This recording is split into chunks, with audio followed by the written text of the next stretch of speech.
Good morning. It is 10 o'clock. I will call this Board of County Commissioners meeting to order. We will start with a salute to the flag, and if Andy Chapman could please lead us.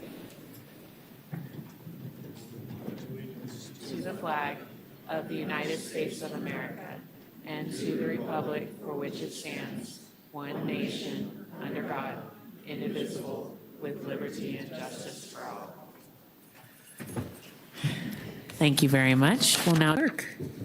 Alexis Hill, Chair. Here. Jean Herman, Vice Chair. Here. Mike Clark. Present. Maria-Luz Garcia. Here. Clara Andriola. Present. Assistant County Manager Dave Solero. Here. Assistant DA Nathan Edwards. Here. And I'm Jan Galasini, your County Clerk. Madam, you have a quorum. Thank you so much. We will then now move into the invocation by Rajan Zed from the Universal Society of Hinduism. Welcome. Thank you. So today is my 300th invocation in a legislative body. If I remember correctly, I've done legislative invocations in 44 states, including US Senate and House of Representatives. But I live in Washoe County. So starting with Gayatri Mantra, which is considered the most sacred mantra of Hinduism,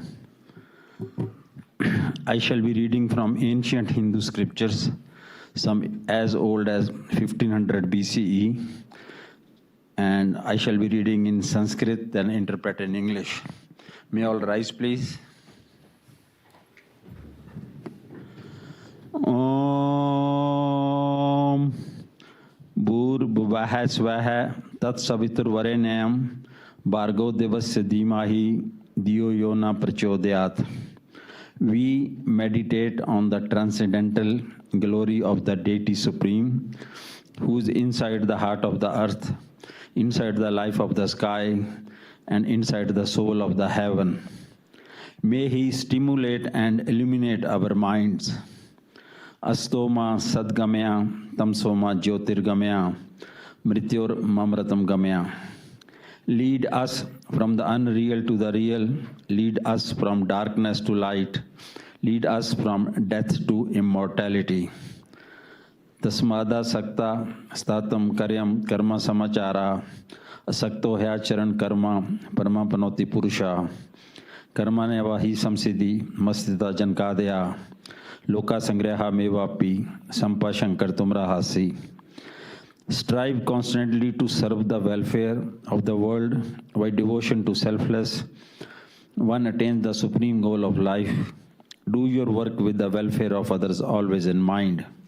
Om Saha Navavtu, Saha Nobanaktu, Saha Viryan Karva Bahai, Tejasvi Navadita Mastu, Ma Bidbisa Bahai. May we be protected together, may we be nourished together, may we work together with great vigor. May our study be enlightening, may no obstacle arise between us. Samniva Akuti, Samna Hirdaniva, Samnamastu Mano Yathava Susahasti. United your resolve, united your hearts, may your spirits be at one, that you may long together dwell in unity and concord. Om Shanti, Shanti, Shanti. Peace, peace, peace be unto all. Om. Thank you. Thank you very much. We're going to do a quick photo, and then we'll go into public comment.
Okay, we will now go into item 4, public comment. Assistant County Manager Dave Salerno.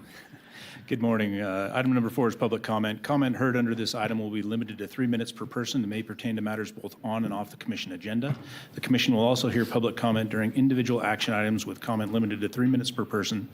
Comments are to be made to the commission as a whole, and virtual public comment is available. Thank you very much, Madam Clerk. We have several people signed in, so the second person, if you will queue up and be ready to speak. First up, we have Ann Nichols, followed by Chris Phillips. And I believe Ms. Nichols has documents to be distributed.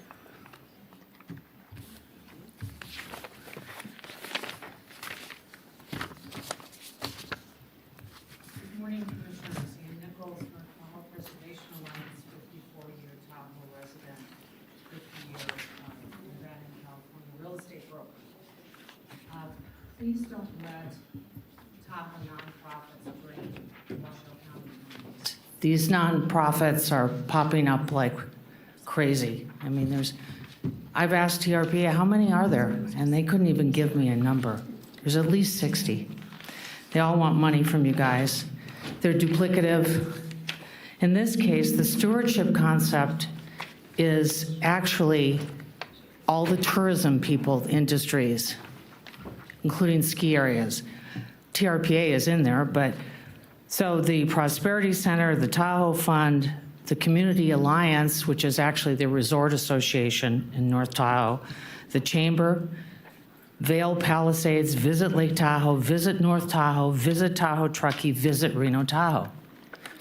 Of course, no one has anything against picking up trash, which is kind of what it sounds like on this PowerPoint that you're going to look at, is what they're doing. But really what they intend to do is to secure funding and other resources. They want to establish a fiscal agent, which I've heard is Amy Berry of the Tahoe Fund, handle administration of contributions, secure funding commitments, manage the Stewardship Council's network. They want to access long-term funding options. They want to implement priority actions.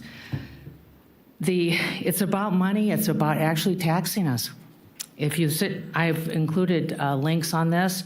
If you look at the pages 44 and 46 in the Prosperity Plan, if you look at the pages on the Stewardship Plan 122 to 124, they actually want to set up T-bids and talk about basin-wide sales tax. There's all these options. They want to get a long-term sustainable funding. These are tourism companies. The Forest Service is in there, but it's like, really what this is about is money, and I think it's a way to deflect responsibility from the TRPA and put it on a new nonprofit with a real nice name, Stewardship. I mean, how could you be against picking up trash? Really, it's about taxing the public without any vote, any referendum. This is really not cool, not American. Self-appointed new entities, which I know many of you are members of, they should have a tested track record. They should have credentials. They should have public involvement before ever receiving public money. And this is brand new. I mean, actually, they've been doing this since 2020, but nothing really has been done except some photos. Thank you. Chris Phillips, followed by Tracy Hilton Thomas.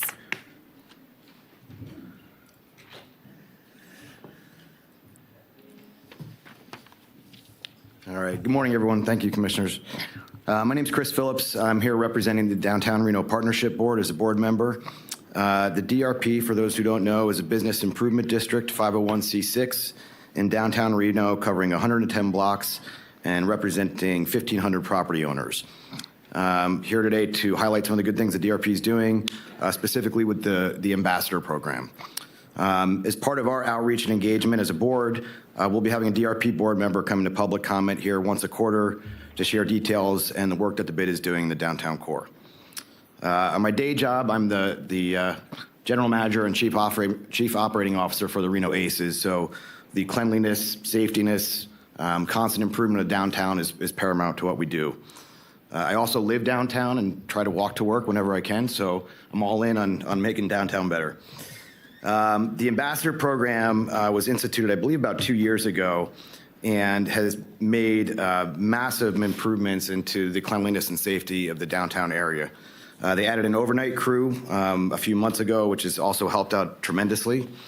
I just want to read off some of the stats that we just got in our last board meeting from the Q2 ambassadors. So this is from October to December in 2023. They collected over 39,000 pounds of trash, completed over 2,100 pressure washes, 180 pieces of graffiti removed, 77,251 stakeholder check-ins with business owners, 333 shopping carts recovered, and 3,219 social service referrals. So just want to highlight the great work that they're doing and want to let everyone know that we'll be continuing to update you on things as we move forward. Questions? Okay, thank you. Thank you. Tracy Hilton Thomas, followed by Valerie Fianacca.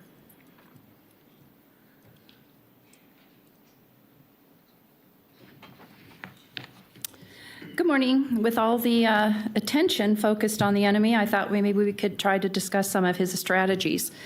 He strives against our passion. He seeks to dim our whole desire for prayer, dull our interest in spiritual things, and downplay the potency of our most strategic weapons.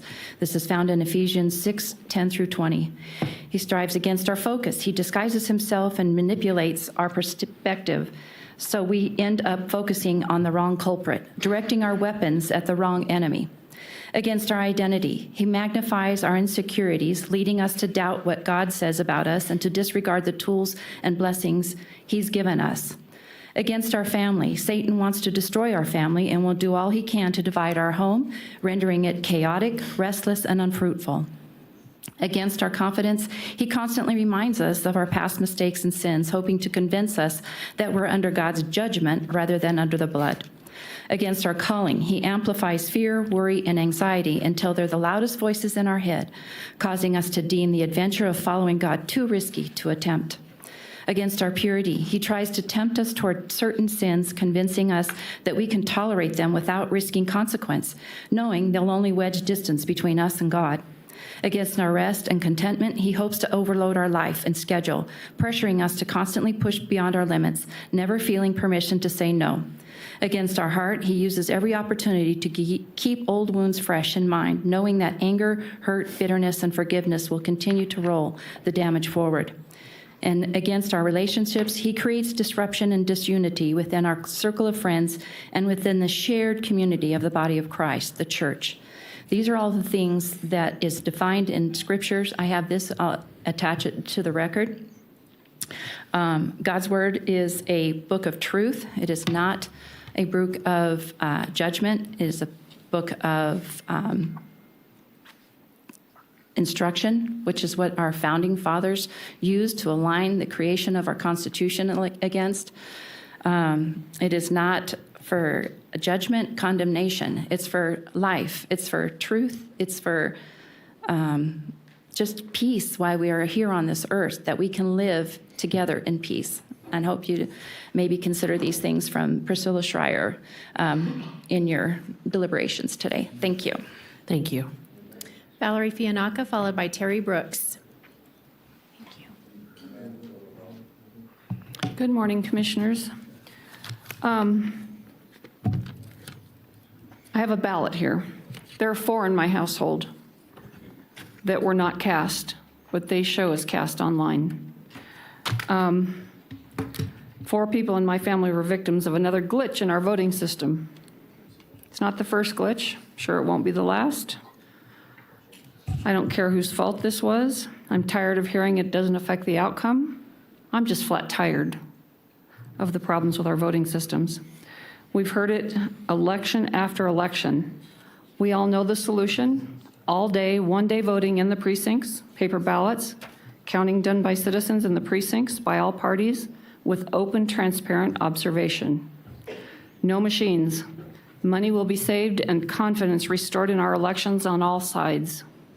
Imagine, if you will, what is going to happen if Donald Trump wins in November. Is the left going to trust the system at all, given all the glitches? Are the glitches laying the groundwork to say the election in November is not valid? Think about flipping that on its head for a minute. We have a Nevada Voter Bill of Rights. It's time to stand up and demand that they be followed. Terry Brooks, followed by Elise Weatherly.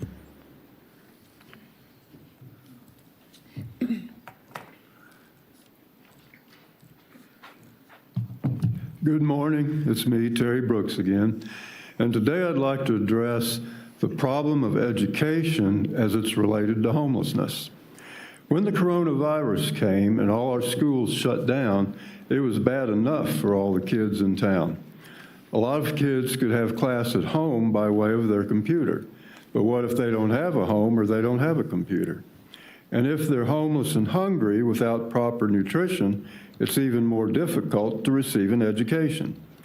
And if these children have become physically ill, it's even harder for them to learn when lacking needed skill. And if because of the coronavirus they're suffering mentally too, the process of learning is even harder to do. For kids with a home and a computer, participating in school online developed into a learning procedure that grew to be quite fine. So if another virus is discovered to begin, this type of learning will probably start again. But when our educational system again starts on this route, it will work with most kids, but the homeless will be left out. Kids can do their homework if they have a home, but how can kids do homework if they don't even have a home? And if any kids lack social interaction, then they probably won't learn enough for their teacher's satisfaction. And if they don't learn enough, they wind up lacking knowledge that they would eventually need if they wanted to go to college. And if they don't receive proper education, then it will be harder for them to get a proper occupation. I would like to thank you all for listening to me today, and I look forward to coming back because I got a lot more to say. Thank you. Thank you. Elise Weatherly, followed by Jonathan McNeil. Hi, Elise Weatherly. Today, I prayed on my way down here at home for ears to hear. I have to be the first one to listen if I want to expect other people to listen. I am the master of my fate and the captain of my soul. Do you know when I heard that for the first time? When I was a preteen, and my mom was declaring who she was. Come to find out, she's a witch. She was a witch. She proclaimed herself to be a witch. I understand, too, there was an invocation that was like, not happy the other day about witchcraft. But here's what I have to say. Check your power source. My mom, if she was the captain of her fate, where is she now? She's dead. She ended up in a nursing home where somebody had to change her diapers and feed her and do all that kind of stuff. That, to me, is not a good power source, all right? And that's what it basically comes down to. So I was going to introduce to you guys a song called Lying Lawyers, because it's the final song on the final project that Tom Gordon and I are finally done with, Hypocrisy at its Finest, the Bitterness of Betrayal. Lying lawyer. What do you do when you've got you're paying through your HOA for a lawyer to lie to you? What do you do? Well, you address it, but you have to find out the legal ways of doing that. Also, I just wanted to let you know, I was listening to something about district attorneys. There's some district attorney in some kind of Trump thing going on right now, that it's possible that his personal life will be held against him, right? Well, here's my take on it. If we survived Perry Mason, we'll survive this, all right? The other thing, too, is that I had a dream about dogs trying to bury a little dog. It kind of didn't make sense to me in a way, but now it does. You have to check your power source. That's how the dream ended. These two medium-sized dogs, were doing everything in reverse to try to bury the little dog. That was me. Because I did this violent thing. When I took the position of a board member of Highland Ranch Homeowners Association, I followed the state of Nevada law. You are supposed to exercise personal fiduciary responsibility. All of a sudden, I was the bad guy, and I still have a $9,000 fine because of my bad behavior. I was a bad guy for following the state of Nevada's law. So you know what I'm going to do with it? I'm going to get the Hypocrisy at its Finest final master into Governor Lombardo's hands, because you know what I want him to do? Blow the hose down. That's what we want. We want these HOAs like the 501(c)(3)s where you give your money all over the place and don't get any help in return. I want them blown down, all right? The only other thing I've got to say is that I would be here to listen to what the witch had to say, make notes and stuff like that, but I wouldn't stand up like I didn't stand up for Zed. By the way, Zed is one of the smallest words I can have in Scrabble for really big points. Thanks, guys. Jonathan McNeil, followed by Kaylin Lindop.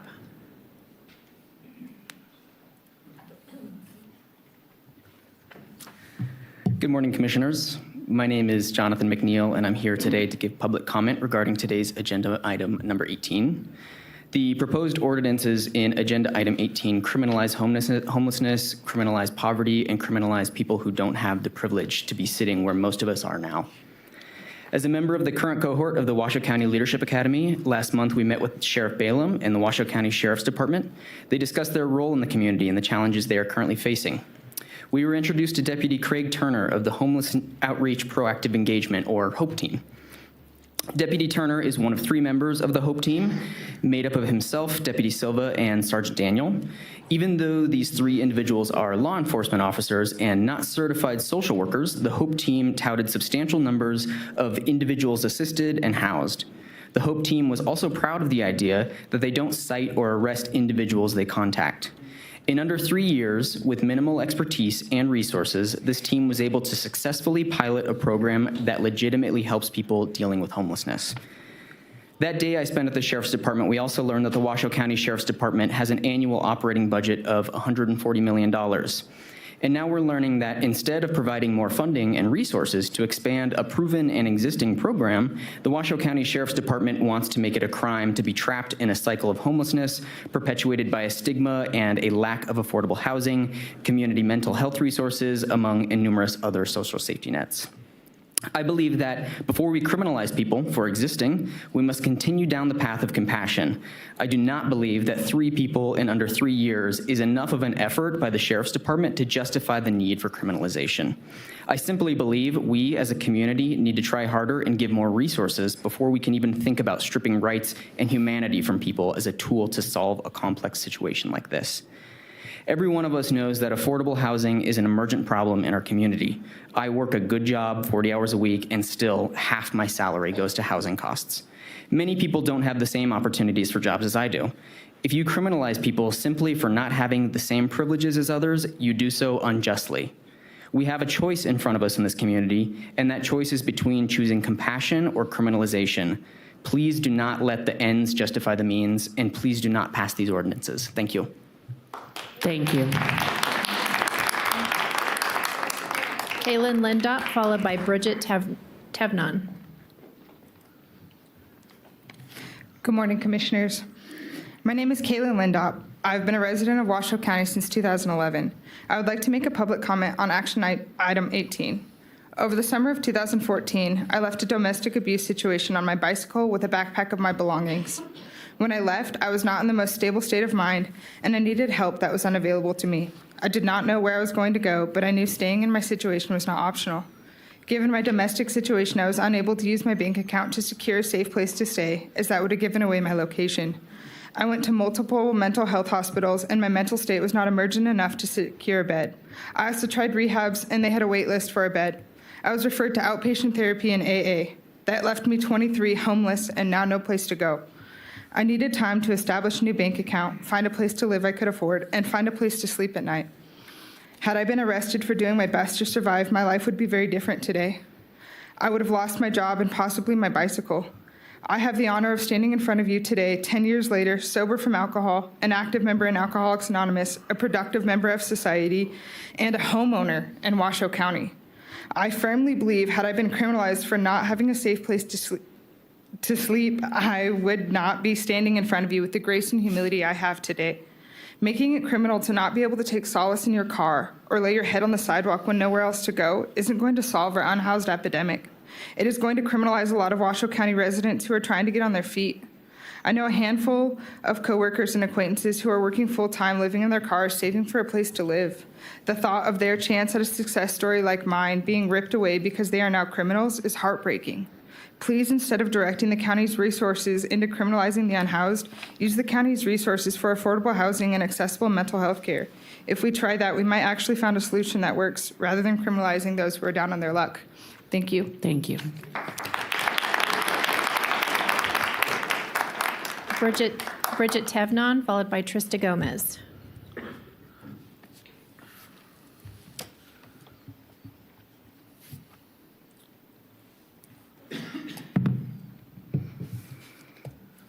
My name is Bridget Tevnon, and I'm here to deliver public comment in opposition to Agenda Item 18 and ask that the board does not adopt the ordinance. I empathize with the challenges that elected officials face, in which weak social safety nets, wealth extraction from the working class, unaffordable housing, and high costs of living have combined to create a crisis of housing insecurity, especially considering that these challenges are expected to continue. According to federal point-in-time data between 2020 and 2022, there was a 30% increase in first-time homelessness. What solution is an ordinance that imposes fines and misdemeanor charges on individuals engaging in life-sustaining activities then?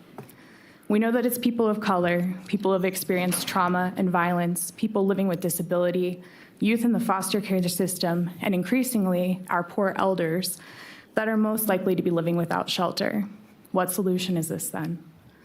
We know that cities that adopt these approaches, they risk lawsuits, waste tax dollars that could be spent addressing underlying needs, and threaten the future stability of those experiencing homelessness as unpaid debts and criminal records affects one's abilities to secure housing, work, and services. What solution is this then? If we want a community where people who are struggling are hidden from public view, punished, fined, and incarcerated, then this is a solution. If we want a community where people in crisis are supported in their recovery, then we must adopt other solutions. We need to shift resources away from policy that codifies the criminalization of poverty and instead fund safe parking, safe camping, caseworkers, mental health and substance use programs, rapid rehousing, and permanent supportive housing. I also want to comment on what I understand to be a motivating factor in amending this ordinance, that is, how to work with so-called service-resistant individuals. Or put another way, people for whom the limited services we're offering are not working.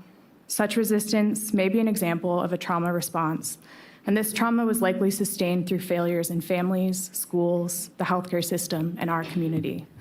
Like many of us, I'm in the process of looking at pieces of myself that are causing harm and suffering. I've learned that when I approach these pieces with criticism, disgust, blame, and forceful demands that they change, these old protective behaviors, they stay the same. It's been through approaching these pieces with love, with compassion for the difficulty, and with patience for the process that I've found some healing and sustained change. These qualities of change-making are radical, and they're available to all of us. There's great work happening in this community, from holistic healthcare models, trauma-informed providers, nonprofits, mutual aid groups, and faith organizations, and this board. Let's not stymie the momentum of that work by adopting this ordinance. Thank you. Trista Gomez, followed by Pam Dar.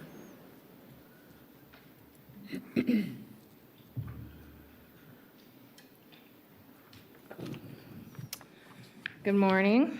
On 11/13, your code enforcer, Steve Oriole, came to my Airbnb property, disturbed the tenant, gave a haughty description of why he was there, and made a big production about posting an aggressive stop activity order on my door. They knew I didn't live in the house and had access to my primary residence, but chose punitive and aggressive encounter method instead.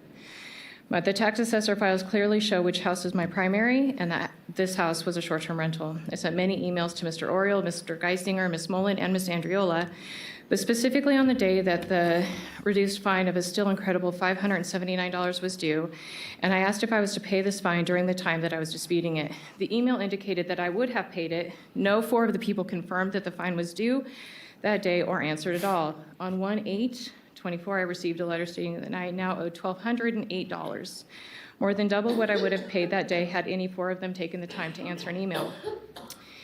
Your right to appeal notice was included, but doesn't address any of the policy or enforcement questions that I have, which is why I'm here today. The extra fine is what I'm disputing first, and the enforcement and policy questions that I have are also in question.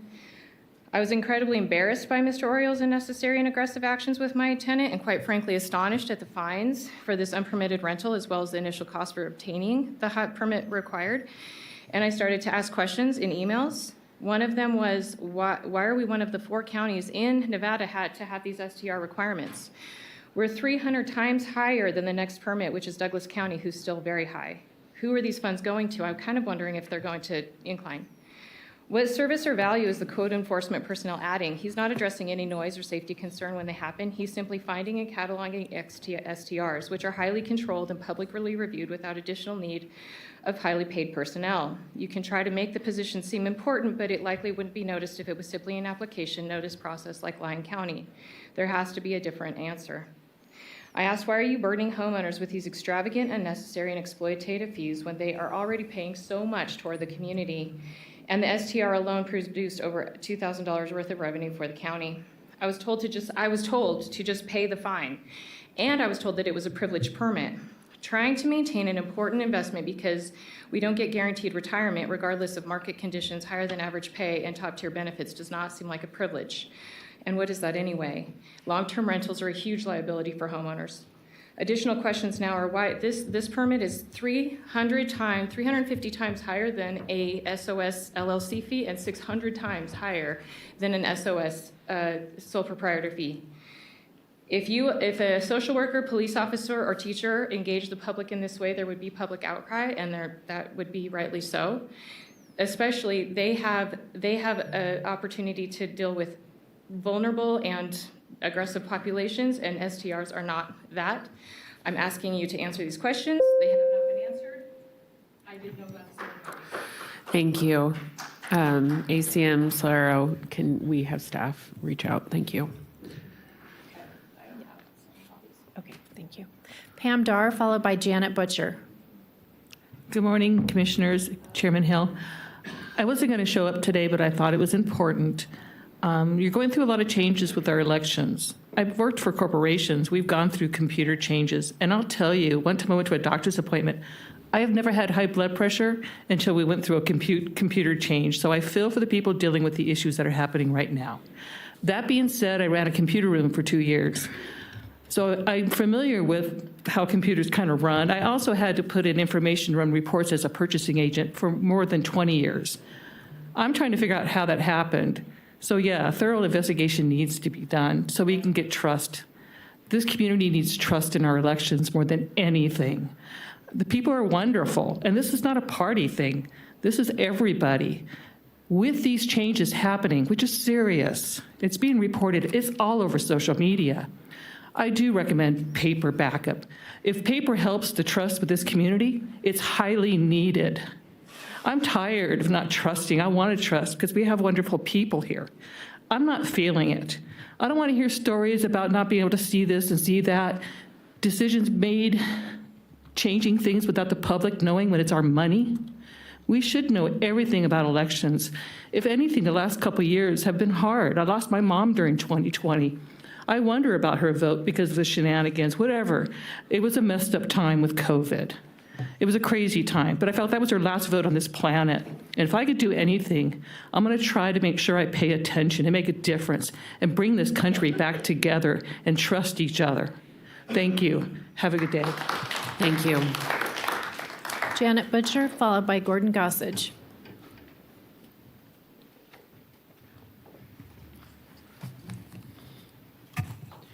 Janet Butcher, for the record, please enter my comments into the minutes verbatim per NRS.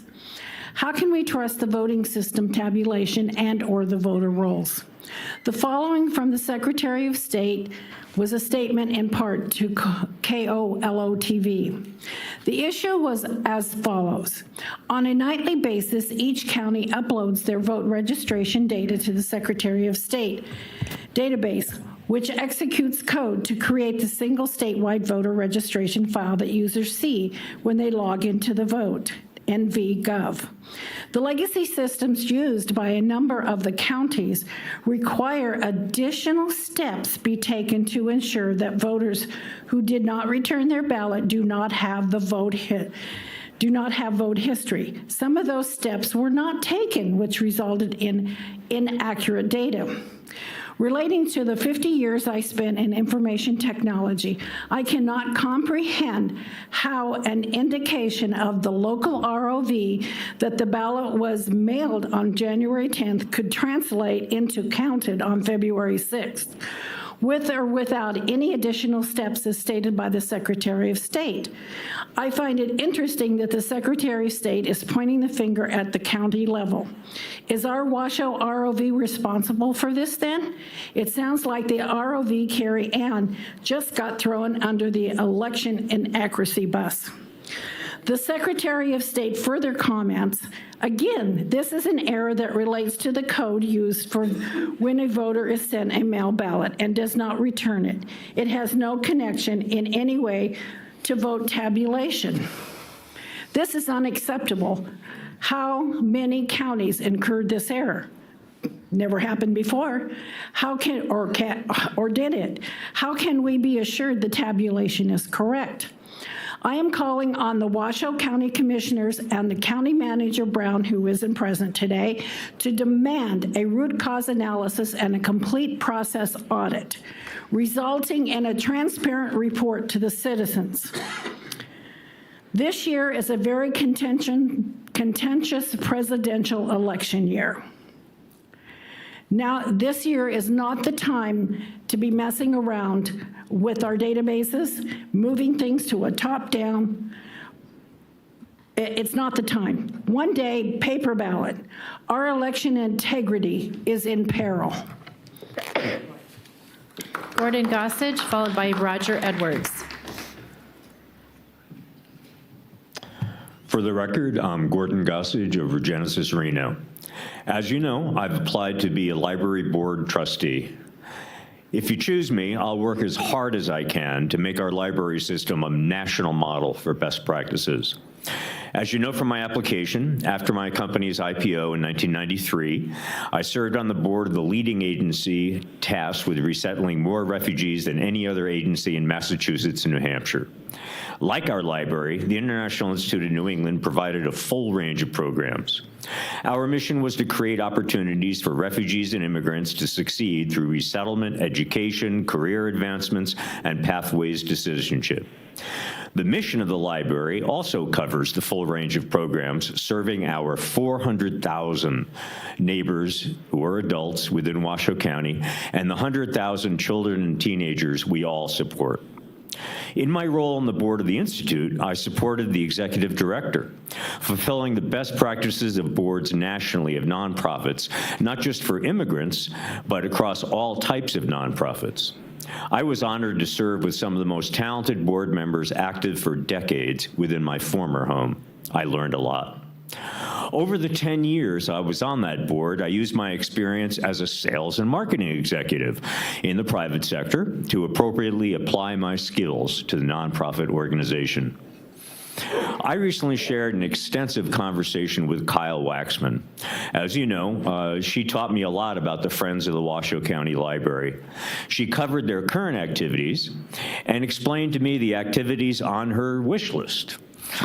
Due to my 47 years working in startup companies, I'm very familiar with co-creating new programs, cooperating with a wide array of stakeholders, as we have with the library.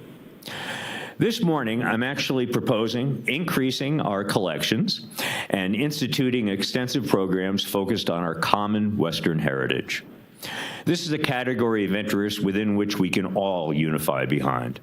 We'll always have issues and programs that divide us. That's the normal situation anytime a group of people get together. However, we can learn how to co-create programs and collections of books and other materials that can unify us behind the Western heritage we all can relate to. I lived in Boston for 34 years. I could have retired anywhere. Why did I choose Reno?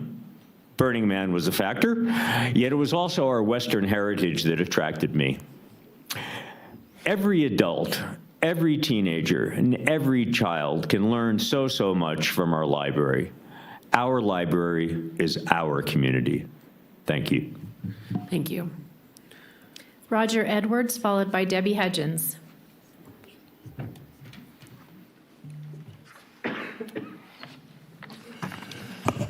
Good morning, fellow public servants.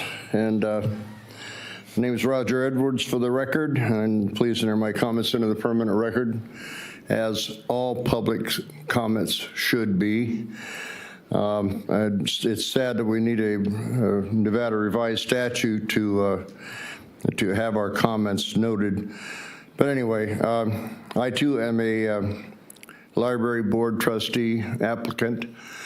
I've had over 50 years in this neighborhood, bringing my children, grandchildren, and great-grandchildren up here. I love the libraries. I've been there many, many times, uncounted times, countable times. But we've got other problems. I, too, am one of those folks that received multiple ballots. I don't know how many times we've got to complain about this. You know, I heard on the radio this morning coming in, problems with the ballots, and the registrar's working on it, going to get it all taken care of. I thought I was hearing a replay from 2016. Maybe 2020. Nothing's changing. It's dropping into you folks' lap to make these kind of changes. And I know it's not like putting air conditioners on a school someplace. And it's something that is very tough to handle. But, you know, I've spent 37 years of my life in the military, and if you designed a problem for me, I would design a solution for you, and you're not getting that. And, you know, as far as helping the homeless in this neighborhood, homelessness is a problem in the family. It's not the community. Every one of those people on the street have sons, grandsons, great-grandsons with a spare bedroom. And that's where those people should be. And these people behind me that have a problem with homeless, and how much money, how much of my tax-paying dollars, 25 grand a year that I pay in taxes, you are spending on a homeless situation, can be solved instantly. They just need to go down there, scoop up one of those folks, and put them in their spare bedroom or on their couch. And that will take care of the homeless situation overnight. In the meantime, you notice I'm a identified lobbyist for the public. I spend my whole time coming down here, knows that I don't like just talking to you folks, which I do, but we have problems, and I identify, and Mr. Phillips from the ACES identified himself here, but he was not wearing a label like you request. Okay, so please correct that. And we can solve homelessness. Thank you. Thank you. Debbie Hudgens, followed by Teresa Reese.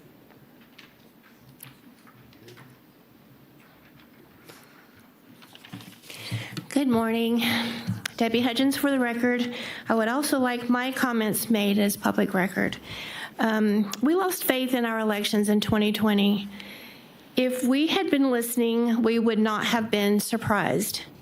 Several from the Democratic Party, most notably Bernie Sanders, said we would go to bed thinking Trump won, but when we woke up and the mail-in ballots were counted, he would lose. Remember the red mirage? The mail-in ballots are the biggest scam imposed on the American people. I also have 2 ballots at home, unopened, that are reported as counted. COVID was providential in many ways. Schools were exposed for not teaching. Governments were exposed for censoring people's opinion on health care and many other things. And the last thing, the emergency changes to our election system. But the best thing that happened is Americans who love this country woke up. We are awake, paying attention, and moving to take back our country and protect our rights, freedoms, and our children. If you are my county commissioner and you recognize me in public, yet you choose to turn your back instead of shake my hand, you are not on my side. You have heard the statistics, or will hear pulled from the Secretary of State. The results show that the websites say just over 50,000 voted, yet the Nevada Independent said 79,000. So what What is the true number? And how will we ever know? We have lost complete faith in our process, and top down is not going to help anything. It may streamline something on the back end, but it's not going to restore the faith in our elections that the people in this county need. And we are motivated and activated to make a difference in the next election if it means we overwhelm with votes against the people we need to get out of office. That's what we're going to do. And you will see us on the streets. Thank you. Teresa Reese, followed by Bob Bloom.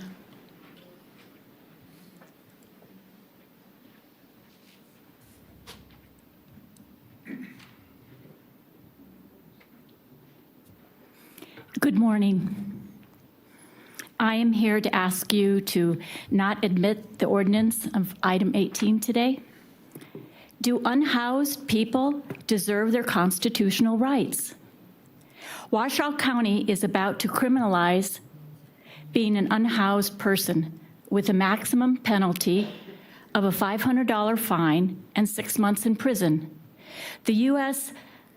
9th District Court of Appeals, which includes Washoe County, which includes Nevada, has ruled that the 8th Amendment's prohibition on cruel and unusual punishment bars people from being prosecuted criminally for sleeping outside, on public property, when those people have no home or other shelter to go to. And if convicted, they may be entitled to retrospective and prospective relief for violation of that in the 8th Amendment right. The court further held that sitting, lying, and sleeping are defined as acts or conditions which are universal and are unavoidable, consequences of being human, and therefore may not be criminalized. Fiscal impact. What will be the cost for Washoe County to defend an unconstitutional law in the court system? What will be the cost to convict the unhoused people for violating an unconstitutional law? And what will the cost to incarcerate the unhoused people in the Washoe County Jail for 6 months? Does any of this make sense? I also volunteer on Wednesdays through the Posse Group, which is an organization that was founded by Jane Dunn, who's a part of the Unitarian Church. And we make 150 homemade meals that are separately packed up, and we drive out into the communities to give the meals out every Wednesday afternoon all over Reno. And there's such a need for it that we are in the process of trying to increase that by 25 meals each week. So I just want you to know that I have friends out there on the street and attended the memorial last Monday night at Believe Park for the 134 people that passed away out on the street last year. Does any of this make sense? And Alexis Hill, I live in your district. I'm one of your constituents. Thank you very much. Thank you. Bob Bloom, followed by Rosie Zuckerman. Bob Bloom.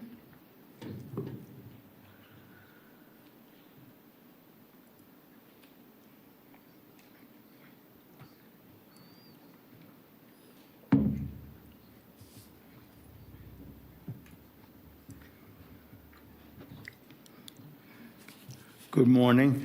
I'm a resident of Reno and a retired physician, and I'm 84 years old. My mother taught me that those who are more unfortunate have an obligation, that those who are more fortunate have an obligation to help those who are more unfortunate. For the most part, poor people have never had the opportunity to do well.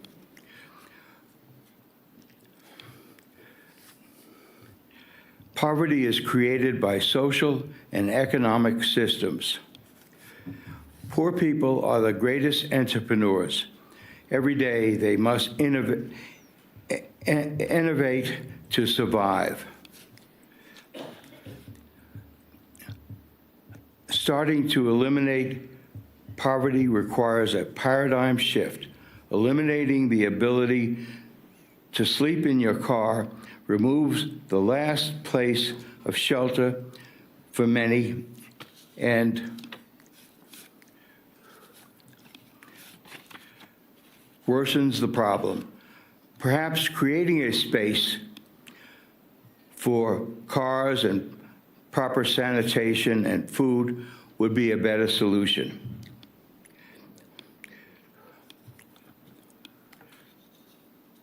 A paradigm shift is needed in which success is not only measured by wealth, but by providing solutions and also helping those in need. Thank you. Thank you. Rosie Zuckerman, followed by Rabbi Benjamin Zober. Hi, my name is Rosie Zuckerman. I'm also submitting written comment for Ilya Arbitman, who couldn't be here today. My name is Rosie Zuckerman. I'm part of a small group called Laundry to the People that provides free laundry services to housing insecure and unhoused folks here in town. I'm here today to voice my concern and opposition to item 18, the inhumane proposal to criminalize homelessness. The people who will be affected by this ordinance are not criminals, and they are not people with other options. They are people who have been laid off, suffered a medical expense, fled an abusive situation, received a no-cause eviction. They are single parents, and they are elderly folks without a safety net. The list of potential unfortunate circumstances goes on and on. Outside of mutual aid work, 2 people close to me have received a no-cause eviction this year already.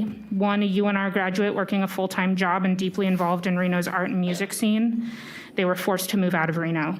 Another, a neighbor, a single mother of 2 amazing kids, currently struggling to stay off the street, support her family. Criminalizing homelessness is not criminalizing, criminalizing homelessness is criminalizing poverty, not any crimes that have been committed. I would like to see ordinances holding landlords and rental companies accountable and geared towards stabilizing rent, not punishing people for trying to stay alive. Thank you. Rabbi Benjamin Zober, followed by Nicholas St. John. Thank you. Good morning, Commissioners. My name is Rabbi Benjamin Zober. I'm one of the rabbis at Temple Sinai here in Reno, and I am also a member of Faith in Action, and I'm here to speak about agenda item 18. But first, I wanted to briefly mention a great rabbi who lived hundreds of years ago by the name of Maimonides. And among the things that he did was he outlined 8 levels of tzedakah, 8 levels of charity. And all giving is good, but he saw that there was a difference between someone who gives only because they are forced to and the bare minimum versus someone who gives anonymously and all that they can and with all of their heart. And at the highest of his levels, he identified someone who gives in a way that helps their fellow out of poverty to succeed and thrive. And as I look at the proposed ordinance of illegal camping, I see that it does not meet any of Maimonides' levels. In fact, it does not do what supporters hope that it does or believe that it does.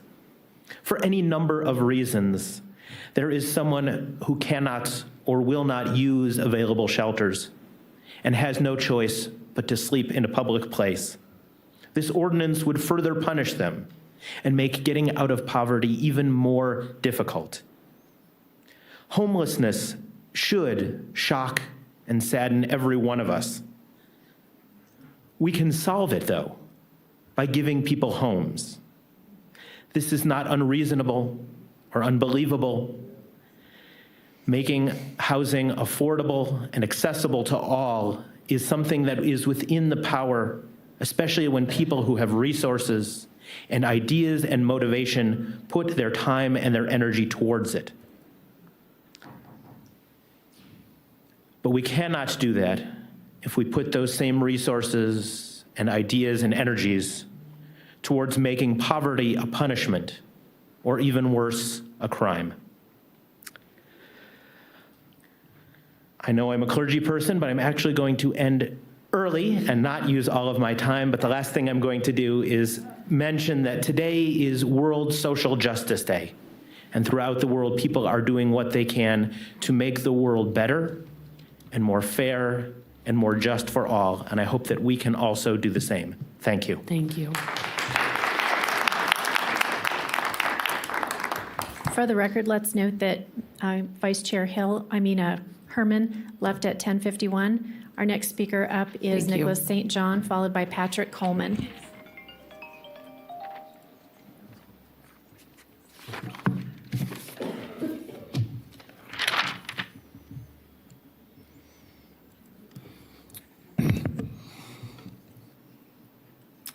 For the record, Nicholas St. John. This is a copy of when I went out to the Secretary of State to find out if I had been indicated that I had voted. You can see clearly that on 2/6/2024, mail ballot counted.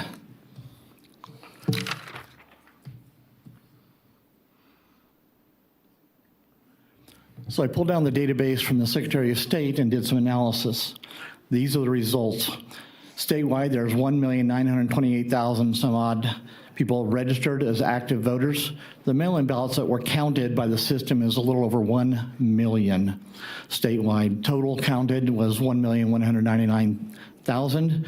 The number of Republicans who voted in the presidential preference primary, known as PPP, 510,000. Democrats, 570,000. So the errors were not just at the level of pointed at one party or the other. It's statewide. In Washoe County, total number of active is 318, almost 319,000.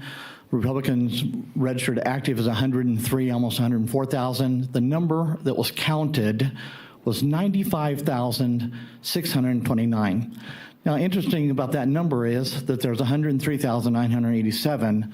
So how did we get to a number of 95,000 instead of it being 103? They said it was a glitch. You would think that the glitch, by the way, my background is I've been programming since 1978. So programs and how data is manipulated is not new to me. Why is that not at 100% if it was a glitch completely across the board? Was that unique to the Republican Party? No. The Democrats had 97,205 people who were registered. 88,000 of them voted in the Democratic presidential primary. That's a 90, almost 91%. The question before this board is, are you guys going to have an investigation? Is it going to be something that you guys do voluntarily? Or like what we've been facing for the last 3 years from this board, that the only way we can get you to do something is if we force you to do it. So there's about 30 seconds left. I know you guys can't deliberate, but I know you can respond. And so if anybody has an idea about whether you guys would like to do this voluntarily or forced by the public, now's the time for you to say so.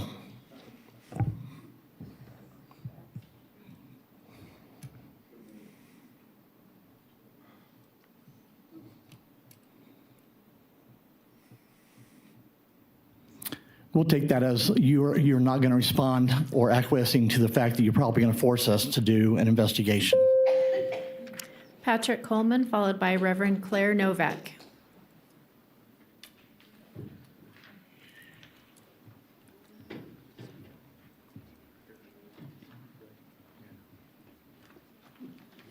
Good morning, Commissioners. I'm here, Patrick Coleman, for the record, in support of Agenda Item 18. I've lived and own a small business on 4th Street for the last almost 8 years. A few years ago, some business owners on the street had to build a little neighborhood watch in a business group called the 4th and 6th Street Commercial Group, and they're also in support of this item. There's a little over 40 of us that had to band together in 4th and 6th Street because it's become so dangerous down there to the community, not just to our businesses, but to the people who live there, like myself and my neighbors. I would say that in terms of the ban and the ordinance, the real failure is within the county and the neighboring cities of Sparks and Reno to not provide services to the people who are in need. Obfuscating the responsibility of that to various charity groups is great. They can help. Allowing people to live in freezing temperatures and die on the street, allowing them to sleep in freezing temperatures and have to start fires to stay warm, forcing them to be in positions where they have no access to services. That is the real travesty, and I put that at the feet historically of the county and Sparks and Reno. In the last few years, the investment has been extensive from the community and from this county and from the city of Sparks and Reno, and I thank everyone for that. We need to continue investing in that. As many have mentioned, that it is not legal to take someone off the street if there is not a place for them to go. It is not illegal to have to sleep somewhere and live and exist. We need to expand our services, get people into an environment where they can get the mental health care and addiction treatment they need, which the great people at the Hopes and Cares campus are working on daily. They have every barrier, low barrier, no barrier entry. There's bridge housing. The investment within the housing authorities in this county and the neighboring cities has been good. It's a good step. It needs to be significantly more.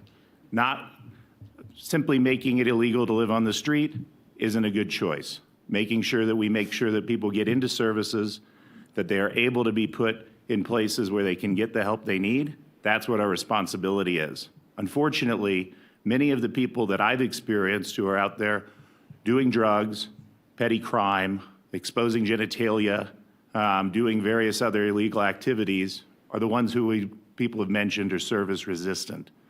In order to get them into services, sometimes there has to be the tools for law enforcement to be able to get them into those tracks. I think that deferment of sentencing is a great idea, putting people in addiction treatment programs and making sure they have a place to stay and live and that they can thrive and get out of homelessness is what we should focus on. Thank you.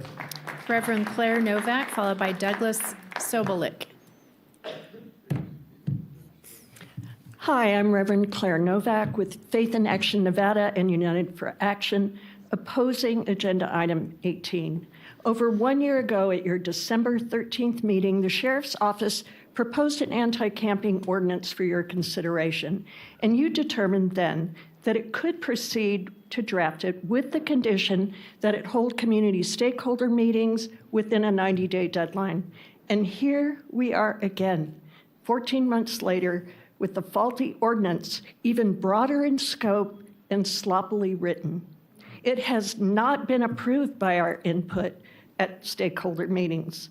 It does not reflect collaboration with social service agencies. It is not based on best practices or any relevant data. This ordinance is still fundamentally a bad idea. Criminalizing basic acts of survival by poor people who lack housing is unconstitutional, ineffective, and costly. This approach will set the county back because regulation is not the same as progress. Nationwide, ordinances like this are failing. They do nothing to alleviate the root causes of homelessness. Is there any evidence that displacing, penalizing, incarcerating people living on the streets or in their vehicles changes their behavior? No. The vicious cycle of poverty continues. People may be swept to another encampment. They may drive to another neighborhood. They may relocate to another part of the county. They're trying to survive. But you'll simply be using valuable taxpayer resources to move people around rather than lift them up. Look at the evidence right here in Reno, which has a similar ordinance. 135 people died unhoused last year, up 38% from the year before. Now, did regulation succeed in connecting people to services, improve their health, find them housing, save their lives? No. The trend was in the wrong direction, a failed direction we should not follow countywide. I urge you to block this ordinance now And all who agree with me, please stand. Valuable resources should be invested in successful approaches to homelessness that prevent, assist, solve. If you pass this ordinance, you'll be investing in the wrong county office to do the wrong job. And in another year, you and your constituents still won't have a solution, and more will suffer. Thank you. Thank you. Douglas Sobolik, followed by Scott Comstock.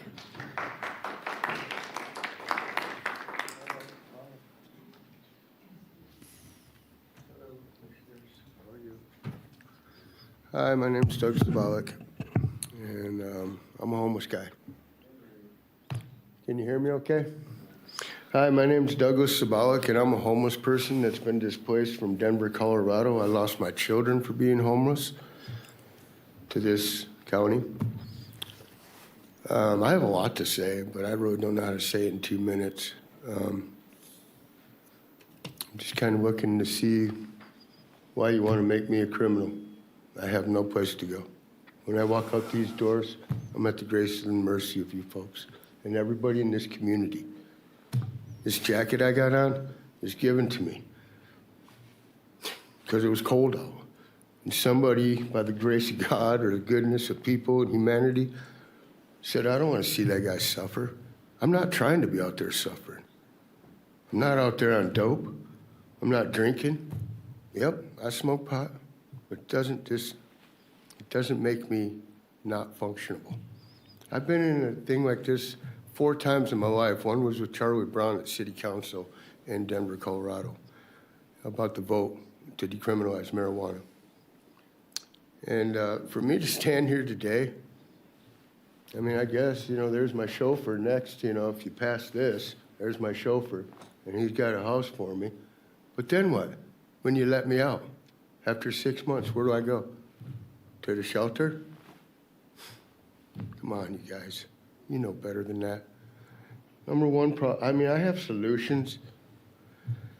I mean, you're standing next, talking to the guy. There was 6 people in my shed one day in Denver, Colorado. I came home. They were all homeless, and it was cold out. They'd taken my stuff and put it outside. I said, boy, y'all made a tiny home, huh? What about my stuff? I let them stay in there because I knew they had no place to go. Otherwise, they're going to break in my neighbor's garage. They're going to break into your house, And if we continue this right here, this is going to put them to desperate. All them people out there be already desperate. They're already out of their minds because of the dope that they've been serving them. I understand why you want this. Me too. I understand. Nobody wants their house broken into, their kids raped, nobody wants any of that. But there's solutions. I have a whole bunch of them. I'm willing to talk to any one of you anytime. I sleep outside the courthouse, and I'm one of the guys that was on the courthouse steps that night of the riot. And you guys came in here the next day and told us that that was a safe place for us to be. I'm not even allowed to stand outside the building hardly no more. I recognize everybody almost in this room from walking around these streets. I hope you do the right thing. Scott Comstock, followed by Michael Tang.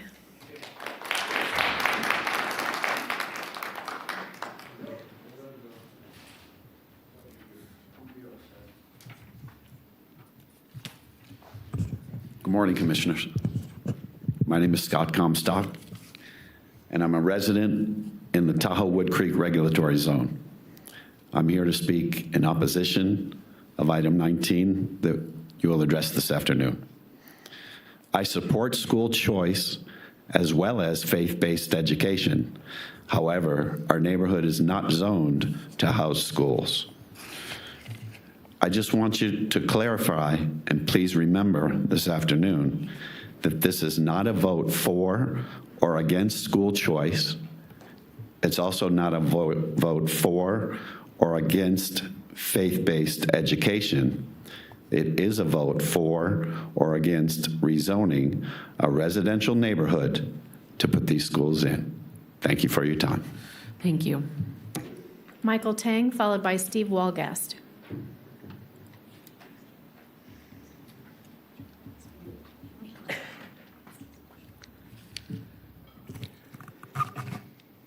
good morning, Chair and Commissioners. My name is Michael Tang, and for the record, I'm a constituent of District 4.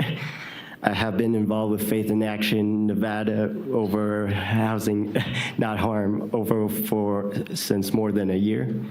I'm asking you all to go against the proposed illegal ordinance, agenda item 18. I know that Sheriff Balaam intends to do good for the opportunity for the community, but really the establishment of accountability, transparency, and capabilities should come first. For him, for his successors, and for the future of his department to the community. Reno's and Sparks Police Department are giving him a handful to handle, you know. It is from my understanding that we're following or starting similar with the camping ordinance over at Dade County, Miami. A story that is still ongoing, and it has received some backlash. I assume the sheriff probably went over there to do some research. Now, Dade County is receiving $11 billion to its budget for its homeless trustee, and it's receiving backlash. It just settled a settlement of $100,000 because they trashed a homeless community. We are relying on these officers, and this is why accountability, transparency towards the community, and the capability of handling people, individuals, should be established. You shouldn't be hurting one side of the community just to help the other. Community should be divided by committee, even enforced to be divided. I urge the County Commission to take the leadership in this issue rather than duplicate similar ineffective laws passed in Reno and Sparks. Adding more criminal penalties, toolboxes, goes against any other progress the county has made to address the issue of housing and homeless in our community. Thank you for your time and consideration and service. Thank you. Thank Steve Wolgast, followed by Penny Brock.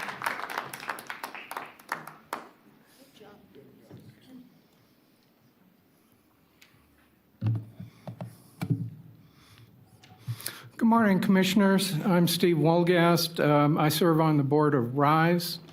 I appreciate the opportunity to make my statement. I oppose agenda item 18 because it is immoral. We learned from our religious leaders and from our parents that we should be supporting the poor and the disadvantaged, not burdening them with additional hardship.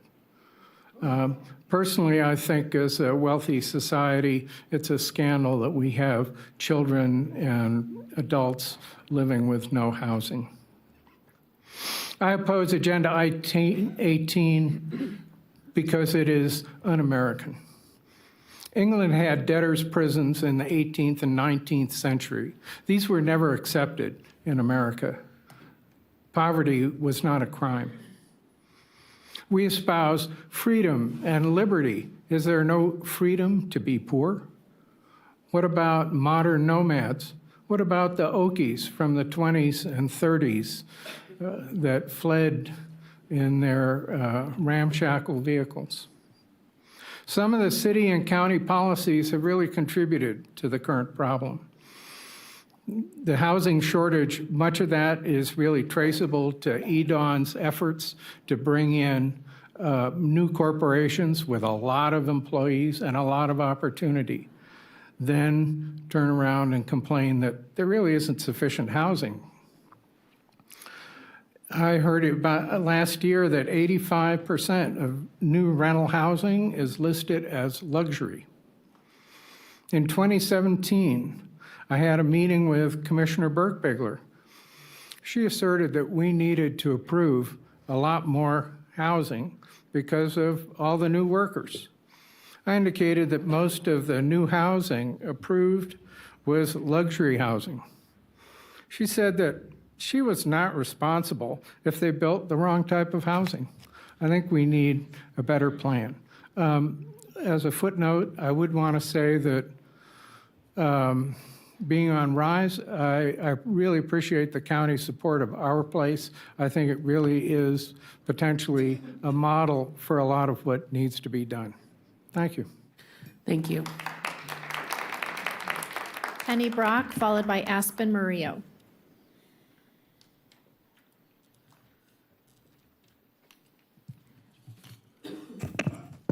Penny Brock, for the record, please put my comments in the record per NRS. Well, it's been quite a week for election integrity. A week ago today, we had the U.S. Postal Service meeting and learned that the Reno Distribution Center is going to be moved to Sacramento, which is a huge issue for mail-in, a lot of reasons, but mail-in ballots, and there will be loss of chain of custody. Where is this coming from? Well, we know that Commissioner Brown hired Amber McReynolds without your knowledge or approval. Who is she? She's the vice chairman of the U.S. Post Office in Washington, D.C. How did that qualify her to oversee our ROV? Manager Brown promised he would rebuild our ROV from the ground up, and he's certainly doing that. Then we get this problem with the PPP voting. I'm not a computer expert, but I found this, and perhaps Ms. Butcher can confirm this or deny it, but computers don't glitch. They do what they are programmed to do. Where did this happen? The ROV sends their computer results to the Secretary of State. Figure that one out. Maybe you should investigate. So getting back to Amber McReynolds, she's also the founder and director of National Vote at Home. She wants all of America to vote by mail-in ballots. What qualified her to be hired to oversee our ROV? So it appears that the goal of Amber McReynolds is coming true. Number one, the glitch, the mail-in ballots going to be trucked and trucked back to Sacramento. We will have no election integrity in the June primary or the general election. Commissioner Clark asked that it be on the agenda that you all would consider sending a letter about the USPS matter, and I was shocked to see it was not on the agenda. This is a matter of great concern. You could have covered your base by at least putting it on the agenda. Why didn't you put that matter on the agenda? The cutoff date is February 28th. There will not be another meeting that you can consider this. This is very serious. You certified our election, the PPP, and now you find out there's a problem with it. You're legally. Aspen Maria, followed by Doug Flaherty.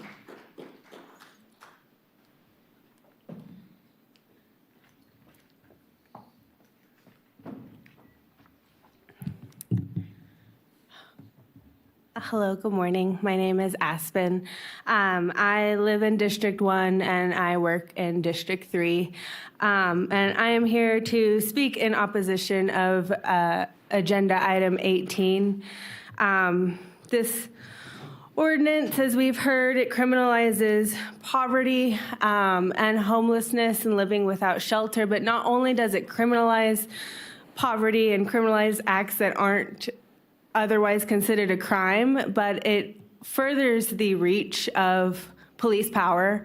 A lot of this language is very loose and can be applicable to anybody up to the discretion of the sheriff's office, which I think should be concerning to everybody. For an example, 30 minutes before sunrise or 30 minutes after sunset is considered being in the parks overnight. And the what is taken as evidence of human habitation in one's car is just having sleeping material in one's car, which again can be applied to everybody, not just people living without shelter and not just the people that are living without shelter that are causing problems. Furthermore, like I said, I work in downtown, and we have people that sleep on our building, which is totally fine, and we have given them permission. But in the mornings, the Hopes team, the sheriff's Hopes team comes out, and they sit in their truck, and they watch as our 2 receptionists have to go out and ask the people to leave every morning and then clean up their trash. And I've watched this over and over and over. At no point did the Hopes team come out and actually talk to these people. They let our receptionists, which are 2 young women about my size, do what it is that they say that they are there to do. Furthermore, I think that case management is a much better way to deal with getting people to resources. I myself have witnessed sweeps, and I did not see any referrals to any resources. I talked to the people that were being moved, and they were literally just told to move, which is not the solution that any of us on any side of this problem want to see.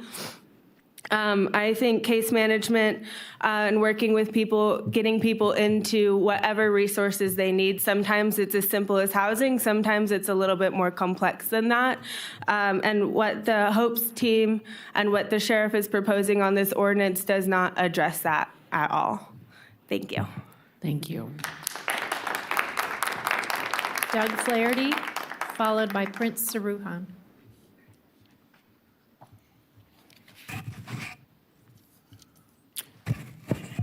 Members of the commission, Doug Flaherty, TahoeCleanAir.org, speaking to agenda item number 6 today, which has to do with the Lake Tahoe Destination Stewardship Committee. I also want to make Ellie Waller's comments submitted yesterday part of my comments. I'll give a copy of that to the clerk after this presentation. The proposed and supposed plan is nothing more than a red herring to help convince government at all levels that funding will eventually be needed to support an open-ended program that pretends to begin to fix what's wrong with Tahoe. So now we have another powerful pet nonprofit destination group that's going to fix what's wrong with Tahoe. I thought this was what the TRPA was supposed to have been doing for the last 50 years. Why do we need another pet nonprofit to do this? One of the key takeaways in the documents state, wildfire is seen as a growing existential threat to the Tahoe region's way of life. Many believe urgent attention is needed. Yet, not a single comment within the supposed plan addresses the need for a best achievable data, best achievable technology, roadway by roadway fire evacuation capacity assessment, and the implementation of best practices for wildfire planning. In fact, Commissioner Hill, who sits on various nonprofit, county, and TRPA committees, continues to recklessly promote population and roadway capacity increases without comprehensive environmental and public safety analysis, thereby needlessly subjecting Tahoe residents and visitors to harm and peril during a wildfire. In this case, it seems to emphasize more about trash, picking up trash, and promoting the growth of the committee, the proposed committee. It seems to indicate that that's far more important than the lives of the public. With regard to public safety within the unique Tahoe Basin with its overcapacity roadways, extreme 360-degree high fire hazard severity, wildfire and wildland urban interface zones, overcapacity 2-lane and traffic common roadways, and its demonstrated wind and slope environment, despite repeated pleas from the public to do so, Commissioner Hill has failed to substantially address wildfire and wildfire evacuation capacity planning in relation to individual and cumulative new information and changed circumstances. Thank you. Prince Saruhan, followed by Susan Van Ness. Thank you.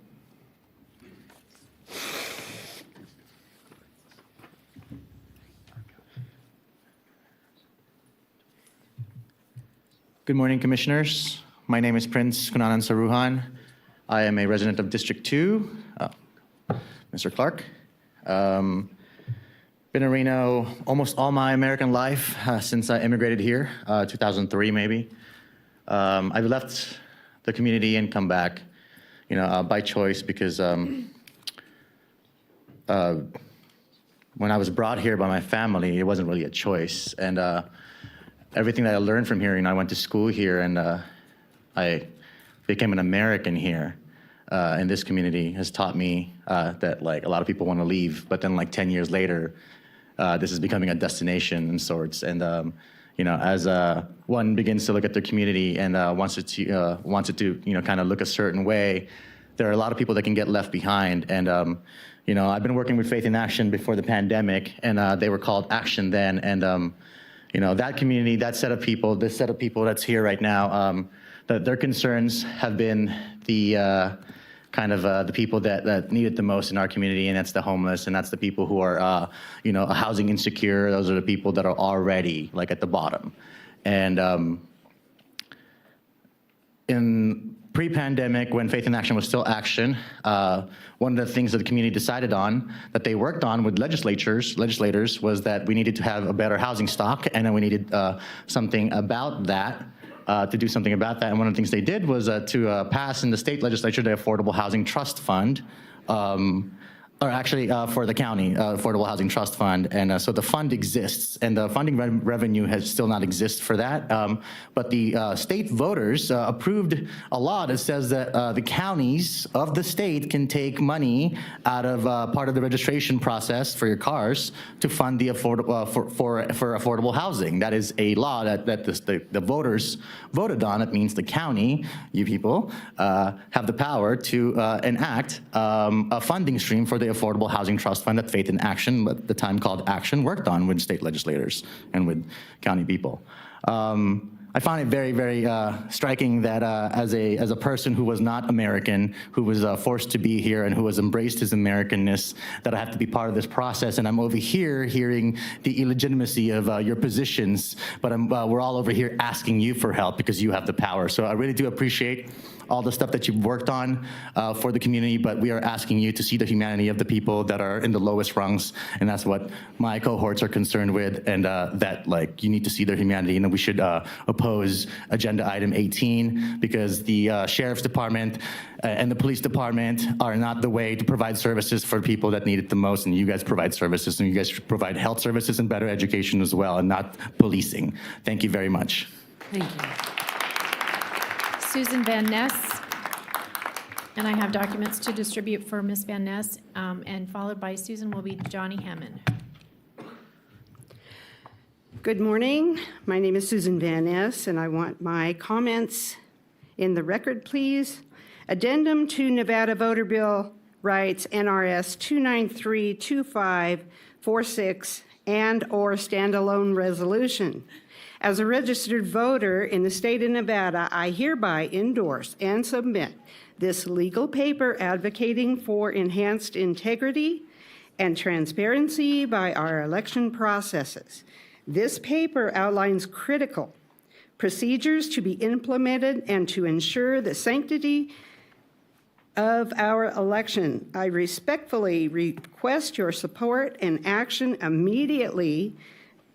Incorporate these measures for our existing election framework. The following must be adhered to as set forth in NRS sections 244, 288, 293, 293 AC, along with all additional relevant NRS sections and the Nevada Constitution. Chain of custody shall be followed throughout the entire ballot creation transport process, from creation to counting of the ballots in order, in accordance with relevant sections of the Nevada revised statutes. Protocol for chain of custody will be established collectively with election officials and security experts, adhering strictly to NRS. These protocols shall be published on the county website for accountability.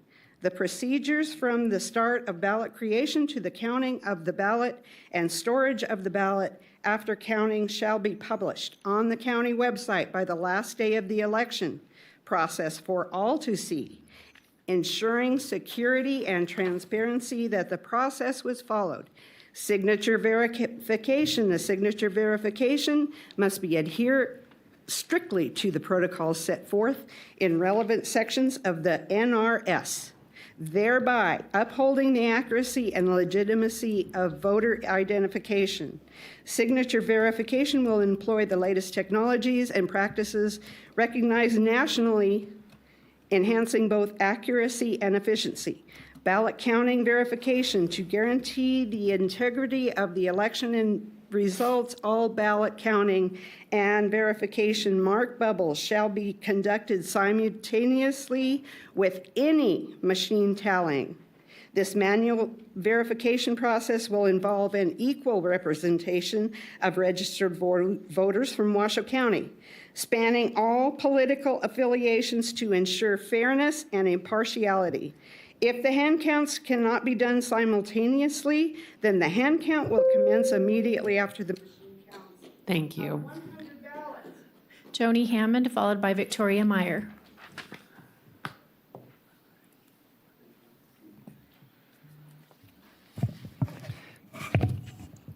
Good morning, Chair and Commissioners. I'm Joni Hammond. This last election was another embarrassment for Washoe County. Multiple ballots for individual voters, ballots for dead people, ballots sent to homes they do not live in, ballots shown to be cast but were in fact not voted. Why not clean up the voter rolls? We spent over $5 million on a PPP election. This money could have been better spent by using paper ballots, doing it in one day, and then using the extra money to clean up the voter rolls. Another botched election. I agree with Janet Butcher. Assign and oversee a root cause analysis for why this happened. Be transparent in every way so we as voters can start to have trust in Washoe County elections. Thank you. Thank you. Victoria Meyer.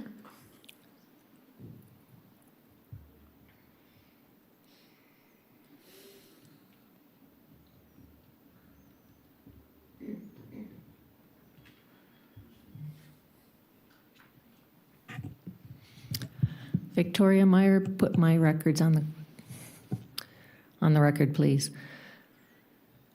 This is another sad day in our county and in our country that we as voters cannot have confidence in the people that have been elected to do a job here at in our local county. I also had a voting issue.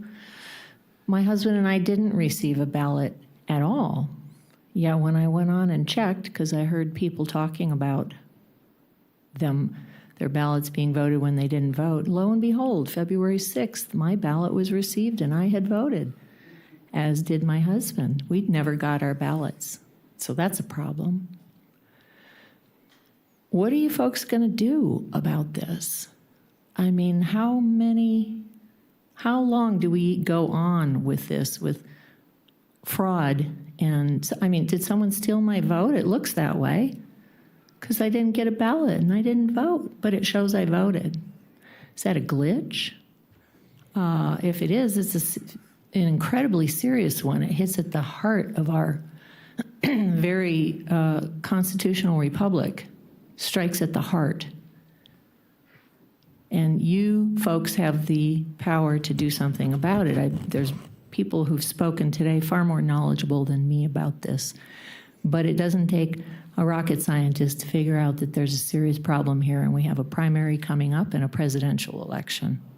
We know 2020 was fraught with big issues, real or imagined, huge issues. The American people have no faith in our elected representatives. We have no faith in our elections. You need to do a root cause analysis. You guys, right here in Washoe County, you have the authority to do that. and to fix our registrar of voters. And how about we go back to paper ballots? Do you know that most European countries, many countries around the world have given up on ballot machines? England, France, Germany, Italy, the Netherlands. The list goes on and on. France had an election in 2022. They counted all their votes by hand in one night, had the results the next morning. We used to do that here. I've done it. I've participated in that. It's not hard. What's wrong? What's really going on?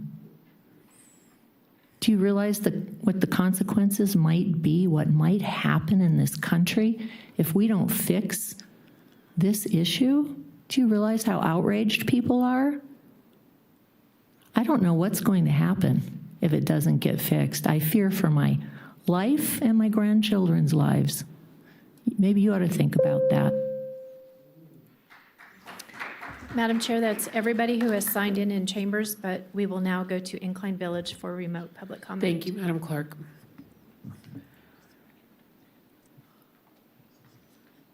Oh, I'm sorry. We have Christina Hill up first, followed by Yolanda Knack. It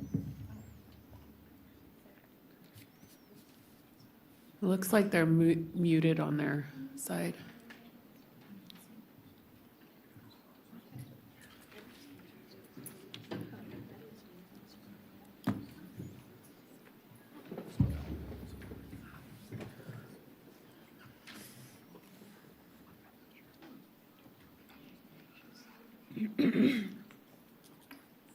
Hello, Carl Kopek for the record.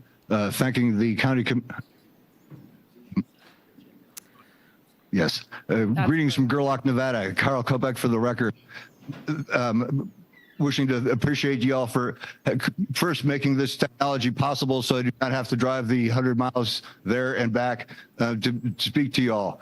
Secondly, via fiber optic, which is a great leap in technology and providing us stable communications to which make this conversation possible. That is a great boon to this community, providing us with the means to conduct e-commerce and our schools and our libraries and our town, advancing our economy out of the 20th century into the 21st.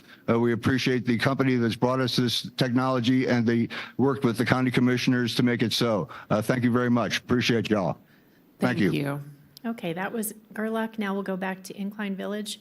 Yolanda Knack from Incline Village, followed by Christina Hill.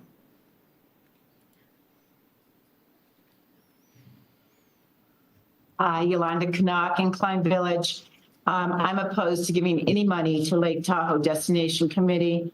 I think we should instead of focusing on destination, like bringing more people here, we need to first make sure that the people we have can be evacuated. Currently, our evacuation plans don't include visitors, and it doesn't include the, I think, 6 new developments that have been approved. The other thing we need to spend money on is cleaning up the lake. I don't know if you know, but when there's a big holiday, they pull out tons of trash.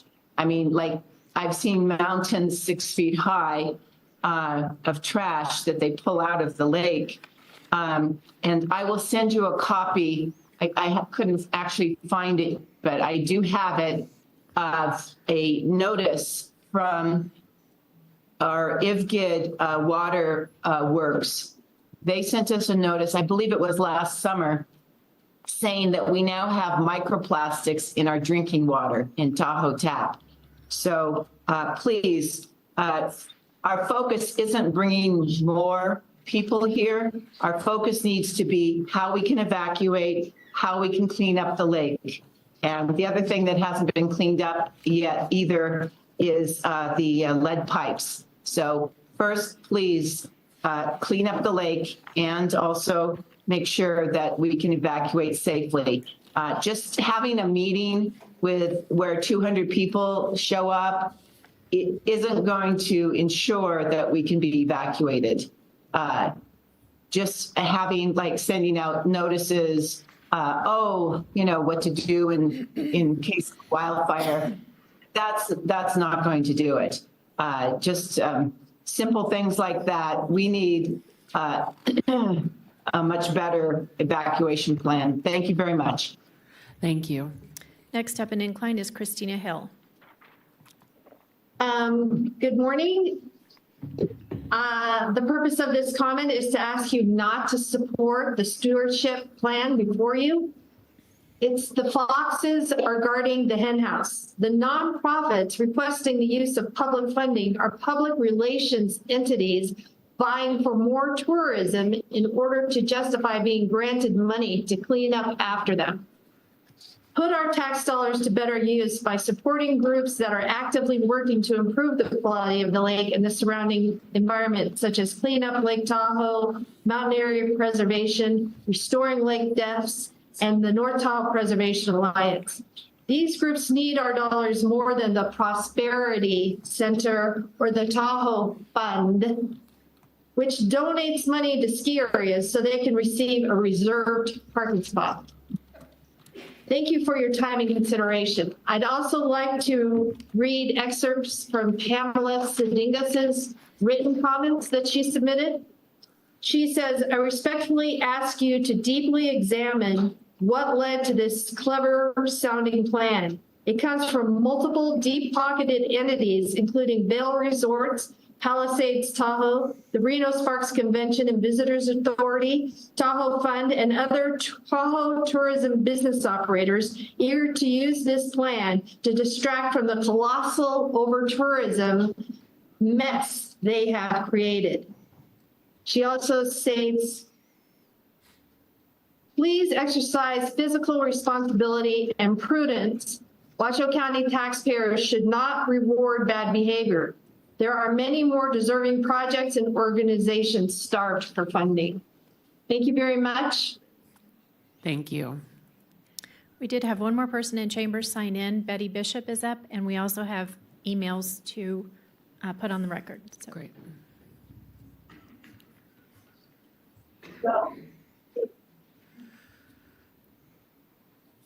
Good morning. My name is Betty Bishop, and I'm a resident of Washoe County, and I'm a member of the nonprofit organizations Faith in Action and the Society of St. Vincent de Paul. I've been involved in the Housing Not Harm campaign, and I'm here to voice opposition to agenda item number 18. I do not support the ordinance because it duplicates similar criminalization ordinances passed in Reno and Sparks. Our volunteers take food to our unsheltered friends, and we see the negative effects of hostile architecture, locked restrooms, and the removal of barbecue pits and the police sweeps. We hear stories of abandonment, loneliness, and despair. Recently, an elderly woman in a wheelchair asked that we not judge her. She said sometimes the pain of hunger was so severe that she took drugs. She said obtaining drugs was easier than getting food, and at least the drugs took away her hunger pains. Another woman sobbed uncontrollably as she described how her tent had been taken during a police sweep. All her belongings had been dumped into a dumpster along with her heart medication. In a report by the National Law Center on Homelessness titled No Safe Place, the criminalization of homelessness in U.S. cities, it was reported that cities are now moving more and more toward prohibiting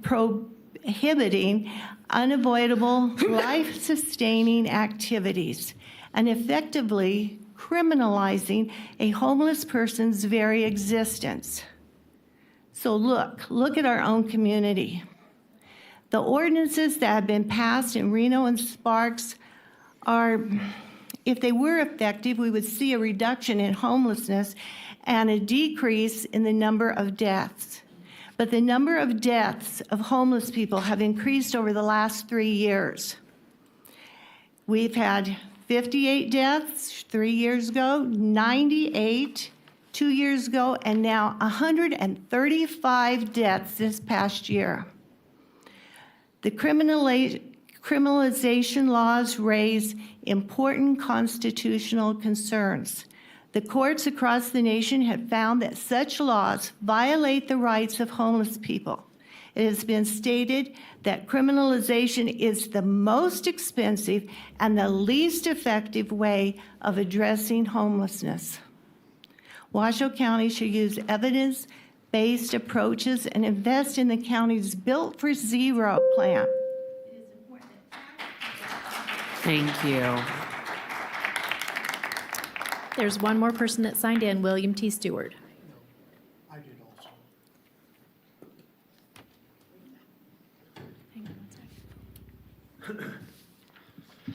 For the record, William T. Stewart. I'm sorry I had to run down here and get in here before the end of public comment. Talking about wildfire, the people up in Incline know that very well.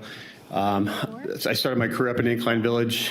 One of the things that you guys should probably talk about is NDOT and working along the roadways. All the fires that have happened around our areas, the Dixie Fire, Calder Fire, the access and egress is huge for not only the citizens, but also for the emergency responders. Because if you can't get into there and people are coming out, you have a bottleneck. And then if you have a bottleneck, people can't go anywhere. Paradise Fire, look that up. So those are things that you need to talk about. NV Energy, that's another one. All the power lines that are going out throughout to our community, making sure those are addressed, making sure the limbs are cut back away from the power lines.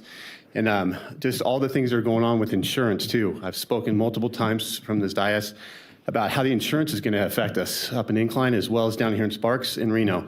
So those are things to take consideration of. I know I had a bunch of other things I was going to talk about, and I got to remember them. Yeah, and just going forward, regionalization, that's another thing. Having all of our local fire departments working together, common policies and procedures, so we don't have issues with jurisdictional boundaries. I know there's been talk about, you know, if it's the city of Sparks, Reno, Washoe County, who's responsible? The public doesn't care who responds. They just want somebody to solve their problem. It doesn't matter what fire truck shows up, just make sure that they get there in a timely manner. I thank you for your time. God bless. One more person signed in, Colleen Crowley.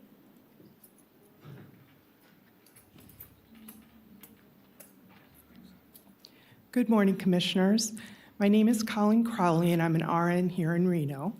And I'd like to speak in opposition to Agenda Item 18, the homeless issue. I do a lot of volunteer work with seniors here in Reno, and so many of them live on the edge of homelessness. It takes years to get on the list for Section 8. I have people who have no children, in reference to the gentleman who felt that perhaps their family should take care of them. Their spouses may have dementia. They themselves may have brain trauma and be unable to do all the hoops that we need to get the services that are required. And in terms of opening our homes to others who are homeless as a solution, I have done that. One young woman who works full-time is a UNR student, does not have the support of her family, had an anaphylactic reaction to her cat, and she had to leave her home, and she had nowhere to go. Her friends all had either animals or they had recently had animals, and when she tried to stay with them, she ended up back in the ER with anaphylaxis again. I don't have animals in my home, and I invited her in after briefly meeting her for 2 times on 2 occasions because she walked the dog of one of my seniors. And she stayed with me for 3 weeks until things got sorted out. And do we want to criminalize people and put them in that system where then they can't bring themselves up? They fall into this cycle of poverty and homelessness, and now they'll be criminalized, and that will follow them forever. And incarcerating people is such an expensive answer that doesn't really work in the end. So I would just ask you to consider that. Thank you. Thank you. There's no one else signed in. Thank you, Madam Clerk. I'm going to take a quick break, come back at noon, and then we'll continue on with the meeting because of the long public comment. We'll see you in 10 minutes. Thank you.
Okay, it is 12 o'clock, and I just wanted to get us oriented on the meeting. So we have,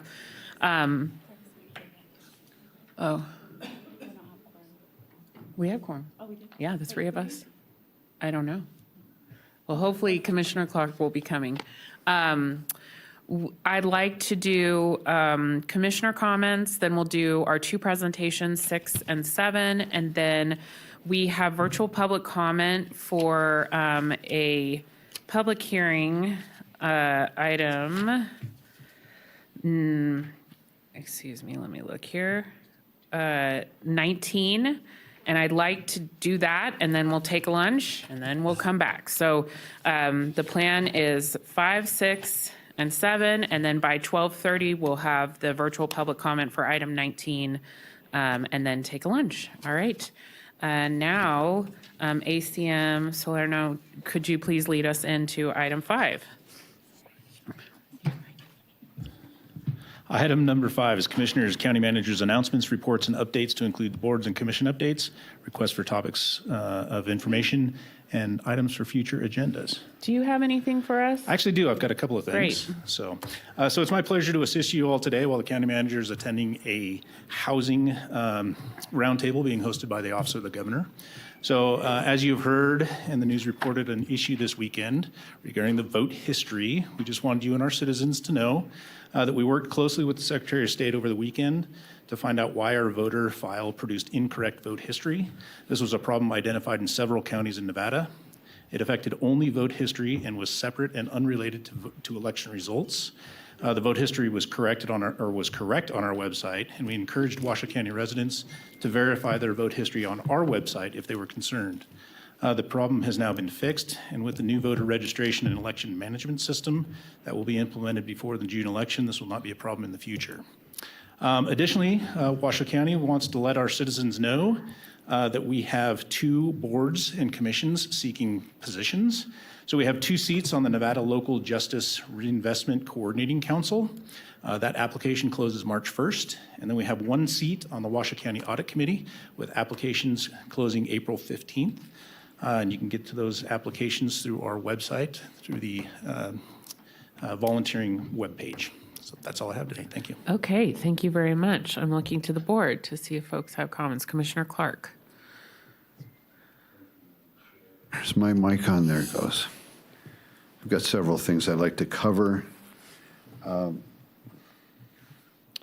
As I said last Friday, geez, time flies. We were just here Friday talking about elections and ballots and mail. And one of the things I asked for to try and get on this agenda, didn't make it, was a letter to the U.S. Postal Service about closing down, if they're planning on closing down the Reno branch.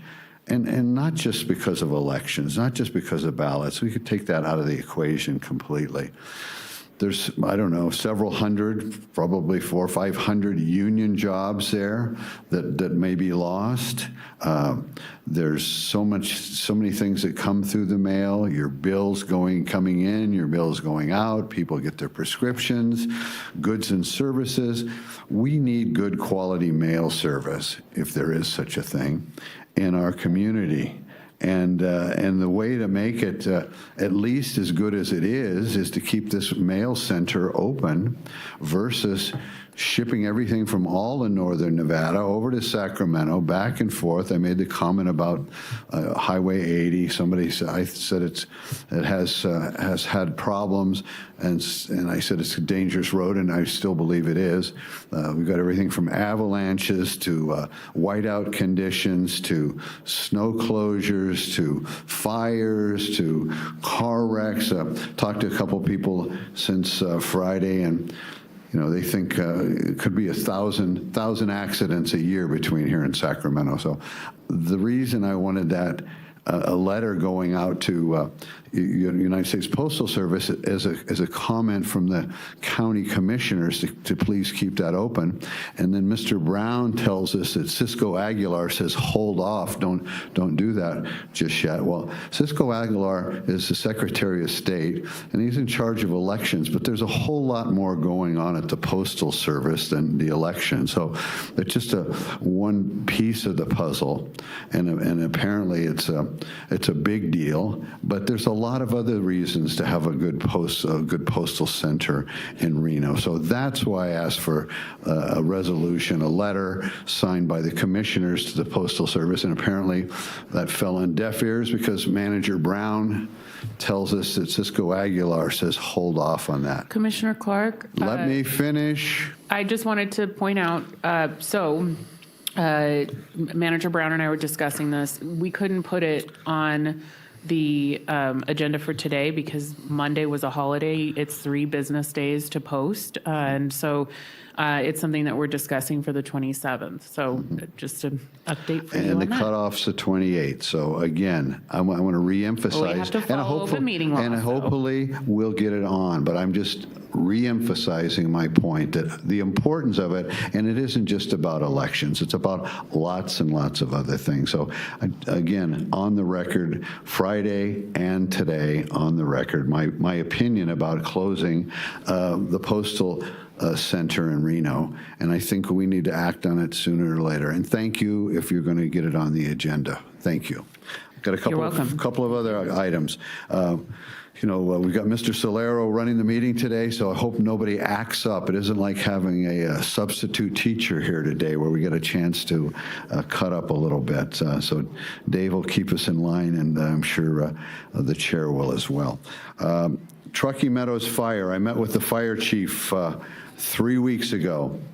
He gave me a memo dated January 12th, 2021. Truckee Meadows Fire Protection District was going to build a new fire station in Washoe Valley from January 21 till now. It still hasn't been built. Apparently, the commissioner who used to sit in this chair was micromanaging the permitting process, the design process, the contractor's process, and the fire station didn't get built. Still isn't built.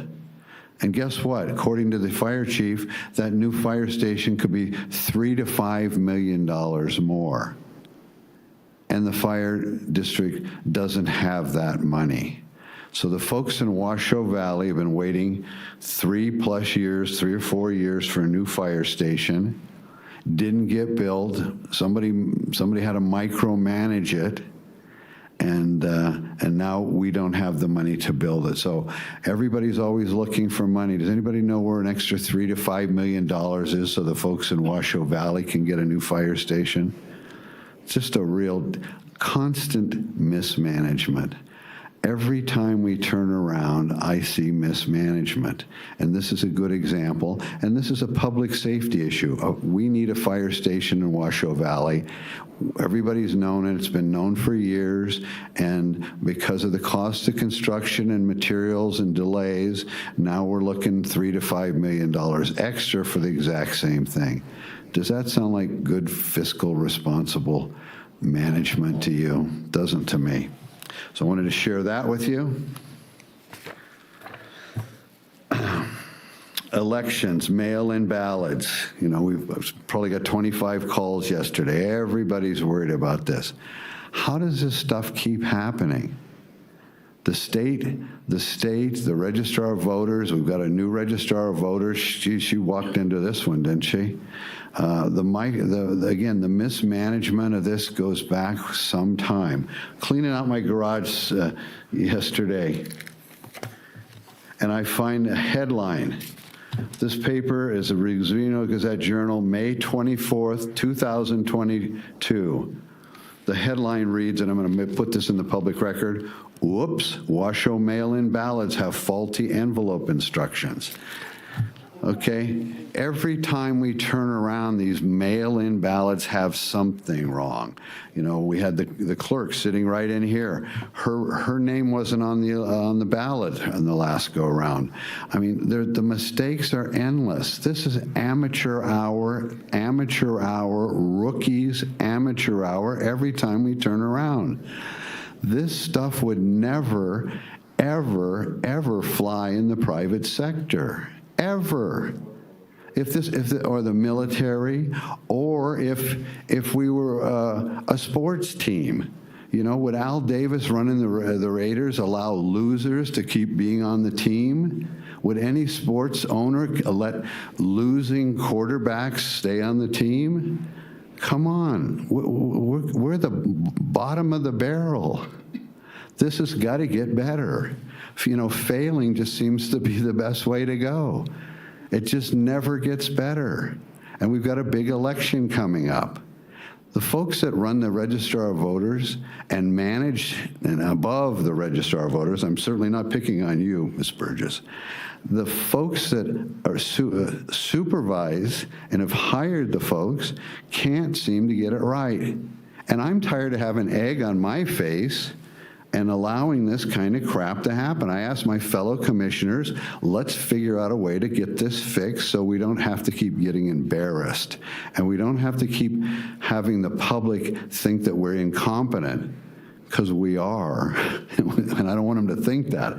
I want to get the competence level up and the confidence level up and get this fixed. It can be fixed. Again, I mentioned last Friday what an honor it was to be at the caucus and see the real Nevadans talking to each other, casting their votes on paper, talking to each other, getting along, no security, nobody's worried, and within a few hours have election results recorded.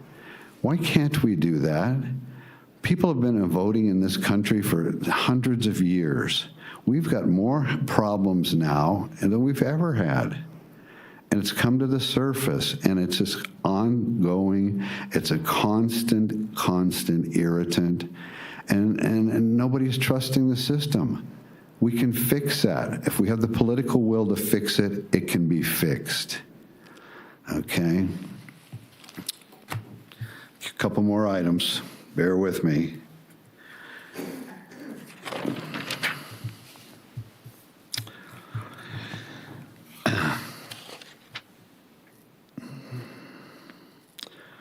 So elections resolution. You know, I got a letter the other day. It came from the Secretary of State. To me, it was undated, explaining the certain reasons why, and I wasn't really involved in this, and I am going to change that. Jeannie Herman, Commissioner Herman, has been trying for several years to get something in front of the board to vote on.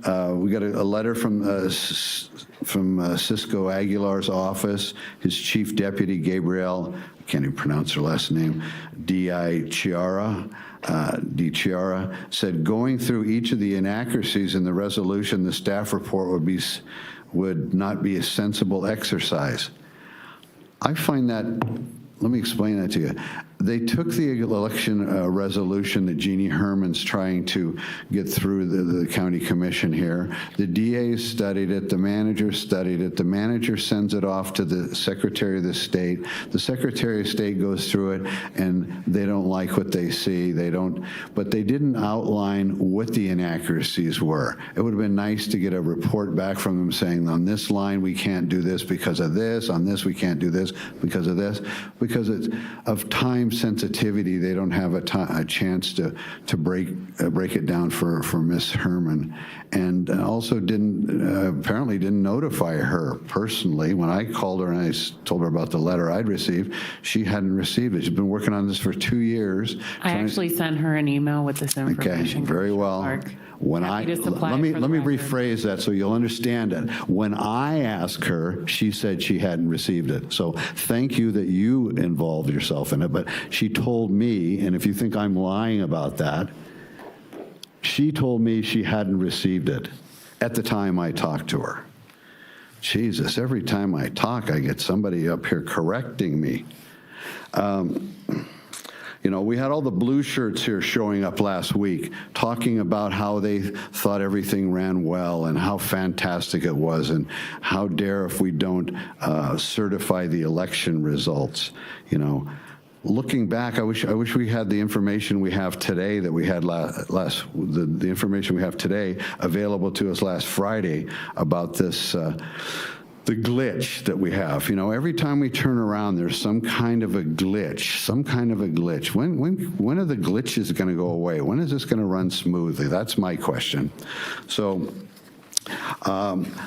I didn't have a horse in the race regarding Commissioner Herman's election resolution. You've never heard me talk about it up here before. Really haven't involved myself. But when I heard that it was turned down and no one had the kindness or the professionalism to tell Jeannie that the letter her.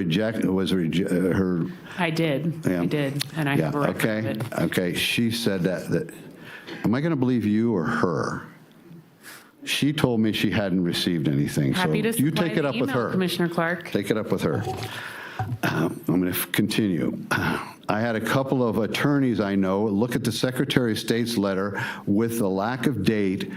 Well, it just really made me question the process. The attorney suggested I resubmit this and follow the trail of rejection since Jeannie wasn't allowed to.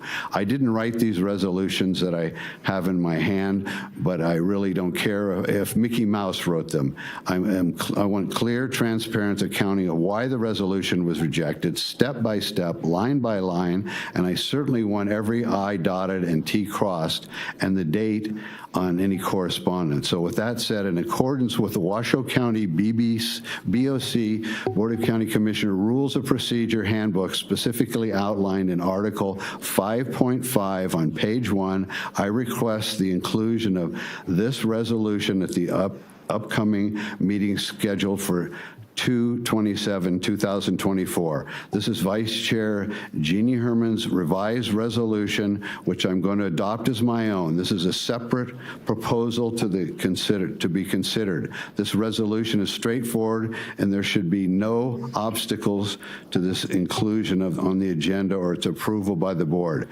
Its purpose is simply to ensure our compliance with the laws and enhance transparency for the public by introducing an additional layer of accountability. I expect the resolution will be included for consideration on the agenda at the meeting scheduled for February 27, 2024. I'm going to hand this over to the clerk to have her put it on the record. Thank you. Commissioner Andriella. Thank you, Madam Chair. I really want to ask a few questions, so bear with me. Mr. Solero and Mr. Edwards may have to help, but I do think we all were surprised to see the result of what appeared to be a technology issue, but the reality is that it's concerning. And I think that we have really, no matter what party, have really created an element of concern and lost faith and trust. And I have some questions that I just really feel are important to ask. And so bear with me, Madam Chair. What was the process that led to the discovery? Do you happen to know, Mr. Solero or Mr. Edwards? I do not. You're asking what the process was that led to that discovery by the Secretary of State's office? Mm-hmm. I don't know specifically. But what I am aware of is that people were reporting that if they went on the database, it was showing that they had voted when they had via mail ballot when they had not. So it was sort of like a ground level reporting factor as far as I understand it. And so I'm sure that others have read that it appears that, at least reported in the RGJ, that it was initiated by a gentleman who shared with his representative that he and his wife had submitted a ballot that hadn't actually truly been submitted. And it was essentially, according to the report, 48 hours after the canvass of the vote was secured here. And so my question is really a concern, and having that reported and not necessarily built into a system that would alert that is a concern. And I'm sure the Secretary of State office is working, but information that has been shared and that you, again, Mr. Slur, just shared as well, that the information that was at Washoe County in terms of the canvass of the vote and that information that was presented by the ROV, I specifically asked, if there were any irregularities, and I realized at that time that information that we have now wasn't available, but I'm specifically asking about the legality and the compliance of that vote from Washoe County's standpoint. And now that we have this new information, is there any concern that we may have not exercised our due diligence and compliance in that regard for Washoe County?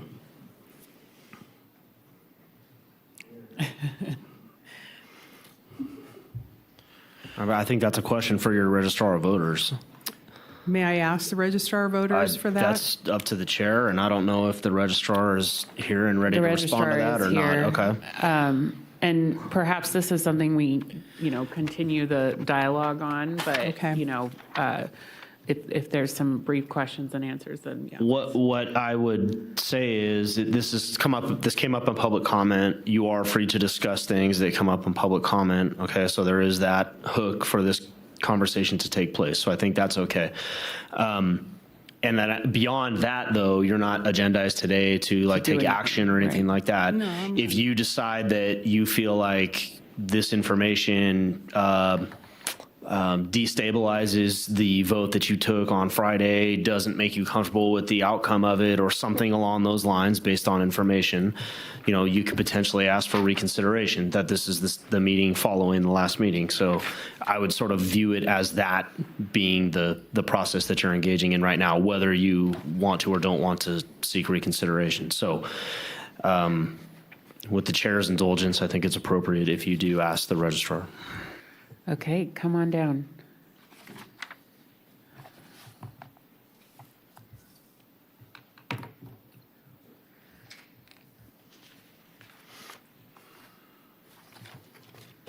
Do I need to repeat my question? Yes, please. Okay,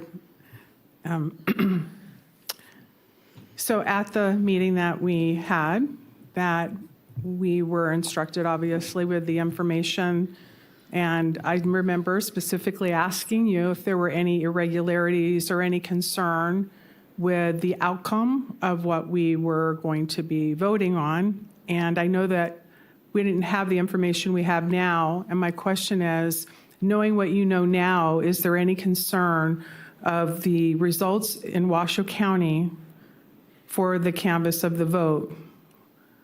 Knowing that we have this information by the Secretary of State and the action that we took. No, there's no concern in my mind about it at all. May I ask you may I have a follow-up? Yes. Can you expand on why you're saying no? Because our information is correct, 100% correct. We verified that yesterday. My staff and I were in the office for about 10 hours yesterday, verifying all of the emails that came in. Our website was correct when it said either they voted or they did not. The issue was going from our site, our information to the Secretary of State's information. Because they're two different databases, they did not speak clearly to each other. This is what the VRIMS program is actually going to be taking care of.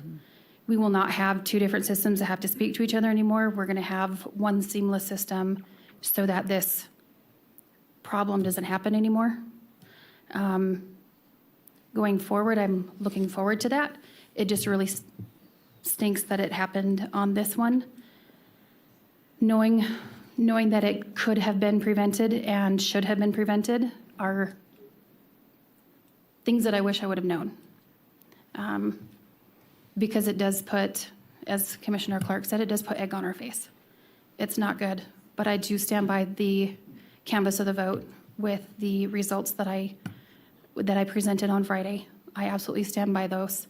Having so many people look at the results again yesterday and verify that our website was correct versus what the Secretary of State's did. Yeah, I stand by those results.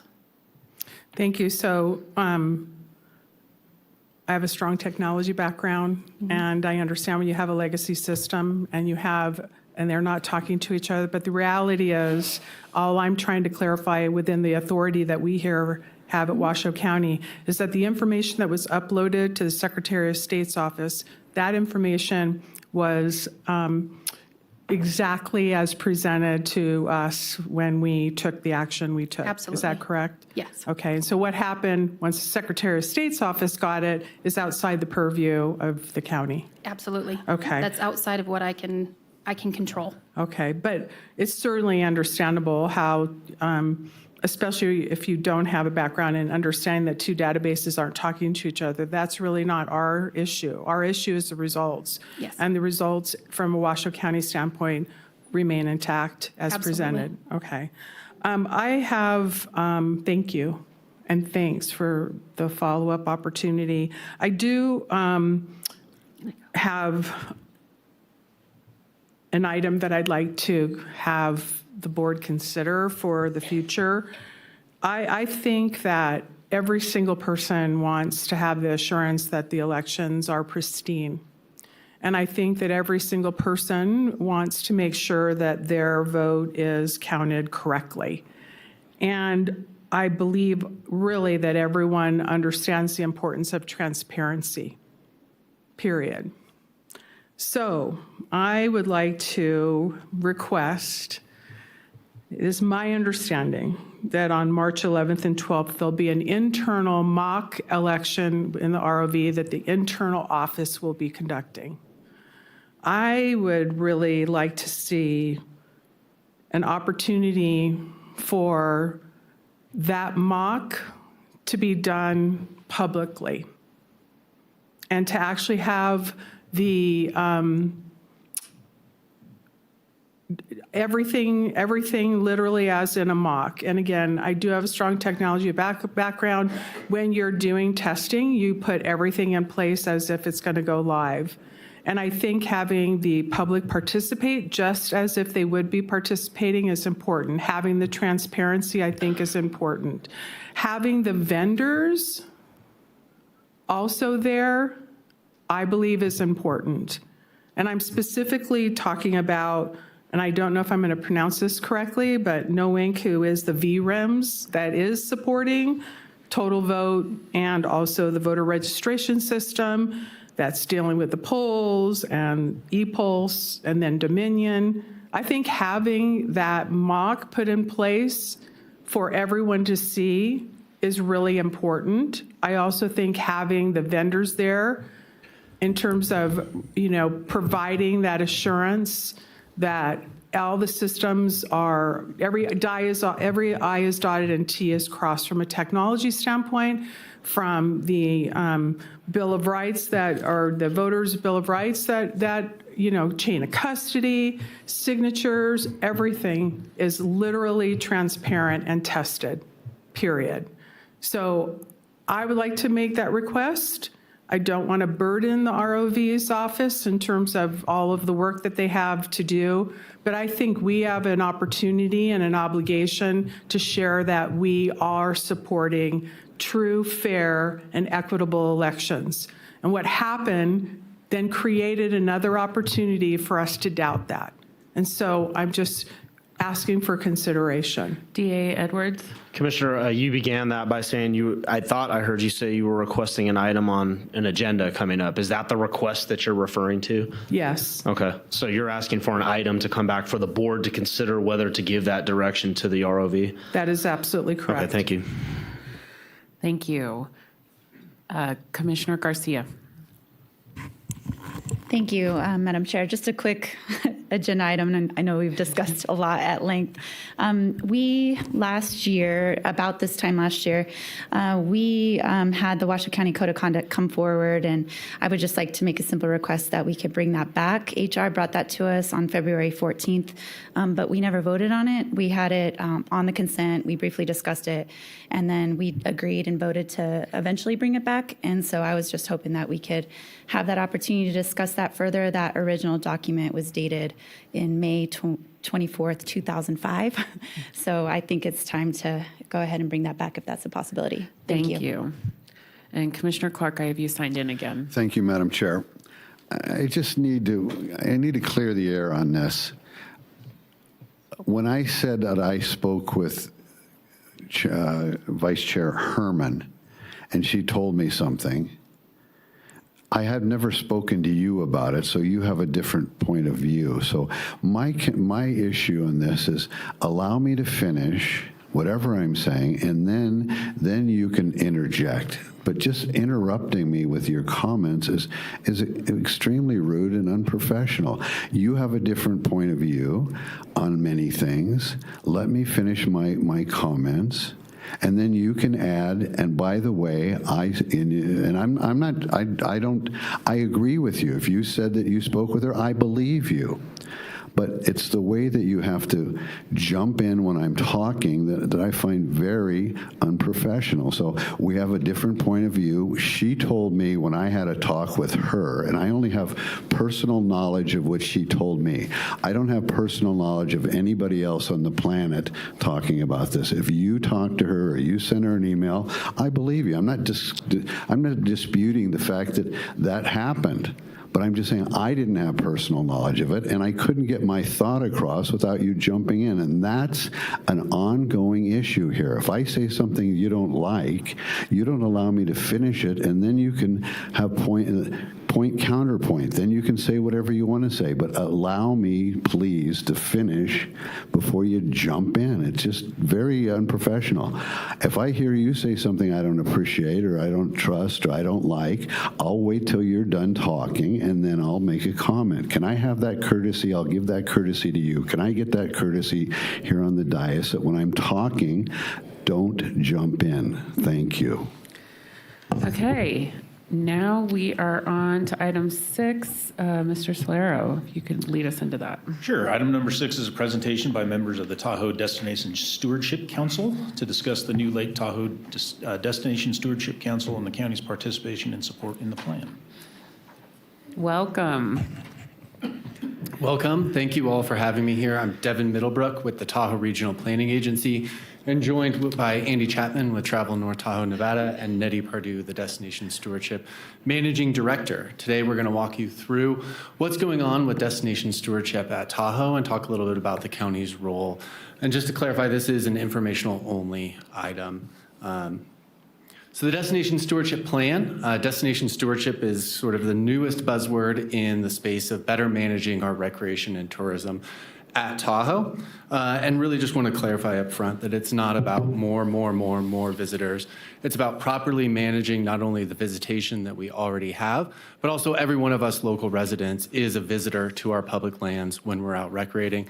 And I think it'd be no surprise to you that most people in Reno don't view themselves as visitors to Tahoe. Tahoe is your backyard. You are all Tahoe locals as far as we're concerned. To put a little context on our outdoor recreation and tourism industry, in 2022, there was about $4.5 billion in direct visitor spending in the Tahoe region, totaling about a little over $10 billion total economic impact.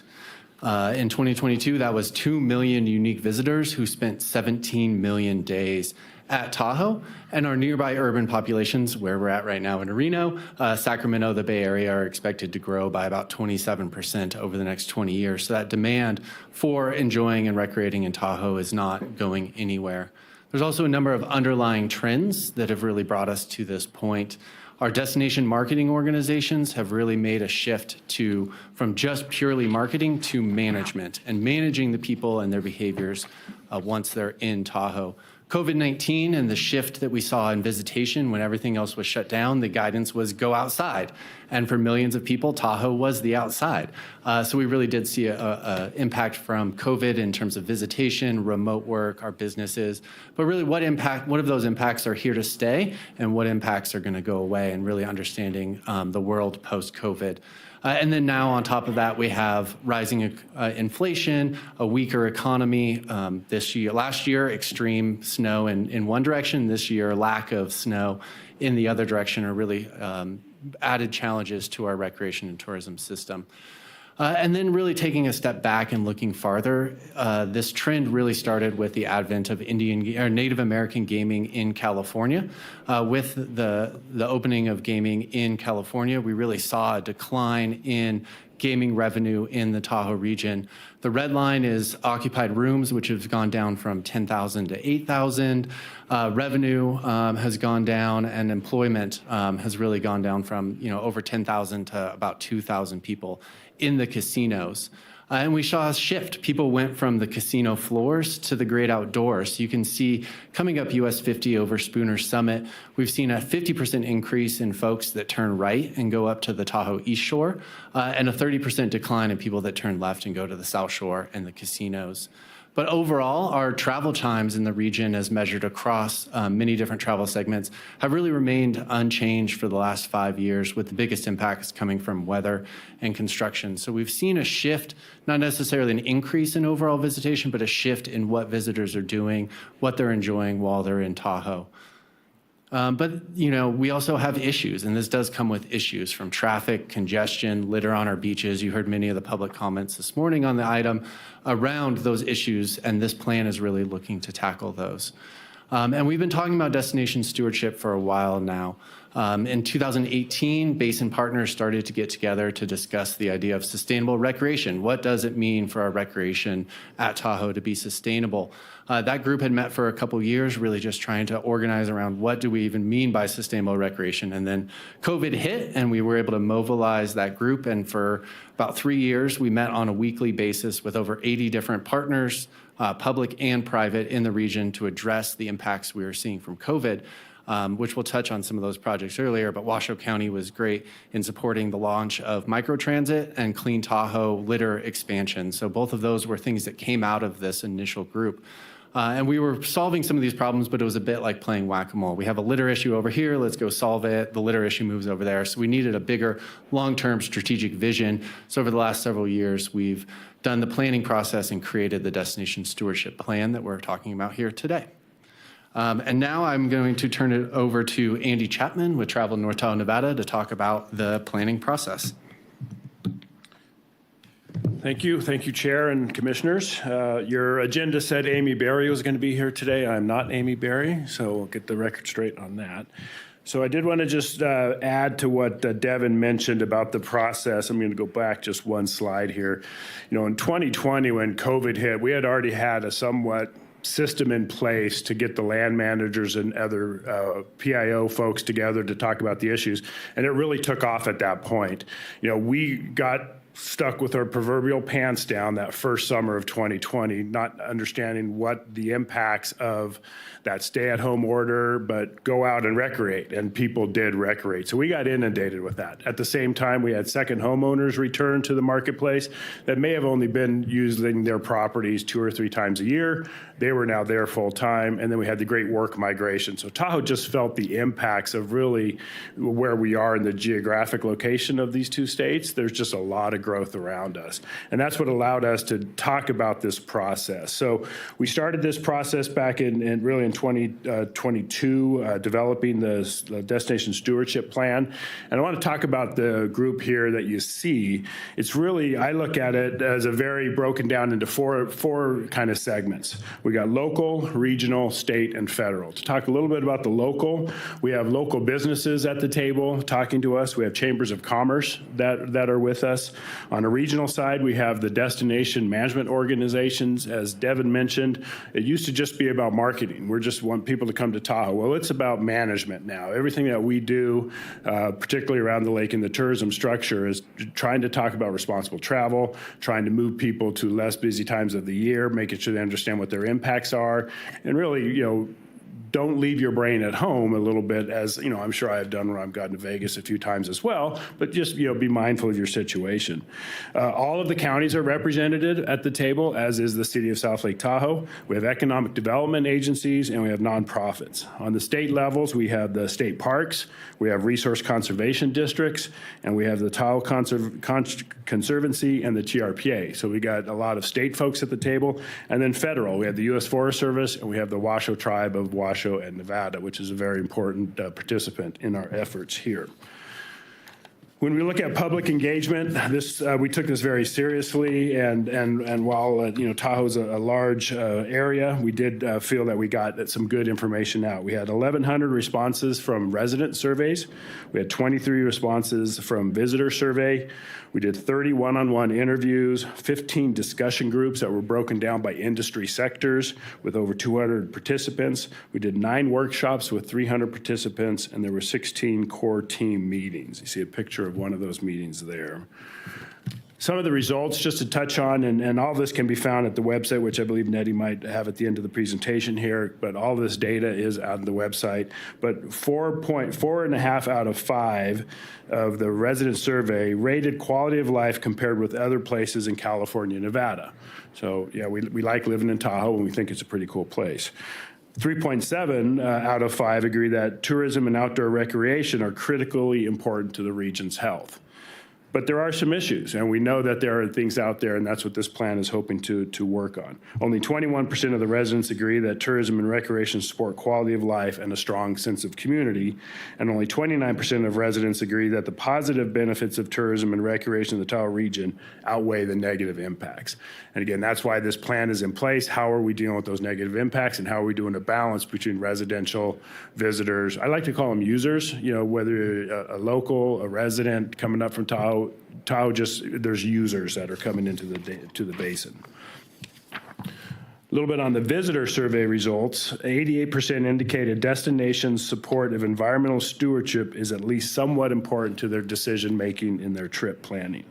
82% say they do their part when they visit a destination. That could be volunteering, that could be picking up their trash, making sure their dog is being taken care of, those things. 71% believe they are mindful and respectful of the natural environment, and 42% that the Tahoe region is doing an excellent job of safeguarding its natural resources. More could be done, we understand that as well.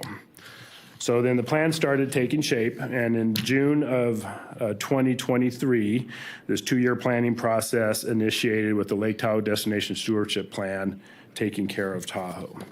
And there are 4 key areas around one shared vision. And I'm going to read the shared vision just to get it in the record. A cherished place, welcome to all, where people, communities, and nature benefit from a thriving tourism and outdoor recreation economy. There are 4 key pillars around that: foster a tourism economy that gives back, turn a shared vision into shared action, advance a culture of caring for Tahoe, and improve the Tahoe experience for all. And with that, I'm going to turn it over to Nettie, who will get into some of the details.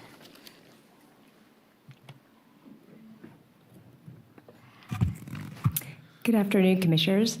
I'm Nettie Pardue, and I'm the Managing Director of the Destination Stewardship Council. It's nice to be with you here today. So in continuing on with what my colleagues Devin and Andy just discussed, I want to talk to you a little bit about what it means to turn this plan into a reality. So I stepped into my role in 4 months ago in November, and one of the initial things that I've set out to do is to build this Destination Stewardship Council. So in December, we came together, a group of all the new council members came together for an in-person meeting, and this included all the folks that you saw on the slide, the previous slide, and it also includes some new members. That includes California state parks, Nevada state parks, and some of the larger Palisades and Vail have now joined the council. So we now have entire representation around the basin of many stakeholders. And so what I want to say about this is that for the first time in a very long time, what was commented at this gathering was that we have created a new table around the basin with this plan to protect the natural resources. Tahoe is a pretty complex place, right? We're 5 counties, 2 states, and an incredible natural resource.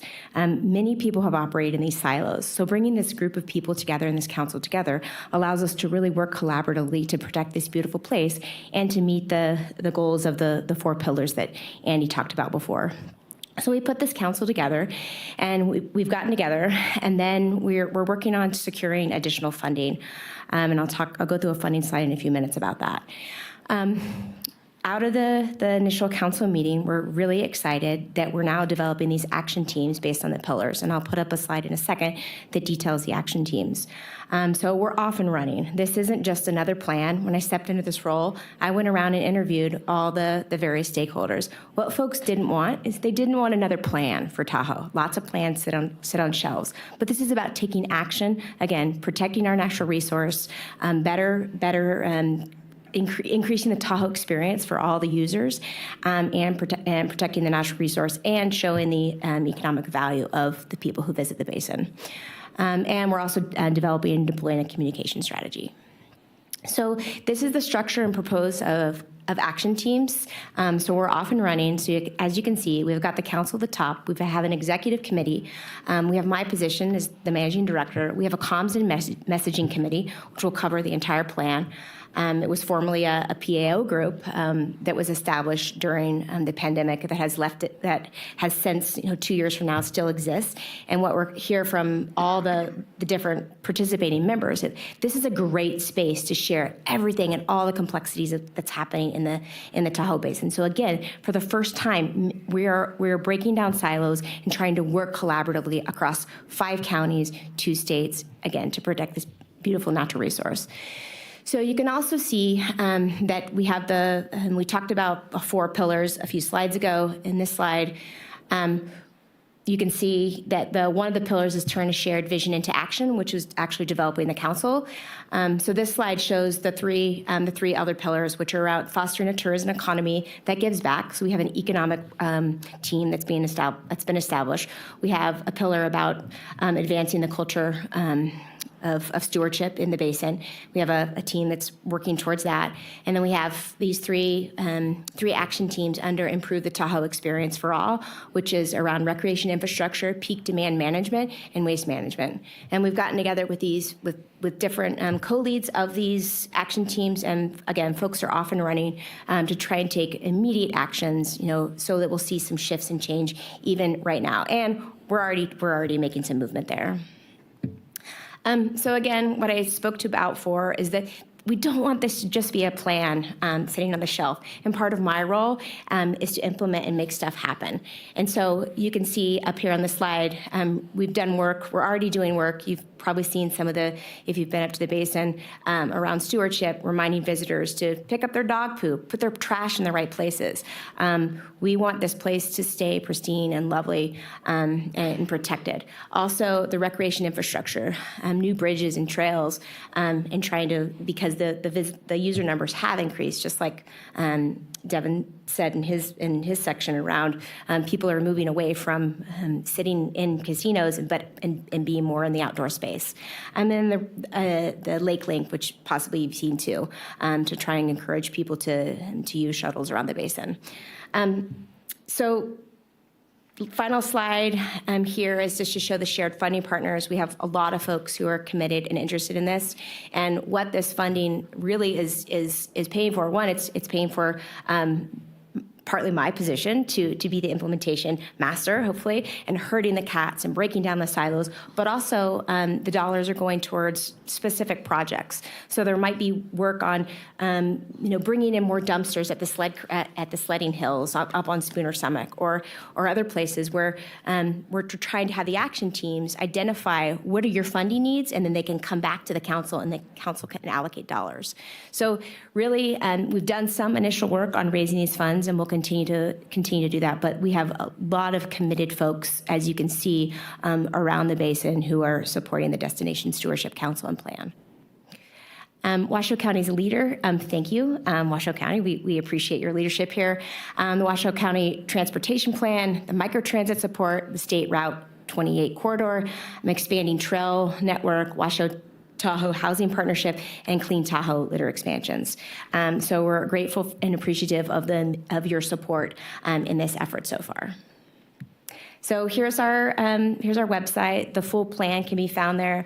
Wouldn't suggest reading the 128-page plan, but the executive summary is great.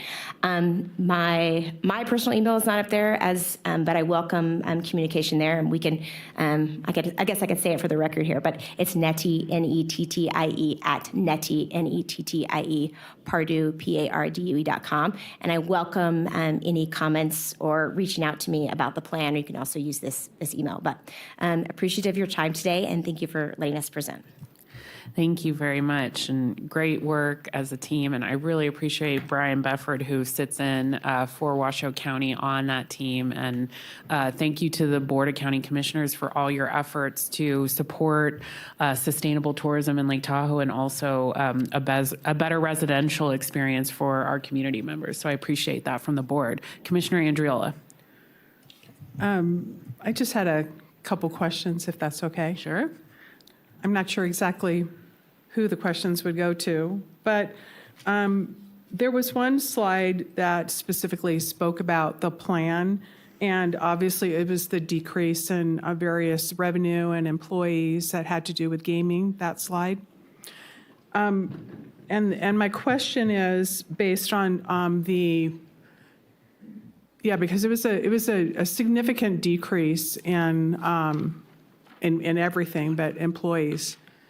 Look at the green line, right? So when I looked at this, it was like, wow. But and then looking at your presentation, there were obviously the objectives that you're trying to achieve and the orientation to be task deliverable and follow up on that. But I don't see anywhere where employees have a voice in any of this. And I'm just wondering, is that important? I mean, I know it is, but I'm just not sure where that fits, and maybe I might have missed it in taking the time to review your presentation in advance of this meeting, but I don't see where they have a voice at the table.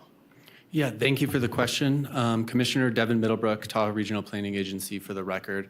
The employees is a huge part, and I think we were very intentional about fostering a tourism economy that gives back our first pillar in the plan, because at the end of the day, it is about supporting our local residents and making sure that they can have a quality of life. That is another reason why we added Vail and Palisades to the council, because they are some of the largest outdoor recreation employers in the region. So they obviously speak and bring that voice for the employers. And then during the outreach, as you can see on the slide, employers were not only part of those residents in the resident survey, but several of those 15 discussion groups were targeted at businesses. So the employers, employees, recreation employees, folks that worked in that field. And then we also did targeted Spanish workshops as well to make sure we were capturing that population. So throughout the representation on the council with the private sector, through our outreach and developing the planning process, that's where those employees gave input. And then as we develop and implement all of those actions, getting the employees involved in shaping those and taking advantage of those programs is a top priority. Thanks. Thanks for clarifying that, because I couldn't necessarily tell that from the information that you provided. So I also had one other follow-up question, and that was, how long did this take in terms of, gathering all of this information to you presenting it today? Yeah, so the planning process itself was about 18 months from Okay. start to finish. We launched in June of 2023 and have been busy working on all of those organizational structure pieces since then, and also implementing actions on the ground. But as I mentioned at the beginning of the presentation, we've really been talking about this subject since about 2016, 2017. But the planning process itself was 18 months. Okay, thank you. Well, I'm encouraged that employees do have a voice because it is an integral part. Sometimes, employers certainly have an opportunity to participate, but, really trying to get a pulse rate on the concerted effort of the folks that are in various jobs. I think sometimes maybe see things that maybe aren't necessarily seen, that may be important decisions or important direction that could give some strength to what you're trying to achieve. So thanks for that opportunity to reiterate that they are a stakeholder. Thank you. And if I could just jump in there, Andy Chapman for the record. Part of those discussion groups, there were a couple of them that were very specific to frontline employees, and they were done by industry, so hospitality, healthcare, service providers, and things like that. So they had some very specific group discussion that were just with that frontline employees. Thank you. Any other board members? Commissioner Garcia? Thank you so much. I'm looking at the slide with all the different local, regional, state, and federal partners. All of those, or most of them, are recognizable, and I know we hear from all sides of the story, whether people support this or don't. I would just like for you to have an opportunity to kind of elaborate on, you're dealing with 5 counties, 2 states, all these different partners. How are you uniquely positioned to do this work? Why do we need another council? That's a great question, Commissioner, and one that we asked ourselves when we started this process. There's obviously a lot of collaboration and cross-governmental work that happens at Tahoe, and one of the most successful of that is our environmental improvement program, which I know Commissioner Hill is a great champion of.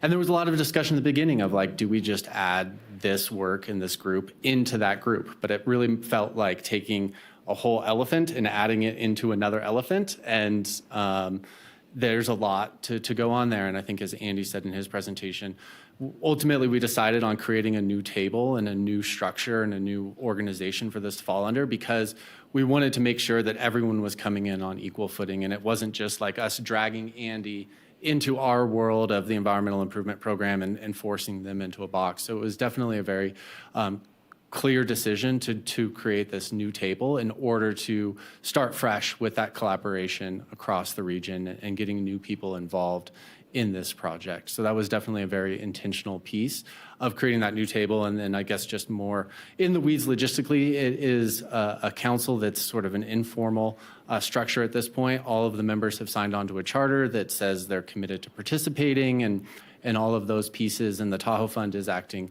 as our fiscal agent. So right now it's not an incorporated 501c3. We have a 501c3 acting as our fiscal agent. In the future, if we're successful, we could see this growing into something more formal, and hopefully that answered your question. It sure did. Thank you. Okay, thank you. Any other commissioners? Not seeing any. Thank you so much for your great work. Cannot wait to see what comes out of this, and let us know how we can continue to support. Great. Have Thank a you great all. day. Thank you. And now we will move to item number 7. All right, item number 7 is a presentation and possible direction to staff for the Washoe County fiscal outlook for fiscal year 2025 and budget. And our budget manager, Lori Cook, is here to give you a presentation. Welcome. My favorite presentation of the year. There we go. Okay, I guess it's good afternoon now. So for the record, Lori Cook, Washoe County Budget Manager. Clicker. So this is preliminary financial outlook. We'll start with the discussion flow. So we'll look a little bit at 2023, but just a reminder that the ACFR, so the audit, otherwise known as shorthand, the audit was acknowledged by the board in January, so last month. Real short overview of year-to-date, what's going on this fiscal year. And again, our fiscal years are July through June, so we're a little more than halfway done with fiscal year '24, and then the outlook for fiscal year '25. So what happened for '23? '23, we did use fund balance, so there was a use of fund balance. We had that intended and budgeted use of fund balance. Excuse me, the largest portion of that is related to the payments for incline, so the incline refund payments. However, there were some variances to the budget, and we like to just kind of outline those real high level. So we did see a slight variance in revenue and sources. So some came in lower than expected, and that was mostly C-tax, consolidated tax, and we talked about that when we were setting the '24 budget, that we were seeing that growth slow down.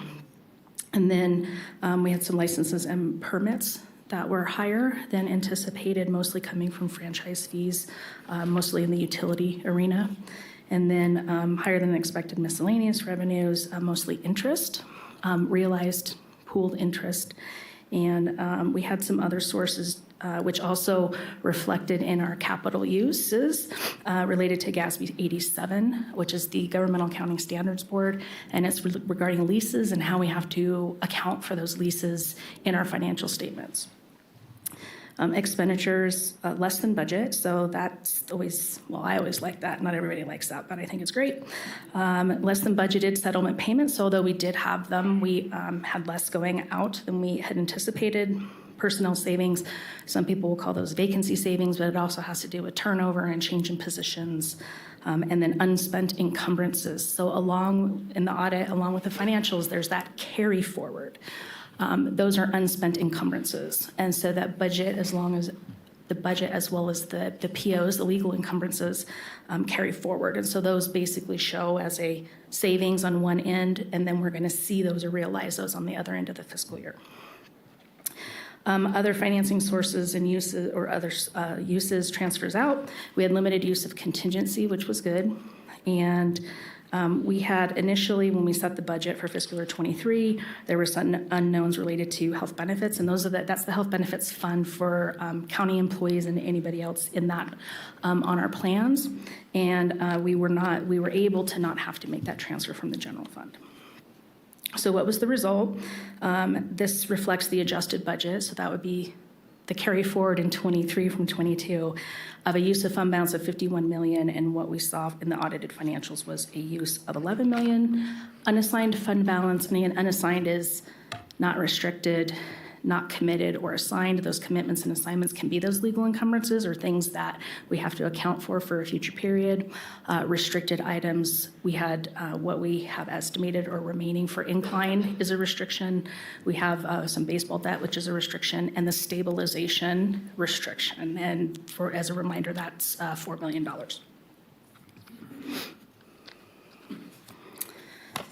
So what's happening year to date, what you can, or hopefully what you can see, there are two sides, so to speak. We've got fiscal year '24 on the left and fiscal year '23 on the right.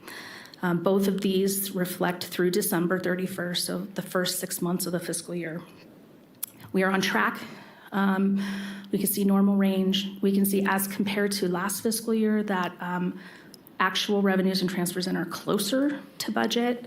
That has to do with the flattening of the C-tax. So of course, when we set the '23 budget and we started seeing it slow down, we started seeing it. And then if you can see expenditures and transfers out are at 46%, which is where we would anticipate to be through December 31st and basically right on track with prior year.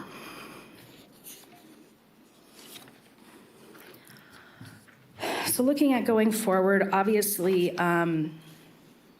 understanding and having a good grasp of national trends is important. But I think we've all seen that Washoe County is pretty unique when it came to what happened over the pandemic and some other, just our local economy is just slightly different. We are different than Clark County, so we do not have as much dependency on that tourism and gaming. We certainly still do. We just heard from a group, right, that we're talking about tourists, and we did see a lot of drive-up traffic. over COVID from our neighbors that were not open. So we saw an increase in some areas that we might not have anticipated. So we keep an eye on the national, but the state and the local are really where we kind of gravitate towards to try to figure out what's going on. But I guess you ask 15 economists or 150 economists, you're going to get 150 different answers. What's going to happen if we knew that? We wouldn't be here. We'd like have our own islands or something, I guess.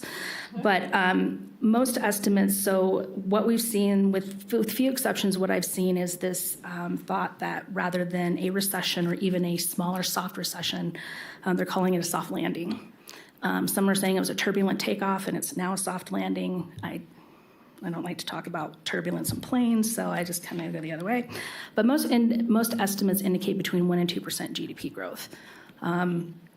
Unemployment as of December at a national level is 3.7%, with 2024 estimates between 3.9 and 4.4, so essentially full employment from the perspective of Bureau of Labor Statistics or the federal government is concerned.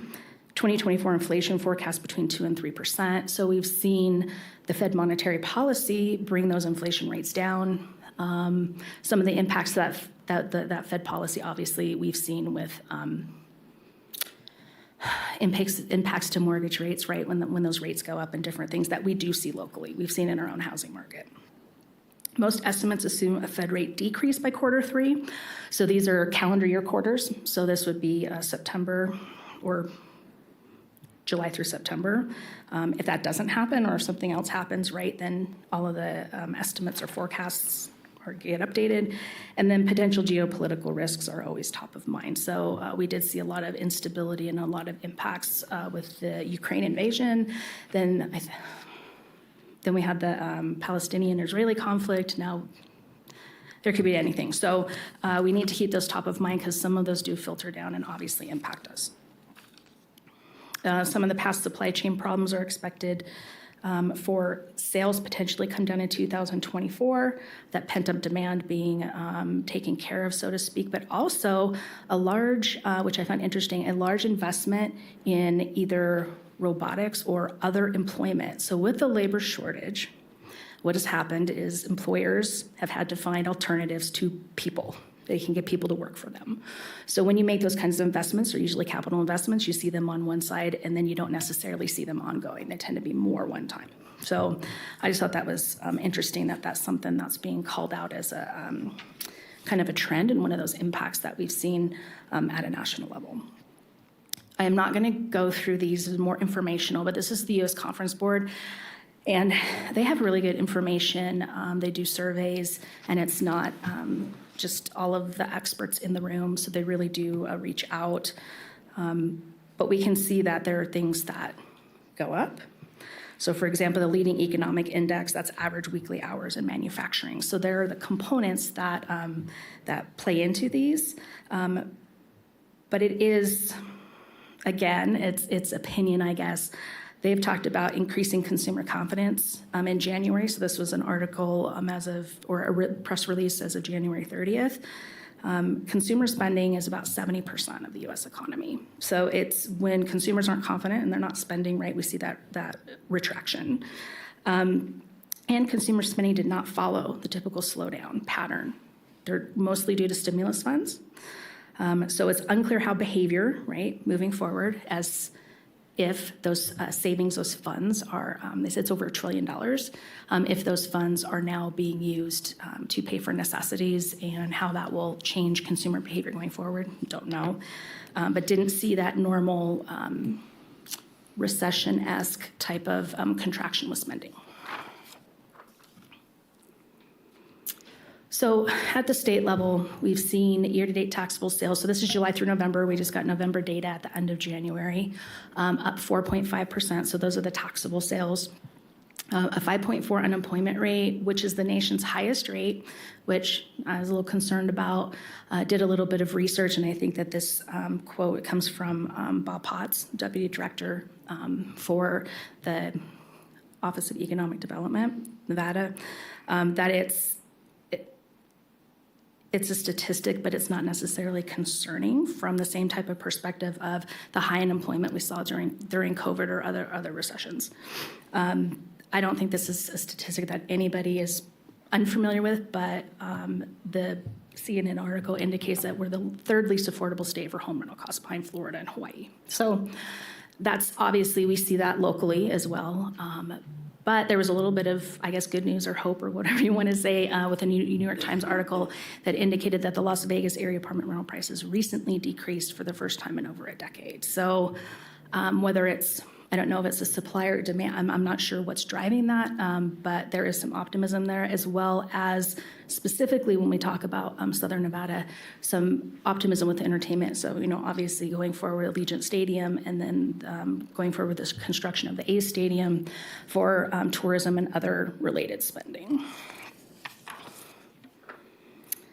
So for Washoe County, again, we saw over the pandemic, we saw our consolidated tax grow at a larger rate than anywhere in the state. So when we look at year to date for this fiscal year, our taxable sales are up 2.9%. So again, not declining, but not double digits. 3.9% unemployment, which is fairly similar to the national rate, but obviously lower than the state rate, which gets heavily, when something happens in Vegas, whether it's something good or something not good, those statewide statistics get heavily influenced by that just because of the population, how big that county is. But both lack of labor and inflation have led to have both contributed to escalating costs. We've seen them come through with our contracts, with things being renegotiated, things being bid. If we can find the labor to do it, it's just more expensive.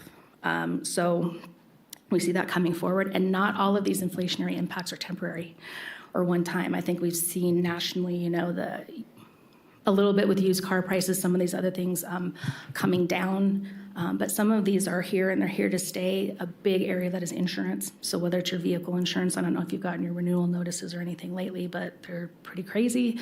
Medical, utilities, just the cost of labor, and then shrinkflation, which is basically you pay the same for less. I've seen it with, I don't know, I get like 6 granola bars instead of 8 or something now. I mean, and that's kind of a silly, arbitrary example, but it is across the board. You see it, cereal, you see it, and a lot of times you see it in those necessities that people, it's not discretionary spending for most households. So that's kind of the lay of the land. Obviously, you were all present in October, so the strategic planning workshop with the strategic focus areas, and so we had mental health, senior services, and infrastructure. Along with doing the things that we have to do, the strategic plan is what we use to move forward when we talk about resource allocation. When we look at the financial outlook and the preliminary, we start with the general fund, or we focus on the general fund, rather, sorry. Over 50%, or a little bit about around 50% of the total budget. So if you take everything else and put it all together, it's about the same as the general fund. So that's one reason why we have so much focus on the general fund. So when we look at the base budget, so again, our process is we have a base budget. So what was approved and allocated ongoing from the prior year for us, that's 24, the year we're in, rolls forward, it becomes the new base budget for the following year. So positions, which we don't, we'll talk about, but if we had any kind of contractual increases that we know we have escalators, including collective bargaining, which we'll talk about. So when we do that and we roll that forward and we know we have those changes, what we're seeing right now is a structural deficit of about $7.4 million. So if we had to say, okay, put a fork in it, you're done today, we don't do anything else. We don't do any enhancements. We have no COLAs. We have, kind of this unrealistic picture, but we have to start from somewhere. That's what it would look like. Personnel is 80% of total general fund expenditures and 68% of total general fund uses. It's not out of alignment with public service agencies. That's our job, is to provide service, and most times we do that with people. So it might seem like a high percentage. I've seen some, I'm not saying exact county duplicates, but I've seen it as high as 85 to 90%. So it's not out of alignment from that perspective. The base personnel increase right now is 3%. So that's without including an estimated COLA or cost of living adjustment, sorry to use acronyms, based on the expiring collective bargaining agreements. Transfers out, so we transfer to CIP, the capital fund, we transfer to the indigent fund, we transfer to health district. There's multiple funds that receive general fund transfer. They're 16%, so not insignificant. And when we talk about our main resources, how do we pay for this? It's property tax and consolidated tax. Property tax at about 50% and consolidated tax at 33%. So if we see those flatten or increase, right, it's a different trajectory, especially when we compare it to how we're using those funds. Is it one time? Is it ongoing? What does that mean? The preliminary 5-year forecast, so for us, we're looking at 25 as our base year, and then our 5-year now is 26 through 30. And there's a typo on this, I'm sorry, there was a different version. I'll correct that. The version that's online, so for anybody in the atmosphere that wants to know, this is posted. It's 4.8% average revenue source increase with a 4.9% average expenditure use increase, right? So we see that little imbalance right there. But the further out you go, right, you see those accelerator cumulative impacts. Over the past 5 years, when we talk about starting in 18 and going through 23, we've seen average sources increase 6.6% and uses 6.9%, excluding settlement payments and other material one-time uses. So we've done some one-time transfers to capital to get some capital projects funded and some capital funding available, and then the incline settlement payments. And those were intended and approved and set into the budget to be use of fund balance. That's so when we're looking at it, we really want to try to find what is that pattern or what is that forecast related to the ongoing, not just the one-offs. This is just a historical chart, and if you can't read that, I'm really sorry. It did look bigger on when I was doing the presentation, but if we look back to, right, we see recession era, so there's use of fund balance, then we build fund balance, and then we have use and anticipated use of fund balance. And so that 25 just represents that base structural deficit. And again, 22, 23, and 24, we addressed, and as an agent, as you know, the board as policy, when they adopted the budget for those one-time, for those refunds, even though it was over multiple years.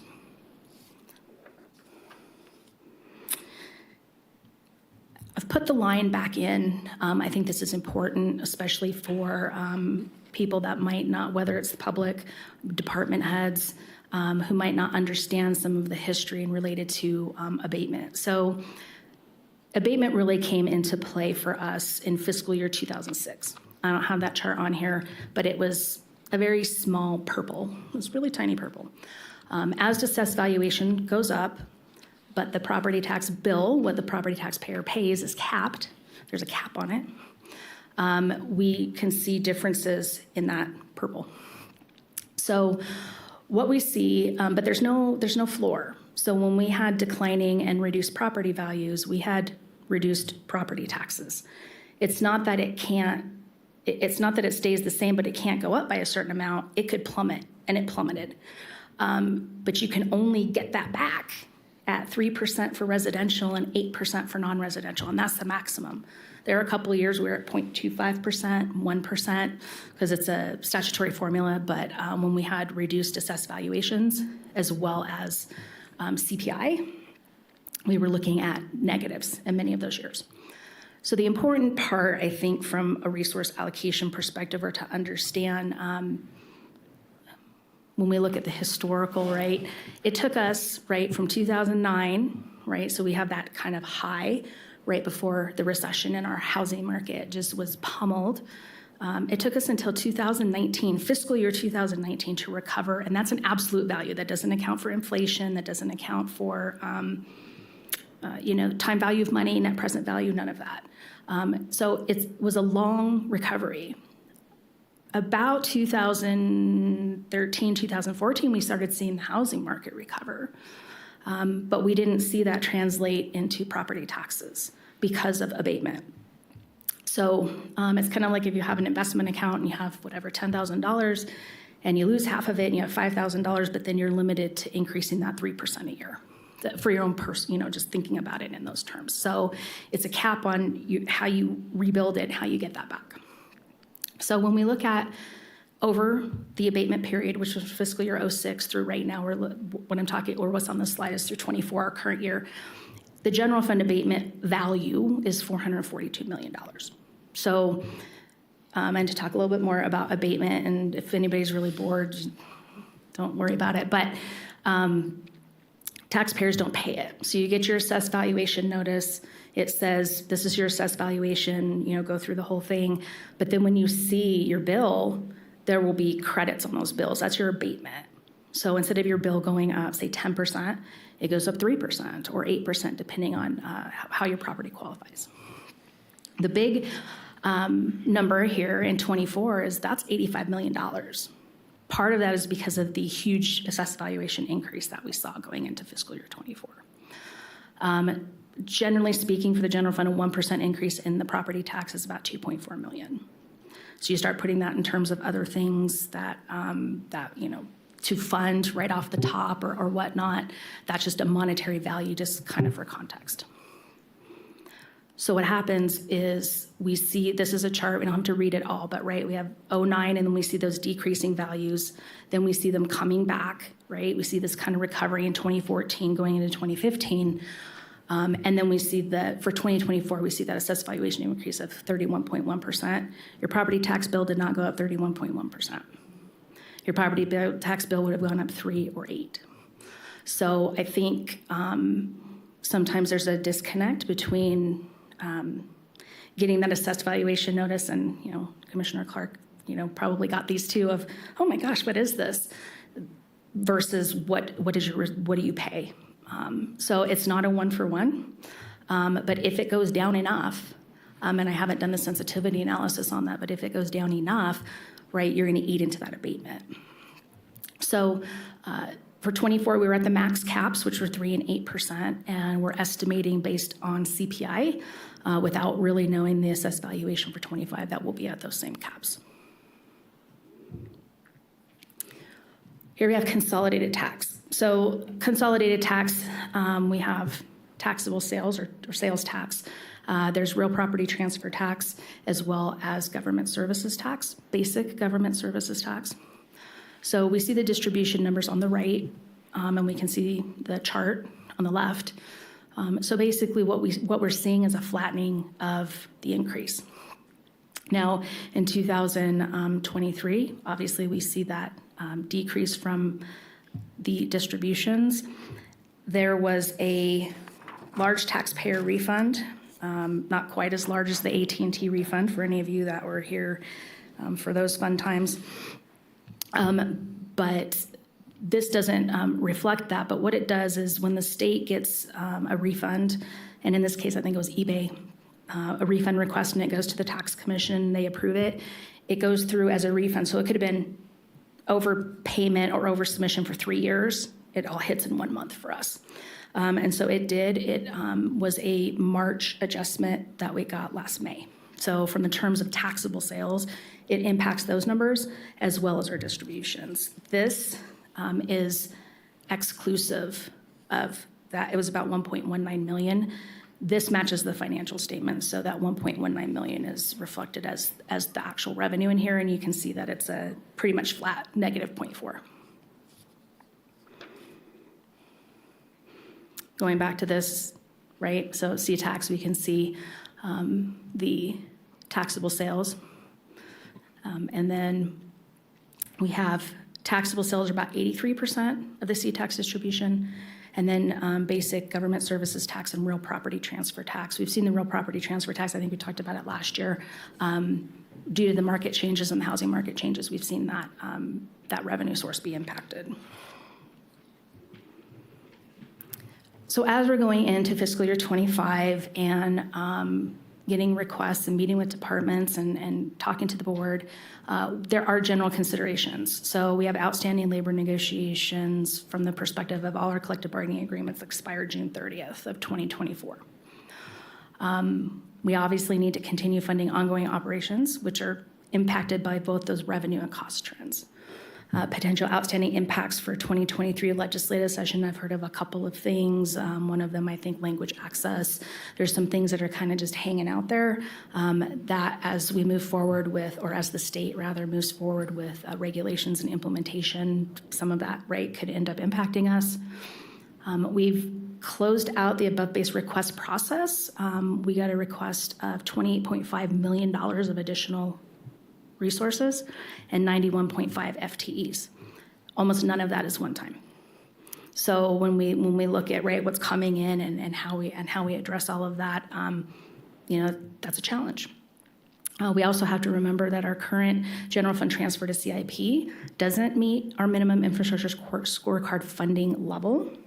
Requests for, and we did not accept requests from departments, again, mainly due to workload and availability and us being able to complete timely and spend our ARPA funds. So, but that was 20.1 million. So those requests were 20.1. And then we also, and this goes right back to the strategic retreat and the strategic priorities, have identified funding mechanisms for major capital and infrastructure projects. So those are still there, right? Those are still concerns or considerations. So kind of what's the summary of all of that? It's kind of a little anticlimactic, but we don't think that there is going to be, I think it's going to be extremely limited for expansion going into fiscal year 25. Again, if we're looking at things that are one time, that's a different metric and it's a different way to look at how that impacts the forecast versus ongoing. May need to delay or stagger enhancements. We've done that in the past, pending the outcome of additional information. So as we get more CTACs or we're moving forward with collective bargaining, we plug those in, so to speak, and we see how those impact the bottom line. So net zero trade-offs, resource sharing, leveraging, one-time investment should really be first consideration. And our departments I think that they do a really good job of trying to look for creative solutions and how can we try to make this happen and how can we try to make this work. But at some point, if the work needs to be done, what is the solution to this? Is it people? Is it technology? Is it a combination? Or do we change how we do business? Or do we, those things, some of them rise to policy level. So those are the considerations going into fiscal year 25. So it's not, I don't want to call it critical, but I think that needs to be pointed and discussion and not much different than prior years, but it is what it is. If we had a way to be an entrepreneurial county and, I don't know, do something, make a bunch of money off of it, I'd be down for that, but I don't know. So our next steps will be submitting the tentative budget, which is a legislative or NRS requirement, rather. Presenting, now there's things that happen between now and then. We'll be meeting with departments, we'll be meeting with commissioners, one-on-one meetings with commissioners. But April 16th will be the recommended budget. 21st is scheduled for the public hearing. June 1st, we have to submit to the state. And then by August 1st, and this is the deadlines we have every year, we have our 5-year CIP, debt management policy, and statement of indebtedness. So those are really the, more formal next steps that come through the board, but there's a lot going on in the background, and there's a lot of work and communication and follow-up and all of the things that you can think of with, we have over 3,000 employees and $1 billion budget, so there's a lot going on. So that's what I had.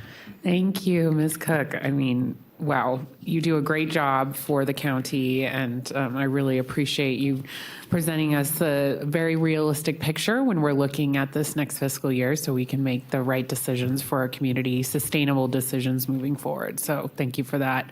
Looking to the board if there are comments from board members. No. Commissioner Andriella. Would like to thank you for really being so thorough and succinct in a very complex way.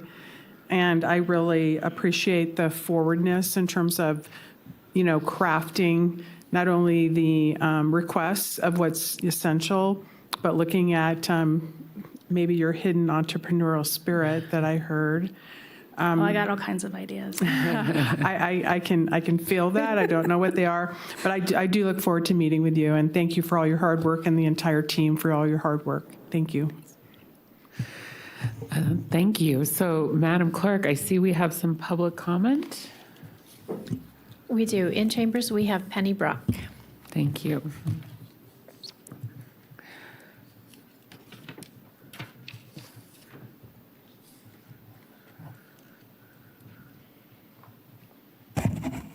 Penny Brock for the record.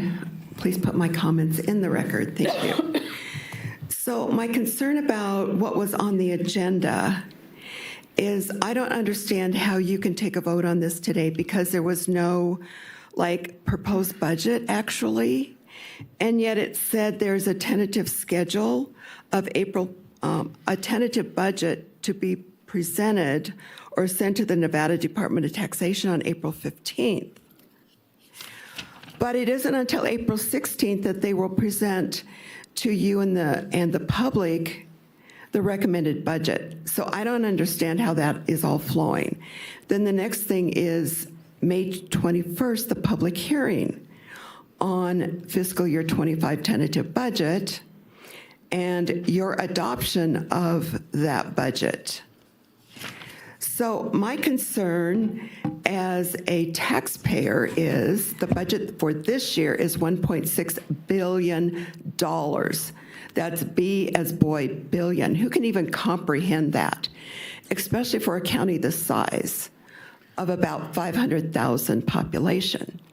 A team of us looked at various counties around the country with populations of about 500,000 and what their county budgets were.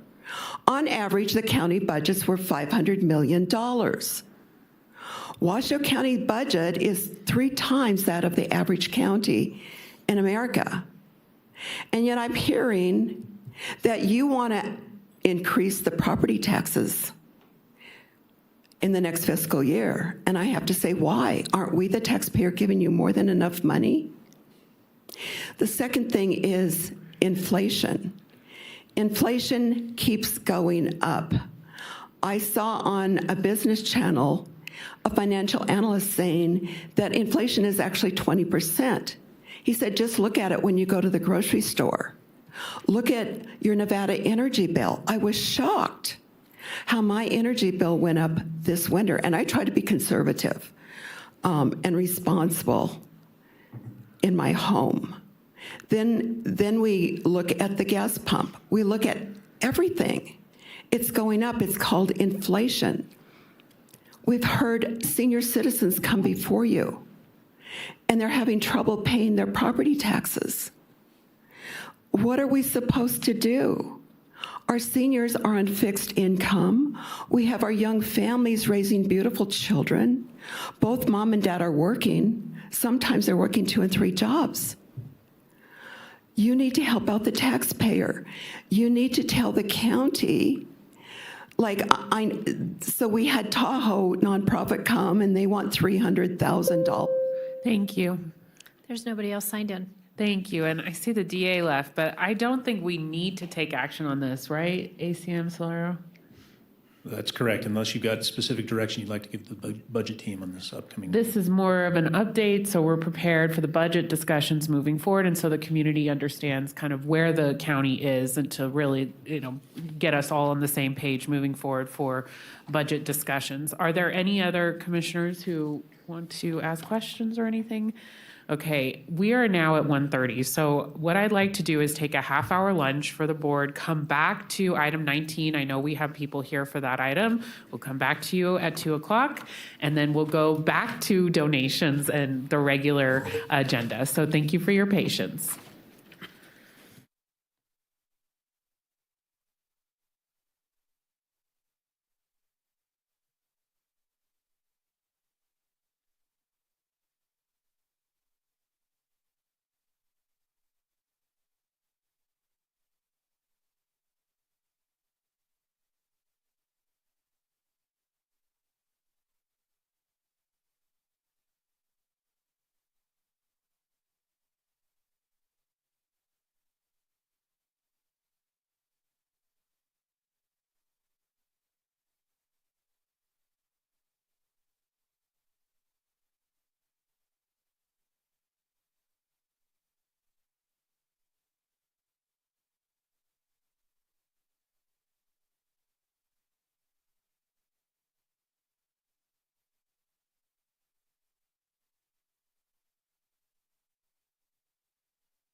off for just 1 second, like right there. I got to blow my nose and it's really very good.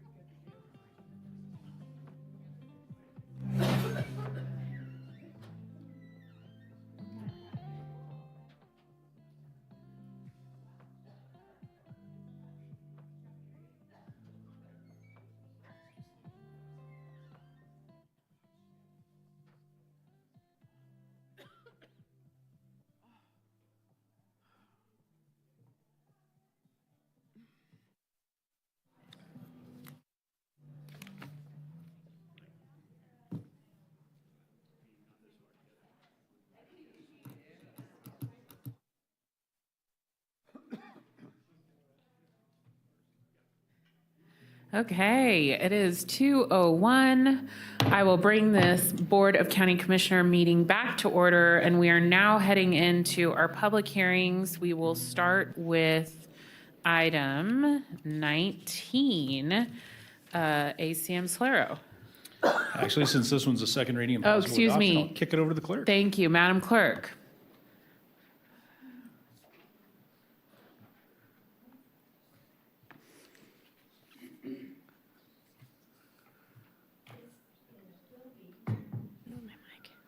This will be ordinance number 1711, an ordinance amending Washoe County Code, Chapter 110, Development Code, Article 220, Tahoe Area, Section 110.220.275, Wood Creek Regulatory Zone, to add schools, kindergartens through secondary, use type as a permitted use, subject to a special use permit on those parcels in size equal to or greater than 3 acres within the Tahoe Wood Creek Regulatory Zone, and all matters necessarily connected therewith and pertaining thereto. It's formerly Bill number 1901. Thank you very much. And this is the second reading. Does the board want to see a staff presentation or a quick reminder of what this item is, or do you feel comfortable moving forward with public comment? Commissioner Clark? I talked to Mr. Edwards earlier, and I'd like to have him explain a little bit about church property and what can be done on a church property. Does the county have the ability to regulate that at all? And just an overview from a legal standpoint. Thank you. Thank you. DA Edwards. Sure. The quick answer is yes. The county has the ability to regulate church properties, but only in the same way that it regulates every other property. So it's not like there's a special set of rules necessarily for uses that happen on church properties. So this one, for example, here is an amendment to basically the zoning rules that would allow this school's type of use within that particular regulatory zone. There are some church properties on that regulatory zone. You've heard from representatives of those properties during the course of these proceedings. And it's my understanding that there is at least some desire to operate schools on those properties, but that's not what the board is considering, whether or not they are or are not going to pursue those uses. What the board is considering in adopting or not adopting this change in zoning rules is whether or not that particular regulatory zone, with the limitations described in the item and the staff report, are appropriate for the type of use, which would be schools, kindergarten through secondary. And as you see from the item, it is a special use permit required. That's a fairly substantial level of oversight on uses to mitigate impacts on surrounding properties, and schools do have impacts on surrounding properties. So the special use permit is designed to address those circumstances, and the parcels are 3 acres or larger. So you're not talking about cramming a school into a half-acre parcel or something like that. So there's some space as well, because schools tend to need space. So that's what you're doing today on this item. It's not an item that's geared toward religious schools, or it's not for or against religious schools. It's simply about whether this regulatory zone is appropriate for the school's use in general with those conditions.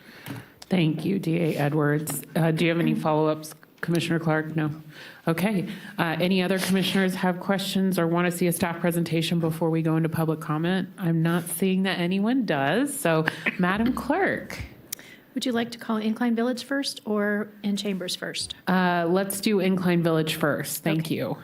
This is online. First up in Incline Village, we have Teresa Eppolito, followed by James Gentry.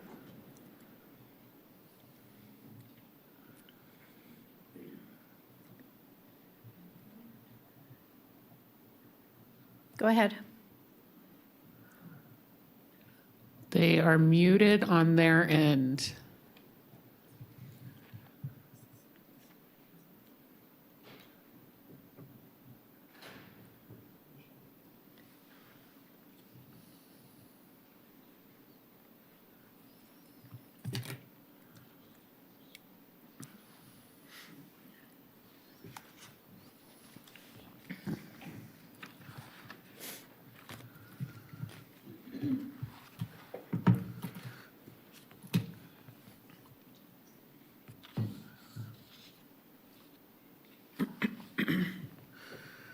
Well, perhaps we'll call up our in-person public comment unless we think that this is, oh, it looks like a library staff person's coming.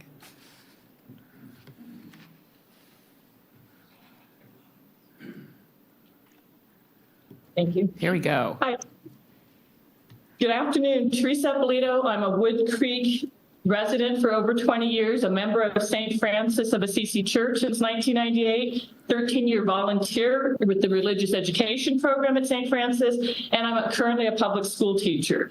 I am concerned, however, with the impact St. Clair's School has on the church, the Wood Creek neighborhood, and the North Lake Tahoe community as a whole. From previous meetings, it appears you are only listening to the engineering firm who was paid by the Christian schools and to the families who attend these private schools when deciding to move forward with the rezoning in the Wood Creek neighborhood.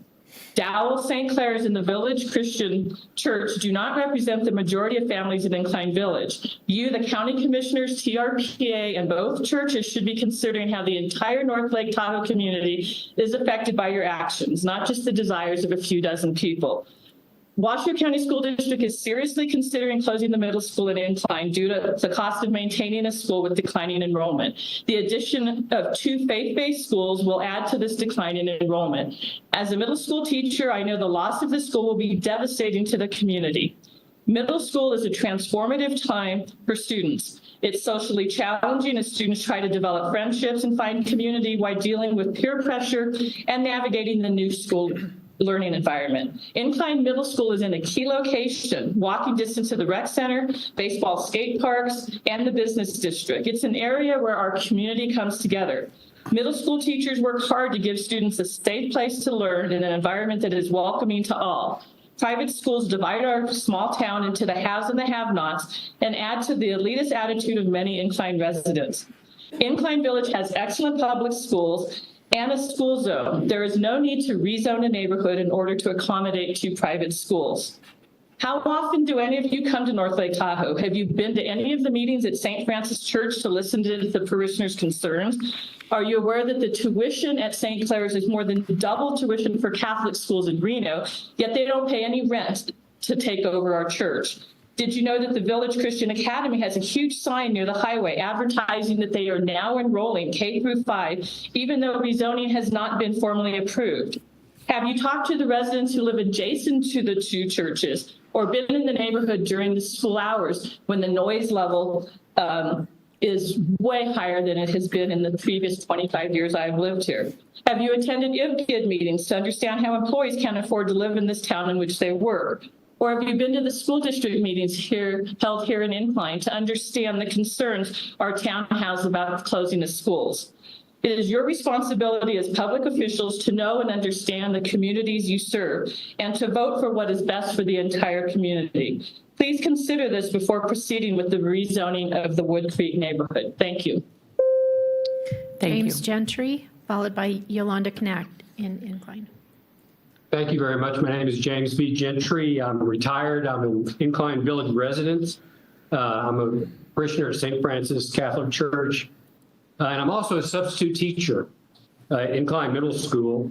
Like most middle schools, I like to call it rumble in the jungle. But it's an extraordinary place, a small school with some pretty special kids that I'm concerned about. Before I start, and I want to hold up, first of all, these two pieces of documents. I want to make sure you've seen these. This is a letter, an email I wrote to you yesterday. This is a press release that was released by the opponents of this proposal. I hope that you read. I don't want to go over this because you've got it. You can review it and receive a fuller explanation of where I'm coming from. But I want to tell you about our exploratory real quick. Our kids at the school, our Incline Middle School Jazz Band, is creating and performing a rap song, and we're doing an anti-litter campaign for Lake Tahoe called Love Our Lake, Stop Trashing Tahoe. Our kids are engaged. They're excited. They need a home in order to thrive. And I'm deeply concerned about them losing their home. It doesn't need to happen. We support public and private education. I'm very much a proponent of faith-based education. My son went to a private Catholic school in Austin, Texas. We believe in school choice. We're just concerned about putting it here in this parking lot in the neighborhood, creating even more hazardous traffic conditions, and to give the kids an inadequate infrastructure in terms of being able to attend a K through 12 school. We have a school zone in this town for a reason. We have the infrastructure in this town. We have a middle school they're getting ready to close down. I walk the hallways. I see the empty space. I realize we have a home for more students. Why aren't these people coming to us, coming to our campus, coming to our school zone, and helping us keep our public school going, at the same time be able to thrive with their faith-based school? There's no reason not to take advantage of what we already have. I truly believe that this proposal and the consequences of it could be a true disservice to all of the students that are involved in private or public schools. And I implore you to take a break here, to take a pause, to take a look at what's actually being proposed, to allow the two sides to please come together and to talk about how we can utilize existing infrastructure and make this all work for everybody. We support education, but we also support protecting neighborhoods and lives. And I've been up on the church, having to park on St. Rose Highway, walking down in the ice and snow, and I realize that parking's at a premium. We don't need to fill the parking lot with a bunch of portable buildings to put a school where it doesn't belong. We need a safe neighborhood. We need a safe school for our kids to belong to. And I have solutions. We're just not.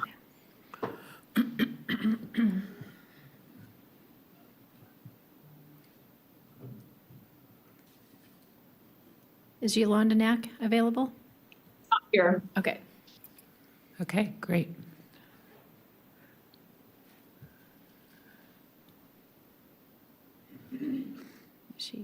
She said not here. Oh, not there. Yeah. Okay. Ready for in-person public We'll comment. move it back into chambers. Anne Marie Lane, followed by Sean Comstock.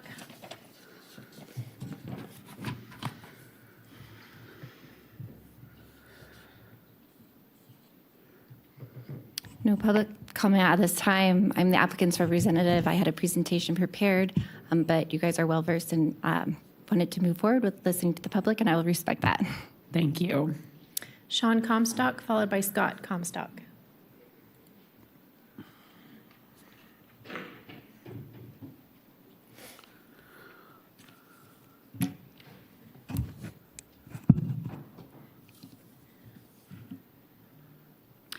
I live in the Wood Creek neighborhood on Mount Rose Highway, and I am enraged and very sad by this proposed zoning change, which would allow 2 churches to expand their private schools in my neighborhood, one of which plans to drop modular buildings into their crowded already parking lot. We submitted a signed petition and are deeply concerned about increasing known traffic hazards due to illegal parking on the Mount Rose Highway and along our narrow side streets, the unimproved streets. We worry about noise pollution and a reduction of our property values caused by an influx influx of students, many of which are non-residents, whose families don't pay taxes or support the local public schools. Quoting two Wood Creek residents against this attempt to alter the nature of their neighborhood, Matt and Jana Rager say, "Our neighborhood is just that, a neighborhood. You don't change zoning to accommodate just a handful of people." Residents argue that no one is opposing these churches' rights to develop faith-based schools, just where the plan to locate without adequate facilities. Up to now, both schools have been operating under a severely limited use of existing infrastructure. Both have been operating under ongoing temporary permits approved by the TRPA. They have joined forces, both wanting to expand pre-K through high school within a block of each other, with each campus housing up to 120 possible students. They hired Dow Engineering, a land use firm, which concluded this rezoning was justified as a public service and that there were no adverse effects to the Tahoe Area Master Plan. They all park on Mount Rose Highway, our evacuation route. Does Dow Engineering work for the churches, TRPA, or do they work for Washoe County when they conclude these findings? I support choice and faith-based education. However, our neighborhood is not the zone to house these schools. We have an excellent public education system in our town. The developers of Incline Vision had a well-laid-out plan as to where schools should be located and sold properties based on their zoning. In recent St. Clair's update, it outlined the plan to establish a long-term home on Kelly Drive, which would include the expansion and modular classrooms and bathrooms. In the past, according to the residents, assurances were made by the Catholic Church that this would not occur. We're afraid temporary isn't temporary, referring to 4 consecutive temporary 6-month operating permits granted by the TRPA.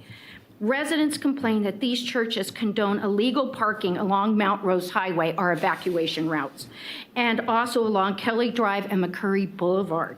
There are pictures in what we have sent you. It's only going to get worse, and it's only just a matter of time till somebody is killed on the roads. Scott Comstock, followed by Penny Brock.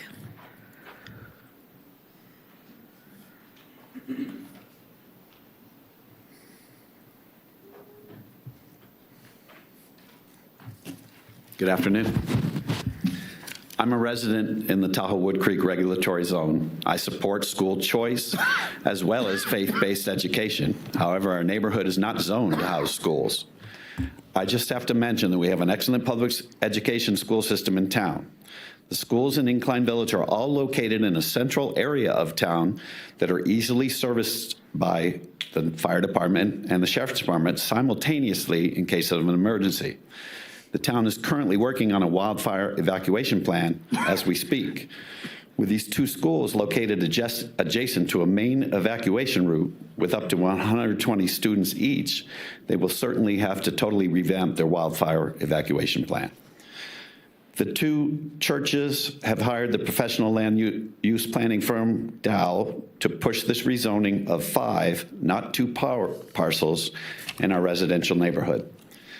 They are a well-oiled machine that has an organized letter writing and public comment campaign with the options that don't reflect the feelings of the Washoe County taxpayers that live in the Tahoe Wood Creek Regulatory Zone. Right from the start, Dow invited the required property owners of the neighborhood to a neighborhood meeting and then filed the paperwork for the proposed zoning change within days. The comment cards that were passed out at the end of the neighborhood meeting were never explained. Dow said, "Don't worry, all of your live comments are being recorded, taped to review later." Somehow the data collected from the neighbors' comment cards, at least 90% of them, included comments from many parents, students, founders, and teachers of the proposed schools who do not live in the neighborhood, shockingly in favor of their school. Please listen to the recording of the first neighborhood meeting from June 2nd, 2023 to get an accurate depiction of the overwhelming opposition to the rezoning. There's also a petition signed by over 50 residents of the Wood Creek Regulatory Zone that says they are strongly opposed to the rezoning. Both churches appear to be extremely confident that the rezoning will be adopted. Back in August 23, The proposed schools made an announcement they were expanding their enrollments and accepting applications for new students. They erected signage, released information to the community, and even held a ribbon-cutting ceremony. Residents worry they're treating the zoning change as a mere formality of an annoyance, or more of an annoyance than anything. They seem to be disrespecting the process and, in turn, disrespecting the agencies involved. Please rethink this rezoning proposal, do some independent studies, and help them find a location that is properly zoned for schools. Dow does a very good job of making it look like this is supported, but in reality, it is not. Please vote no. Thank you. Thank you. Penny Brock, followed by Jeff Ogden.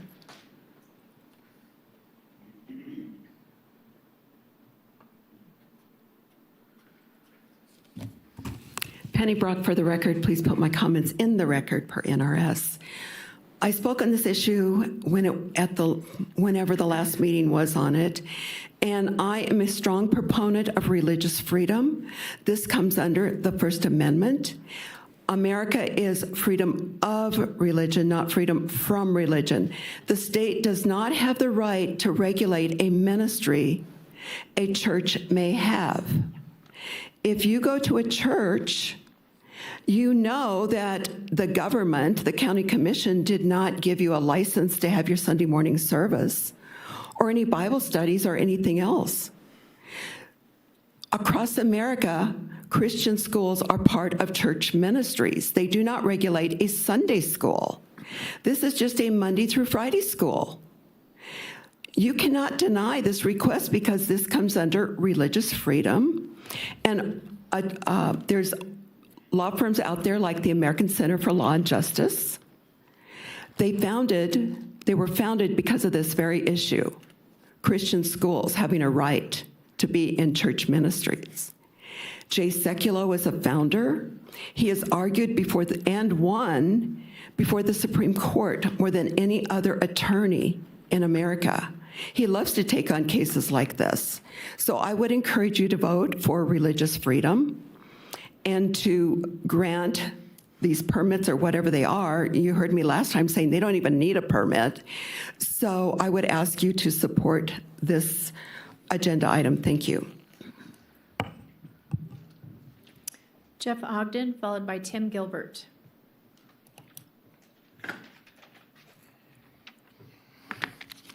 Commissioners, good afternoon. My name is Jeff Ogden. I'm a resident of Incline Village and the pastor at the Village Church. I speak to you today to urge you to approve this code amendment change in order to secure the constitutional right to the free exercise of religion for Washoe County residents. Shortly after his resurrection, Jesus commanded his disciples to go and make disciples of all nations, baptizing them in the name of the Father and of the Son and of the Holy Spirit, and teaching them to obey everything I have commanded you. In obedience to Jesus, the earliest recorded Christian school was founded in the 2nd century AD in Alexandria, Egypt, to teach converts the way of Jesus. The Christian church continued from this time to establish schools at all levels to teach the faith. All of the historic universities in Europe began as Christian schools. At the time of the Reformation, Presbyterians continued this tradition, founding the first Presbyterian school in 1559. Presbyterians and Catholics continued this tradition in America, founding schools before the United States even came into being. Princeton University is one of the oldest colleges in the United States and was founded as a Presbyterian school. Establishing and operating schools to train our children in the faith is a vital and historic part of the Christian religion, both Protestant and Catholic. Currently, there are around 23,000 religious schools in the United States, but there are no Christian schools in Incline Village. The First Amendment to the Constitution guarantees the right to freely exercise our religion. Please vote yes on this code change amendment and defend the Constitution and the rights of the residents of Washoe County. Thank you and God bless. Thank you. Tim Gilbert, followed by Don Farrell.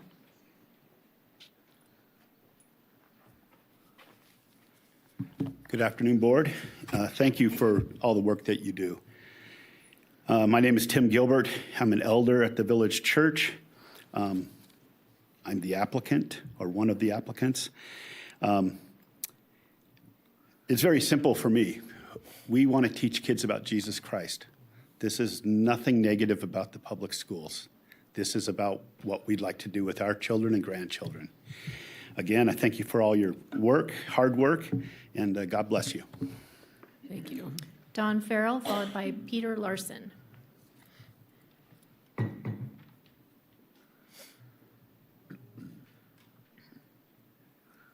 Good afternoon. Thank you for the chance to speak to you. I've spoken to you before and written some comments as well. My name is Don Farrell. I'm an elder also at the Village Church. And I plan to say much the same thing as I said last time, so forgive me for that. I'll try to be brief, but I think it bears repeating. First, we're only going through elementary school, not middle school. And we have had a preschool at our site for over 25 years. It has 30 kids, but we have a wait list of 80 families. There's a shortage of preschools. We're planning to expand our preschool as part of this proposal. That was a real service to the community and its community need. And it's not like we haven't had kids there before. So with regard to our new elementary school, I don't know what your faith is, and of course that's none of my business. But you must know that for many parents, and you've heard it from my pastor and from Tim, that raising their children in a faith-based foundation where God is present in the school is either essential or centrally important to them. Several parents have spoken to that in previous sessions here. Our public schools can't do this. They're forbidden to do that by law. And so many of the parents who are interested in our schools, the one at our school and at St. Francis, won't put their kids in the public schools regardless because they can't get that foundation. And so what they tend to do is find homeschool groups and do it independently, or they homeschool their kids themselves. A great personal sacrifice. We're proposing to serve those families. And it's been talked about before, but both St. Patrick's and we are intending to provide our facilities free of rent to these parents as an act of community service. And so our tuition is very low. It's going to be less than a third of the tuition from the local private school. We're trying to make it available. We will have scholarship programs, so everybody who wants to can attend. That's our goal. And I want to point out that going anywhere else for us is financially infeasible because of that. We can't afford to build a facility or rent a facility and provide this benefit. We have the facilities. St. Patrick's has it. We have it. We'd like to offer it to the community. And so, as it's been pointed out, there are no Christian schools in the North Shore of Tahoe. If someone wants to send their child to a Christian school, they have to come down to Reno, wildly impractical, or maybe there's some in the South Lake, same distance. And so this zoning change is essential for us to serve this segment of our community. It's an unserved segment. I urge you to follow the recommendation of your planning commission to vote yes on this. Thank you. Thank you. Peter Larson, followed by Megan Chilemi.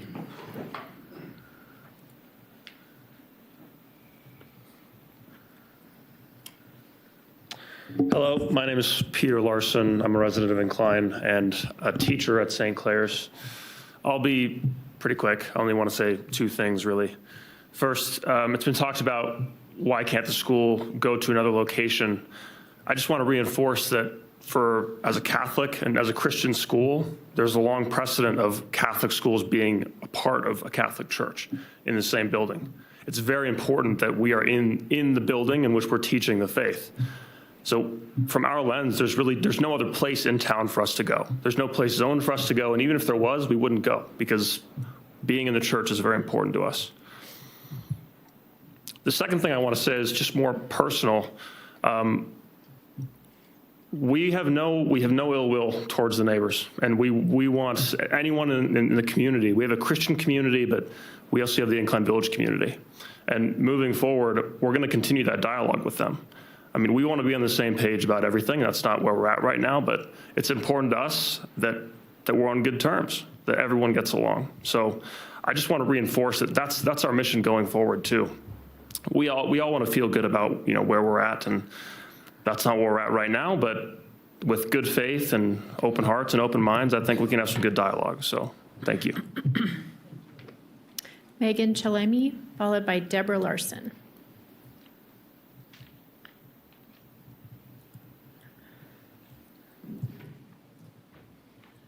Good afternoon. My name is Megan Chalimi. I sit on seat 1 of the North Tahoe Regional Advisory Council. I emphasize the North Shore because we're all connected, Incline Village to Tahoma, including Alpine, Squaw, North Star. We have a large community. We must keep the North Shore attractive for young families. Now, this includes a lot of factors, a variety of housing, sustainable economy, and schools of choice like St. Clair's, like Village School, like the Lake Tahoe School, like the Tahoe Expedition Academy, and of course, more importantly, our public schools. It's important to young families to keep the North Shore going. We're losing population. This actual DCA, has already been approved by the RPIC of TRPA and has been approved unanimously by your own planning commission. I encourage you to pass this DCA. Thank you. Thank you. Deborah Larson, followed by Monique Hurdle.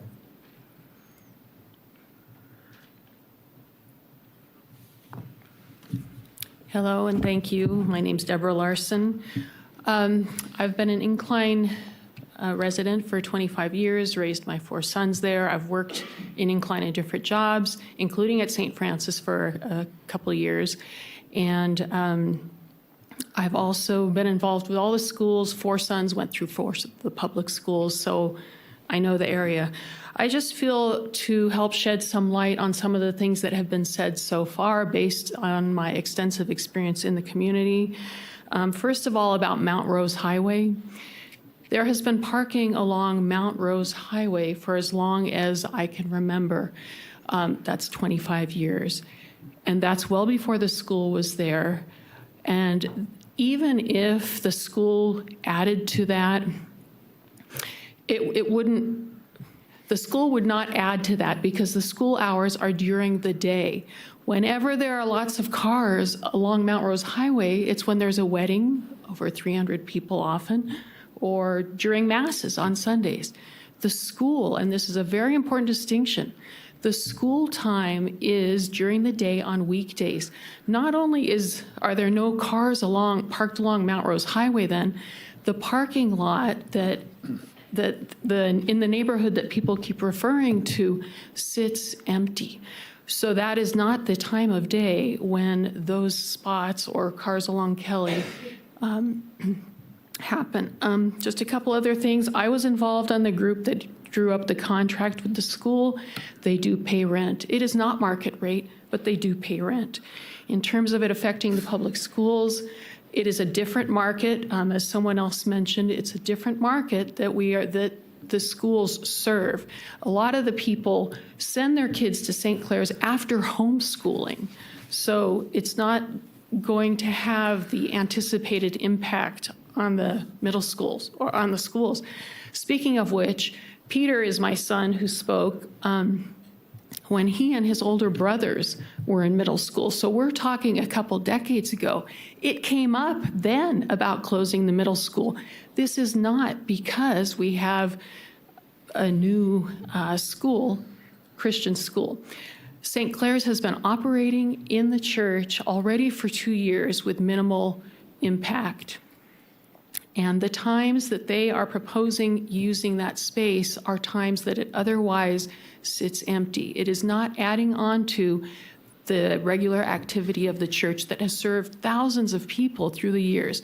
The church has been in that neighborhood. It is their neighborhood as well. It's been there since 1965. Thank you so much for your openness and considering everything. Thank you. Monique Hurdle, followed by Charles Dowd.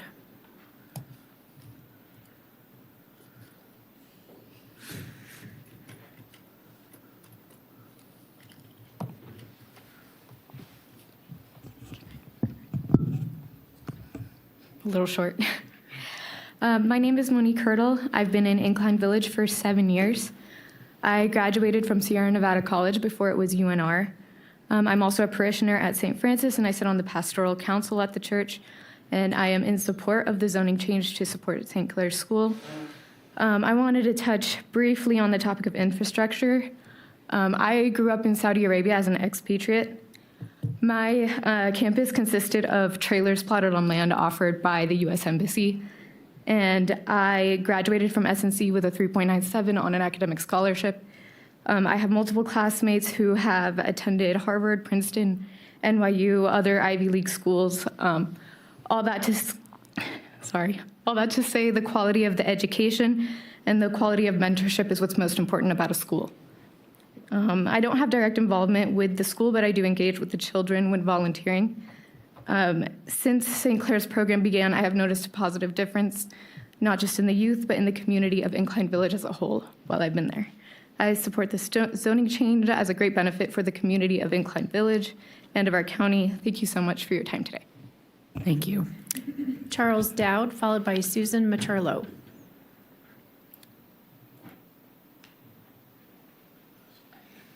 Thank you. My name is Charles Dowd. I'm a 25-year resident of this community. I'm a retired executive, and my wife is a retired doctor. We have no children or grandchildren in the community at this time, but we both believe strongly that this land use should be supported for the long-term health of Incline Village and its residents. The unique cultural and recreational features of the community can best be optimized with a diverse age mix of its residents, including younger active parents with children. Many of these are remote workers who represent dual-income families. They need alternative channels of education for their children. Many have tried homeschooling, and it's not the answer for them and for other cohorts. Public school curricula is not under attack here, but as was said before, faith-based education should be a right in this United States. We don't want Incline Village to default to a wealthy retirement home mentality. We're far more vibrant than that. So we respectfully ask for you to approve the land use for this important addition to the community's welfare. Thank you very much. Thank you. Susan Maturlo, followed by Patricia J. Mosier Morris. Hello, I hope you would choose to adopt the ordinance. I'm a physician in endocrinology, adolescent medicine, and internal medicine. I've worked with many children, and what my concern about this is that I think parents should have a choice of where to send their children, if it's religious, Christian, Catholic, and public. What concerns me in our new environment is many children are homeschooled. They are getting inadequate education by their parents. Their parents are stressed because they cannot teach their children, and many people may have too many children at different grades and they can't teach them. I think that we need a choice, and I do think that parents do have the right to choose a religious education for their children.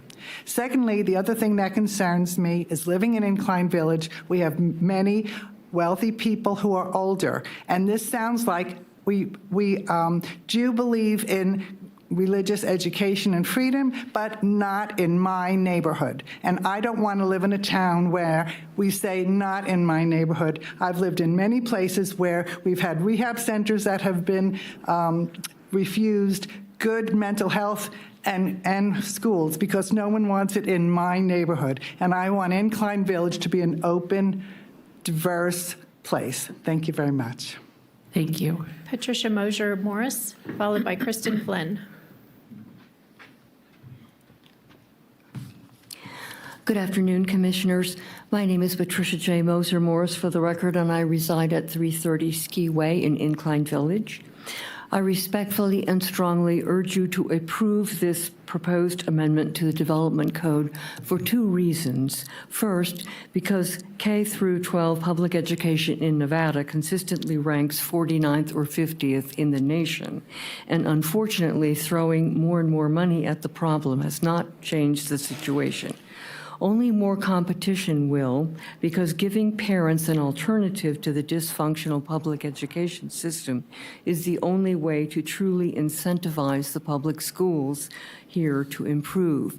And all of our children deserve an education that will prepare them to succeed in life. Secondly, I believe that success in life has an important, critically important spiritual dimension, and that therefore parents should have the option of sending their children to a Christian school. The proposed amendment, of course, would make possible future applications for 2 Christian schools. But these future applications would be evaluated in a separate process, the special use permit application and evaluation process. But such applications cannot even be submitted unless and until the proposed amendment is adopted. Please approve this proposed development code amendment to the Tahoe Wood Creek Regulatory Zone. Thank you for your consideration and hopefully your approval. Thank you. Kristen Flend, followed by Gia Rowenhorst.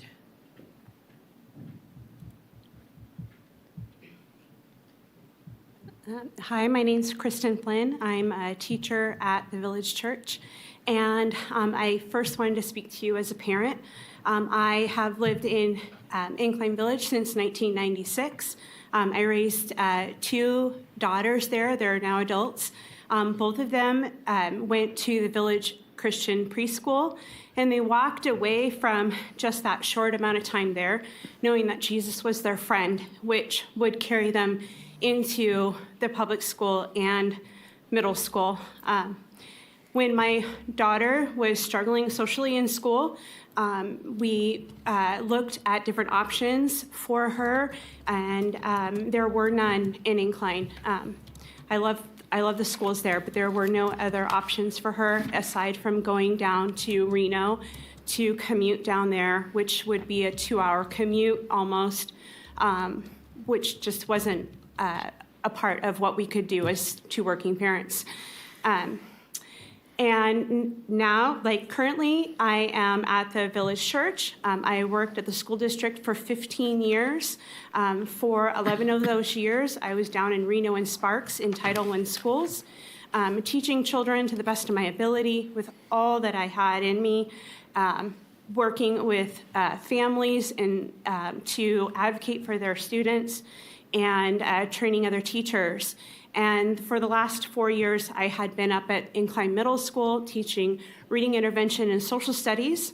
And in the last year I was there, I was asked or required to teach about suicide and anxiety and depression and bullying, which as a social studies teacher, I did not feel like I was equipped to do that. In April of last year, I was finishing up my Master's of Education when I was presented with the opportunity to leave the school district to step out in faith to something new and something that I believed in that might be better for some families and some kids. And when I have students that now are struggling with something and they're worried about it, and I work with the little people, and so they're worried about their dogs and their parents and flying and all of those things, that we get to just stop and pray. And that is invaluable, and I would have never been able to do that at a public school. I did everything I possibly could have done there. As a resident in Incline Village, I do think that giving our families more options is vital to our community. Thank you. Thank you. Gia Rowenhorst, and then we need to go back to Incline Village. Hello, my name is Gia Rowenhorst, and this afternoon I would like to take a moment to thank you for your consideration of supporting the amendment of County Code Chapter 110, Article 220, Section 110-220-275, to add permitting for schools kindergarten through secondary. Last time I was here, I described what having St. Clair's meant to my son's education and to our parenting goals for our child. I spoke of what the opportunity of having school choice in our community meant to us as parents, and of the incredible academic and character development my son enjoys as a student at St. Clair's. Today, instead, I will describe briefly how having St. Clair's School at St. Francis Catholic Church and Village Christian Academy at Village Christian Church make the greater Incline Village community stronger. St. Clair's serves 45 children, breaking down to 6 middle schoolers, 22 elementary school students K through 5, and 17 preschoolers ages 3 through 5. It is a small school dedicated to providing a Catholic and Montessori education for families, neither of which would otherwise exist in Tahoe. These children's families have joined the church, but even more importantly, are committed to being active community members, coaching recreational sports teams, giving to the Parasol Foundation, and deepening roots in Incline Village. The vast majority of students at St. Clair's do live in Incline Village. Beyond parents, members of the community have rallied around the schools. Church members have raised scholarship money, offered vocal prayers and encouragement in support of the school, and have attended school events like the Christmas concert. Adults see the children joyfully engaging in church life as well as school life. In turn, it inspires and encourages these adults to be ever more community-minded. I believe none of this would be as impactful if the school were not co-located with the church, and in particular, the importance that students have access to our faith's sacred practices. This cannot happen in other locations in Incline, nor in other school settings. These churches support the usage of their property to support not just adults, but children and families in Incline Village and the greater Tahoe community. Therefore, I conclude to ask again for your support of the amendment so that in the long term, these two schools and churches will continue to strengthen each other in sharing existing land usage and improve the communities as a wider whole. Thank you. Thank you. Okay, we need to go back to Incline Village. Okay. Okay, first up we have Yolanda Knack, followed by Andrea Riggio. And the computer is, oh, there it is, it's muted. Yolanda, Incline Village resident. So I'm not a member of either church, although I have volunteered. Excuse me, I've volunteered for the Village Church in the community. Please allow the zoning change for Wood Creek to allow the schools. Our Nevada schools are dead last, or 49th or 50th in our nation. The private school that we have here in town is cost prohibitive for most families with, children, especially young children. We used to have an affordable e-school in town, but rent became so exorbitant, so the e-school had to move to Carson City. There is no other affordable location for the faith-based schools here in town. Everything is too expensive. The schools will not affect the evacuation plan because more than 120 people attend each church on Sunday mornings. And the evacuation plans don't vary by the day of the week. 20 years ago, when my daughters were 5 and enrolled in public school, this was actually in California. We lived there at the time. And the California law changed to add sexual surveys to children as young as 5. I decided that was inappropriate. So I looked around for another school. I looked at private schools and decided on a faith-based school. I think, sexual surveys was mild to what's going on now in our schools. I don't want to go into that because I don't have time. But I want to say that my one daughter graduated college summa cum laude. And my other daughter, she has taken a break, but she's returning to college now to finish up.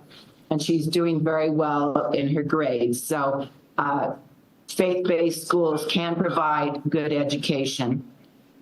Please pass this DCA. Thank you very much. Thank you. Andrea Riggio. Hello. Good afternoon. My name is Andrea Riggio. My son goes to St. Clair's School. He's 3 years old. And I wanted to, of course, support this amendment and just say that St. Clair's has been amazing for us, for our family. We live in Incline Village. Sorry, my son is here, as you can see. Sorry. We live in Incline Village, and I also walk the area a lot. We live very close by to school. And I walk the area a lot, and I know there have been some comments regarding noises and traffic, and I can tell you, I am always around, and I can tell you the noises are minimum. As someone already said, the school has less than 50 students right now. So I don't think that is really an issue.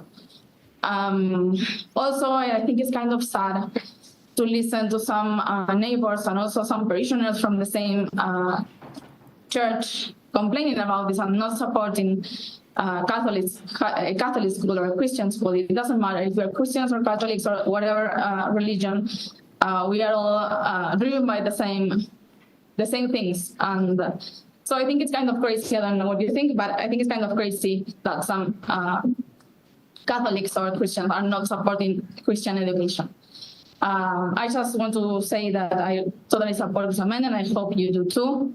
And yes, St. Clair has been amazing for us, and we are really happy with the education we've been able to provide to our son. Also, in Incline Village, there are no preschool options here. So for us, St. Clair's is not only the only option in terms of a faith-based education, but also the only option because there's no other places which offer school days from Monday to Friday and from the amount of time that we need because of our work. Thank you so much for your time. Thank you.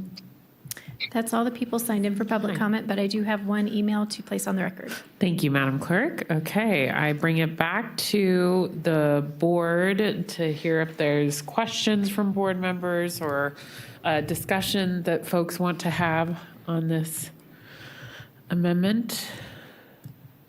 I'm not seeing any. Okay.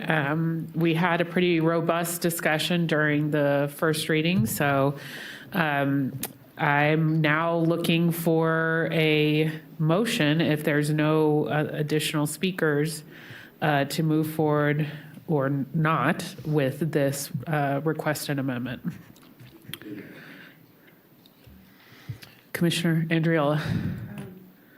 Madam Chair, I'll move to adopt ordinance number 1711, which is an ordinance amending Washoe County Code, Chapter 110, Article 220, Section 110.220.275, Wood Creek Regulatory Zone, to add schools, kindergarten through secondary, use type as permitted use, subject to special use permit, on those parcels in size equal to or greater than 3 acres within the Tahoe Wood Creek Regulatory Zone and all matters necessarily connected therewith and pertaining thereto, and further move to affirm 4 findings of fact that the Washoe County Planning Commission made on November 7, 2023, as recorded with resolution number 23-16 and attached to the staff report for this item. Thank you very much. Looking for a second. Second. Thank you, Commissioner Garcia. We have a motion and a second. Any questions from the board on that? Seeing none, all those in favor, please say aye. Aye. Any opposed, please say nay. And that motion passes 4-0. Thank you, everyone, for your time today. Since we're already in the public hearings, I'd like to go to item 20, and then we'll go back to our donations at the beginning of the meeting. Madam Clerk, item 20.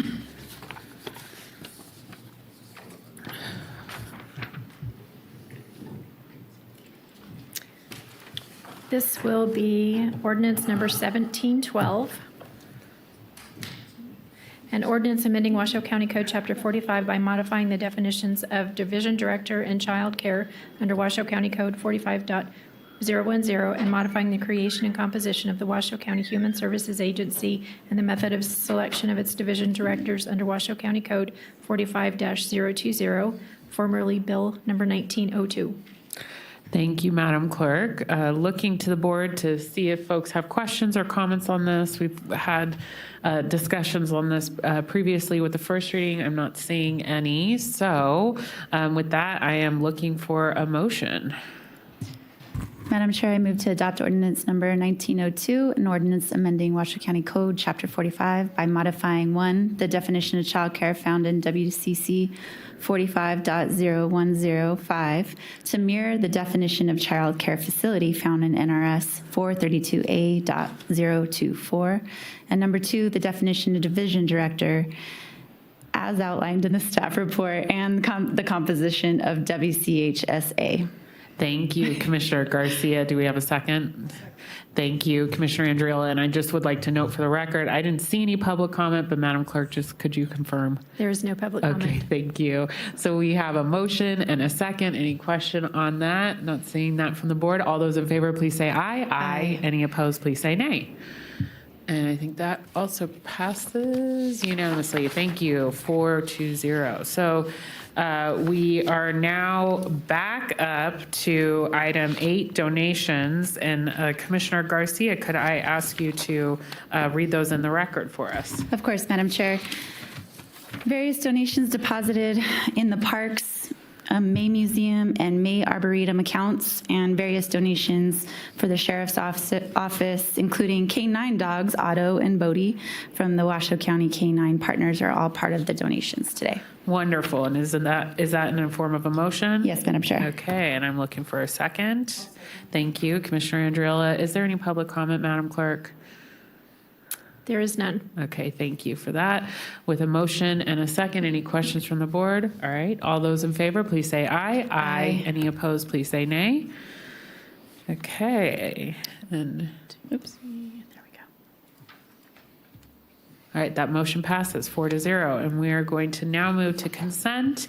If the board could please look at item 9 for consent and see if there's any items you'd like to pull. Otherwise, I am looking for a motion. I have some. Yes, Commissioner Clark? I'd like to pull 10, 11, and 17, please.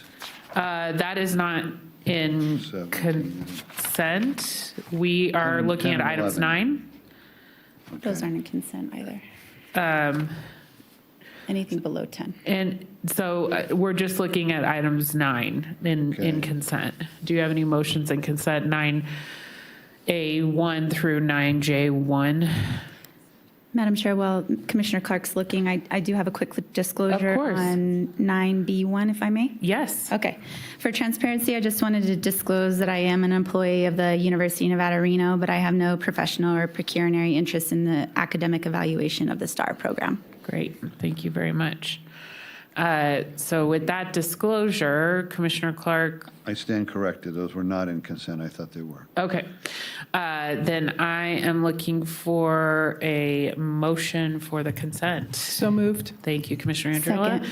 And thank you, Commissioner Garcia. I'm not seeing public comment, Madam There's Clerk. none. Okay. With a motion and a second, any questions from the board? Seeing none. All those in favor, please say aye. Aye. Any opposed, please say nay. And okay, motion passes. We are now, and I wanted to we had a great presentation by Ms. Cook, and on 9D1, which we just approved, I just want to acknowledge the receipt of the Distinguished Budget Presentation Award for FY 23-24. Our budget team is incredible, and we really appreciate the leadership and the guidance that we receive from that incredible staff team. Okay, Commissioner Clark, so there is a block, but you were saying you want to pull some items. Yes. What are the items that you would like to discuss? 10, 11, and 17. Okay, well, we have to discuss 17, and so because it is a first reading. Okay. So 10 and 11. Okay, and with that, do you mind making a motion for the block, Commissioner Clark? Do you have that in front of you by any chance? Or would you like, does anyone have that in front? I don't know if anyone does. Oh, our vice chair's not here, so I'm like, help me. Okay, I will make a motion for the block 12, 13, 14, 15, and 16. And I am looking for a second on that. Thank you, Commissioner Andriola. Is there any public comment on those items, Madam Clerk? We do have public comment on item 12, Penny Okay. Brock. Okay.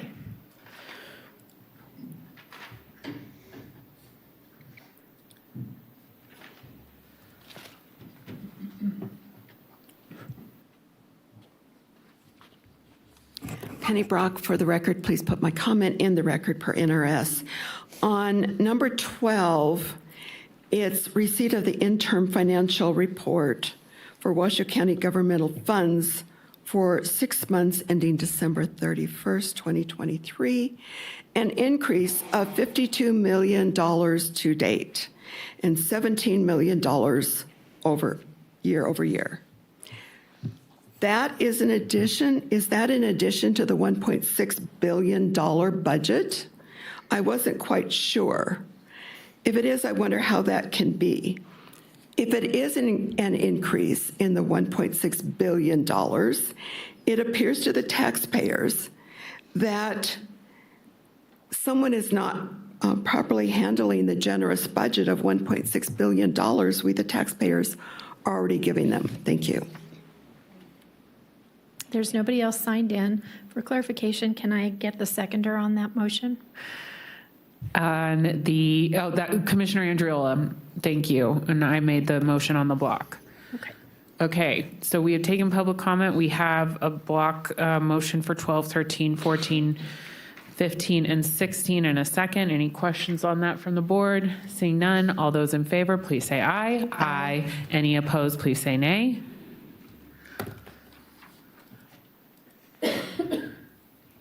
Okay. Now we will, that said consent on the screen, but Madam Clerk, you knew that was for the block, Yes. right? Okay. Yes. Now we will go to item 10, ACM Salerno. Item number 10 is a recommendation to award Washoe County bid number 3231-24 and approve the agreement for services to provide custodial service to the low security buildings to the lowest responsible bidder. Staff recommends Qual Econ LLC in the amount not to exceed $27,625 per month, and authorize the purchasing and contracts manager to execute a 3-year agreement effective March 1st, 2024 through January 31st, 2027. I believe Mr. Crump is here to answer any questions that you may have. Great, thank you. Commissioner Clark, I throw it over to you. Thank you. I wonder if we could talk about 10 and 11 together. My concerns are the same on both, and to save time, can we combine those? Thank you. Is it, DA Edwards, what do we need to open them up? Yeah, you're fine. Okay. You just said it on the record. You'll need to take public comment that anybody has on either one, but it'll be sort of a mini block. Okay, thank you. Okay, go ahead. Thank you. My concerns, and I'm the one who brought this up, and I've talked about it time and time again. I just want to make sure that we get in a situation and it doesn't slide back into folks that are having to live with this janitorial service having issues in the future. Is there any way we can monitor this a little closer, have the department heads who are affected by this, or the employees that are affected by this, give us every 6 month report if things are going well or things need attention? I guess I'm trying to help the vendor, the provider, stay on track. So the end user is happy at the end of the day. I'm not in these buildings, so I'm not going to walk around and walk over there with a white glove and inspect everything. But somebody in the past wasn't happy with the quality they thought that they should be receiving. How can we keep the vendor on track and make sure that our employees and the public who use these buildings are satisfied? So is there any kind of mechanism in place that we could do that so we don't have to hear about it anymore? Sure. Thank you. For the record, Eric Crump with Washoe County's Community Services Department. We do have things in place to do inspections. Our staff does monthly inspections of various county facilities throughout the county. So they kind of rotate through. We have reports. We have kind of a weekly check-in with this particular vendor because they have so many of our janitorial contracts. And then we have a larger monthly check-in with them as well. They've also implemented a reporting tool where they can report back and give us status on things that we have requested that has come out of this process. So I like where it's headed, and I assure you there are things in place to assure they're doing their contracted service. Thank you. Again, the vendor's going to report to you. You're going to inspect your staff, but is there any feedback whatsoever from the folks that are, quartered in these facilities? Is there any way to get those folks involved? So if somebody has an issue that they'd like to be addressed, that they can be involved and be in the loop on this? Yeah, and so specifically the folks who are housed in these facilities. Yes, so throughout every county facility, there are representatives from all of the departments and the programs that are based out of that facility. They have access to what we call our asset essentials or our work order system, and that's where they submit requests. So if they have concerns about service, that can range anything from a light bulb being out to a stain on the carpet to everything in between. They submit those work orders, and with that work order, they actually get emails every time that work order changes. So if there's a status to that work order where it's been completed or it's been moved or there's been any type of update, they get that as well. So that's kind of our first line of defense. Those are really the eyes and ears that we have within each of the facilities. Obviously, many of those representatives and division heads and department heads, they all have my email, they have my staff's email. So, there's a lot of eyes on this service. And so I think, there are the right things in place to make sure that we're circling back with people and there's many avenues for them to provide us with their concerns. Thank you. Yes, thank you for your work on this. Any other board questions or comments? Seeing none. Commissioner Clark, do you want to make a motion for items 10 and 11? I'd like to make a motion that we, on item 10 and 11, that we enter into this contract with and then this agreement with the company is Qual Econ LLC, and the dollar amounts, just take the wording right off of the items here on the agenda. Thank you very much. Looking for a second? I'll second. Thank you, Commissioner Andriola, with a motion and a second for 10 and 11. Any questions from the board? Seeing none, all those in favor, please say aye. Aye. Any opposed, please say nay. There's no public comment. Thank you. I didn't see any. I'm so sorry. Thank you for getting that for the record. And I think that motion passes 4-0, but there you go. There we go. Thank you very much. Now we will move to item 17. And Madam Clerk, is this yours for the first reading? Okay, thank you. This is a first reading. It will be Bill number 1903,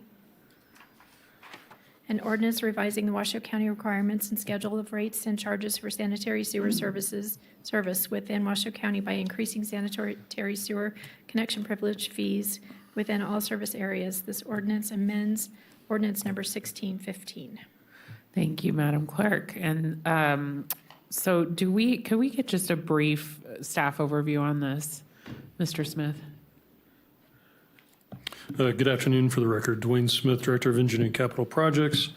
Thank you for looking at this item today. This is the next step in a multi-step process. Let me start off by prefacing that with you. November last year, on the 14th, we came with an item that you approved. That was a comprehensive rate study for the utility. In that rate study, we accomplished actually all of our goals. Our goals were to create a sustainable, resilient utility that had sufficient funding for both capital and for the operational costs. One of our other goals was to avoid raising our user rates to make sure that we could stay within our existing user rate structure. But we did recognize, and the study did identify, that connection fees, those fees that are paid for by development to expand facilities and collection systems so that new flows can come into the facilities and be treated.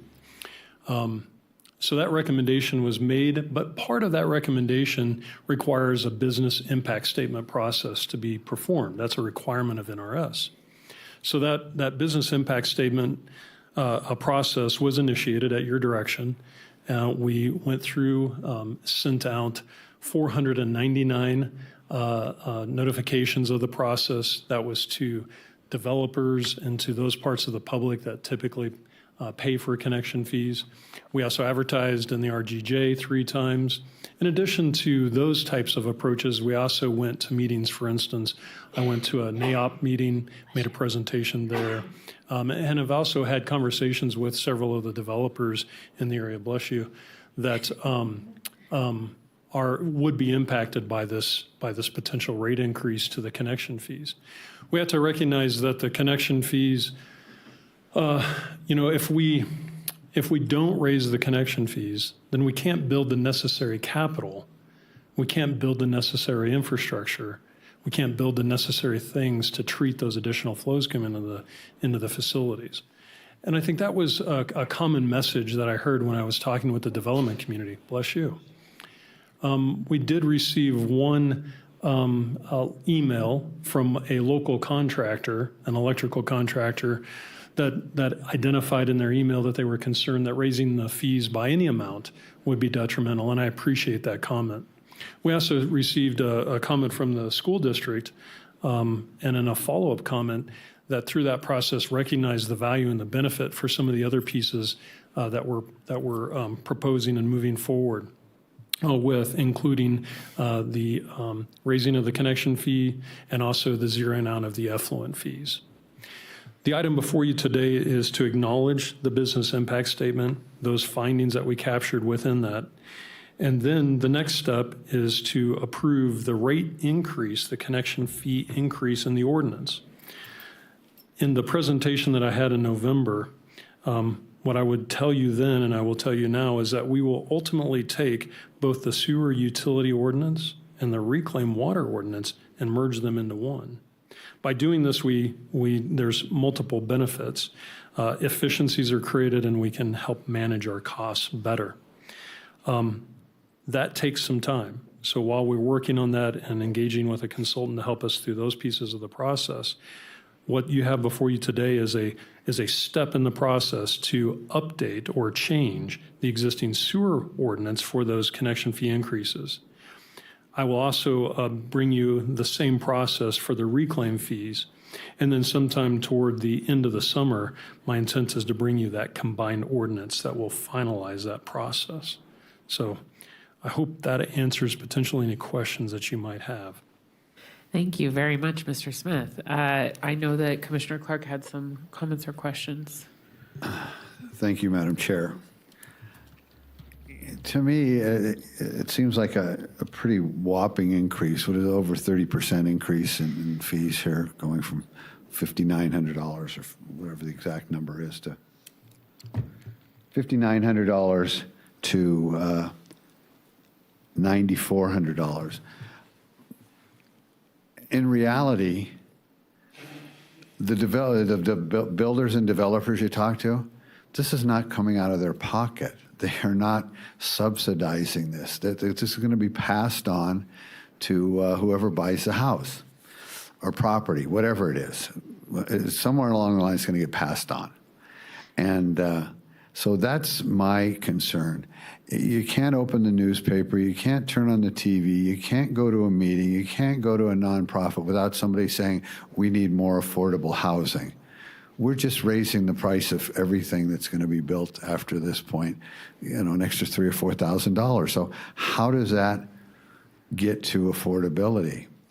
Maybe we need to look at raising the sewer rates for everybody if we need more capacity, if we need a bigger sewage treatment plant. I know you took me through a tour of it, very impressive. and nothing but dollar signs there. Built, these things are state of the art and extremely expensive to construct. But however, are the new homes buyers subsidizing the existing users by paying this? And at the end of the day, I know they're probably going to impact, 3,000 or 4,000 homes a year, something like that is built in the county, if it's that. But are the rest of the folks who are actually using the sewage treatment plants today, are they paying their fair share at this point in time? And nobody wants to raise taxes, nobody wants to raise fees, nobody wants to do that, but are the existing users paying less than maybe what they should be paying? Just a question.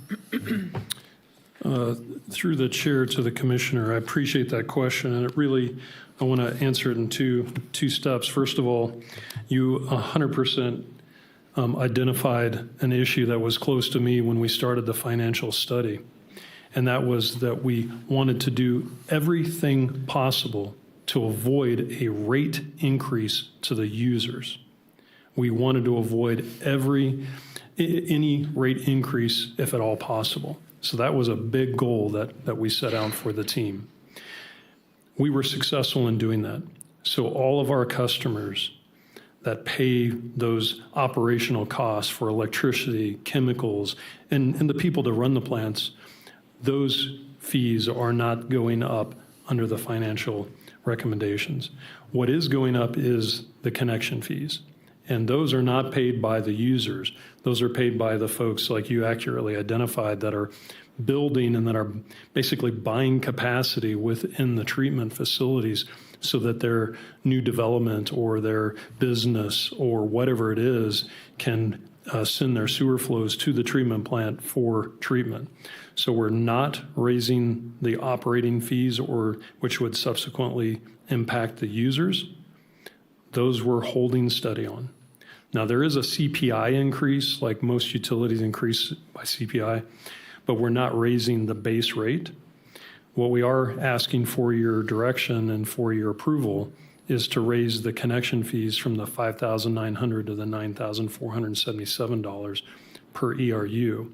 That will allow us to be sustainable and resilient moving into the future for our infrastructure costs, so that we can continue to build, expand, and be prepared for those flows that come to the treatment facilities. So I appreciate your comment about affordable housing. There is, of course, a tie to the connection fee because of a developer that's going to come in with a multifamily unit that's going to develop and have an approach to provide that affordable housing. One of the things that we did do, and I heard this when I talked to the developers and I heard it when I was out at the meetings, please give us as much flexibility when we pay those connection fees. We understand that they have to go up. We understand the value and the benefit of that. But if you can defer those fees until the very end, until we get to the point of issuing a certification of occupancy, a C of O, that would be very helpful. Because if you ask us to pay the connection fees a year in advance, we have to pay carrying costs on those. So those carrying costs can equate to thousands, tens of thousands, hundreds of thousands of dollars. We have been deferring our sewer connection fees since 2014, 2012. I apologize, I don't remember the exact date. One of the things that I wanted to do to help my staff was eliminate that, because there are several extra steps through the process that we have to go through to track those deferred fees. But I understand the value and the benefit to the developers or the business owner that's expanding their facility to wait and defer that fee as long as possible to not suffer that carrying cost. I hope that helps a little bit in the process to respond to your question. Yes and no. I'm right back to where I was talking about I was using an example of a single-family home. Mm-hmm. I understand it's not all single-family homes. It's multi-family homes, apartments, for lack of a better word, apartments. And in that case, if the monthly fee or the quarterly fee or however you're charging that is that'll be passed along as a rent increase. If you're a single-family home owner, you're going to pay an increased monthly fee. I guess what I'm trying to do is balance the fact of a connection fee, which I clearly understand, versus an actual monies charged to operate the facility. Right. And if the monies that we're collecting to operate the facility aren't paying their way, for lack of a better term, is it a possibility? Is it something that, your personal goal was not to raise the monthly fees, but when in time might that happen? Is it ever on the horizon? Are we just simply going to build new facilities just based on connection fees? Again, through the chair to the commissioner, we don't use operating fees for capital investment in the facilities. Those are two distinct things. So that's, without interrupting, I'm sorry, that's what I needed, the distinction between capital improvements and operating. Okay, that's where I needed some clarification. So those aren't commingled. They are not. Okay, very well. Thank you. Thank you. Any other board members? Commissioner Andriola? I just wanted to thank you for being cognizant of trying to keep this as minimal as possible and not passing that along to all the users. I think this also, and I know I've spoken with you and I've mentioned this before, but I think at a higher level, it speaks to really looking at the regionalization of sewer and wastewater treatment facilities as a region. Because if you're in one jurisdiction and you're paying hookup fees and you pay another jurisdiction, and then I think there's also the ability to have a discussion about efficiencies. Mm-hmm. And the end user is the benefit. All the residents are the benefit. So I really appreciate you being cognizant of trying to keep this as minimal as possible and not having to impose any additional costs onto existing homes or homeowners. But Madam Chair, when you're ready, I'm happy to make a motion. Thank you very much. Any other commissioner? Commissioner Garcia. Thank you, Madam Chair. Quick question, but again, thank you for not raising the user rates. I think that was really important, as my fellow county commissioners had said. I also think the merging of the effluent and the sewer ordinances together is a really good idea, so I look forward to seeing that. You have a table in one of the documents that's attached, and it's laying out FY24 all the way, projecting out to FY28. And it's probably in here somewhere, I just may have missed it, but can you offer a little bit of clarification about what those projections are, how those dollar amounts, total revenues were calculated? Two comments. First of all, I just want to say to the commissioner through the chair that one of our commitments as well is to reevaluate our financial picture on a 5-year basis. And this rate study that we did was for a 10-year outlook, not a 5-year. Typically it's done on a 5-year basis. We did it on a 10-year outlook with a commitment for every 5 years to help keep abreast of those changing costs. The table that you're referring to specifically, Commissioner, is the increase of the connection fee that will be realized when we apply the CCI, the Construction Cost Index. The Construction Cost Index is calculated by the Engineering News Record. It's a standard that's used across the United States for construction-related costs. And as opposed to the CPI, which is the Consumer Price Index, the CCI really looks at those construction costs, cement, steel, labor, those things that actually go up at different rates than the CPI. And so that table reflects those increases in the the connection fee for the utility projected. Every year, we will take the preceding 12-month average and apply that to what the connection fee will be for that next year. Does that answer your question? Thank you. Okay, great. Thank you. Madam Clerk, do we have any public comment? We do. First up, we have Penny Brock, followed by Roger Edwards.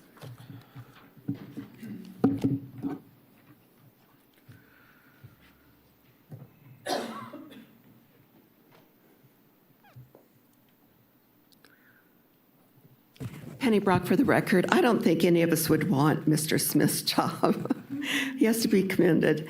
So my concern is about the sewer connection privilege fee, the amount that it's going to be going up. My concern is with inflation, we know that everything goes up. So I don't know what this raising it from $5,900 to $9,477 was based on. It seems pretty high. So the other thing is, as Commissioner Clark expressed, this adds to the cost of housing. The other thing, for this to be passed on to existing homeowners, I think that we already paid our connection fee. So why should we have to pay connection fees to new homes? This is really a quandary. I know. So what is the answer? Why should we, as existing homeowners, have to pay for the new homes? And yet we don't want the new homes to be non-affordable. So this is a real quandary before our county commissioners and the staff that prepares these numbers. Thank you.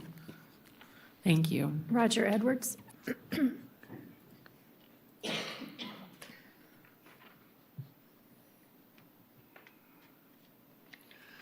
Good afternoon, Commissioners. Roger Edwards for the record.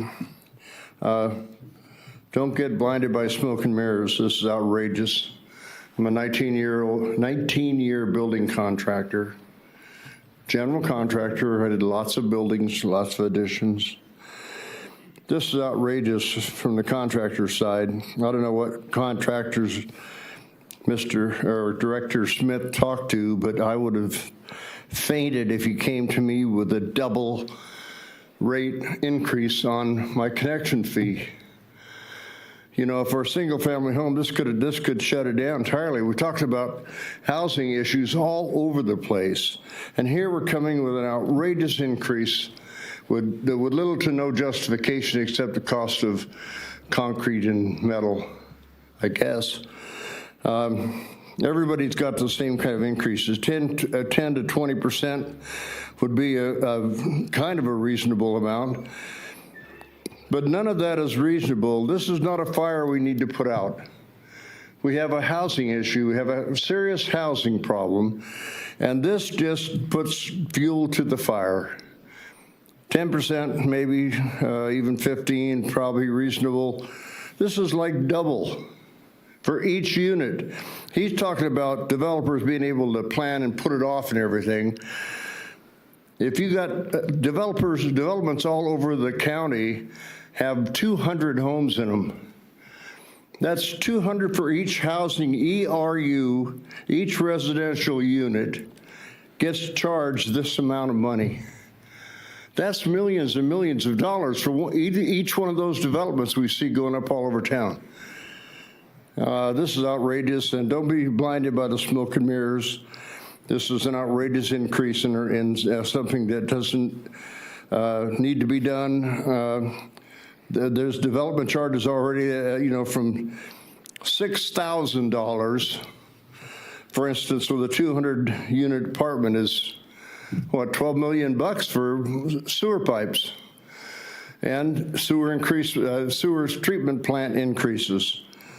And that's for each one of those 200 units going up all over the valley. This is outrageous. Don't be blinded by the smoke and mirrors from Director Smith. Thank you.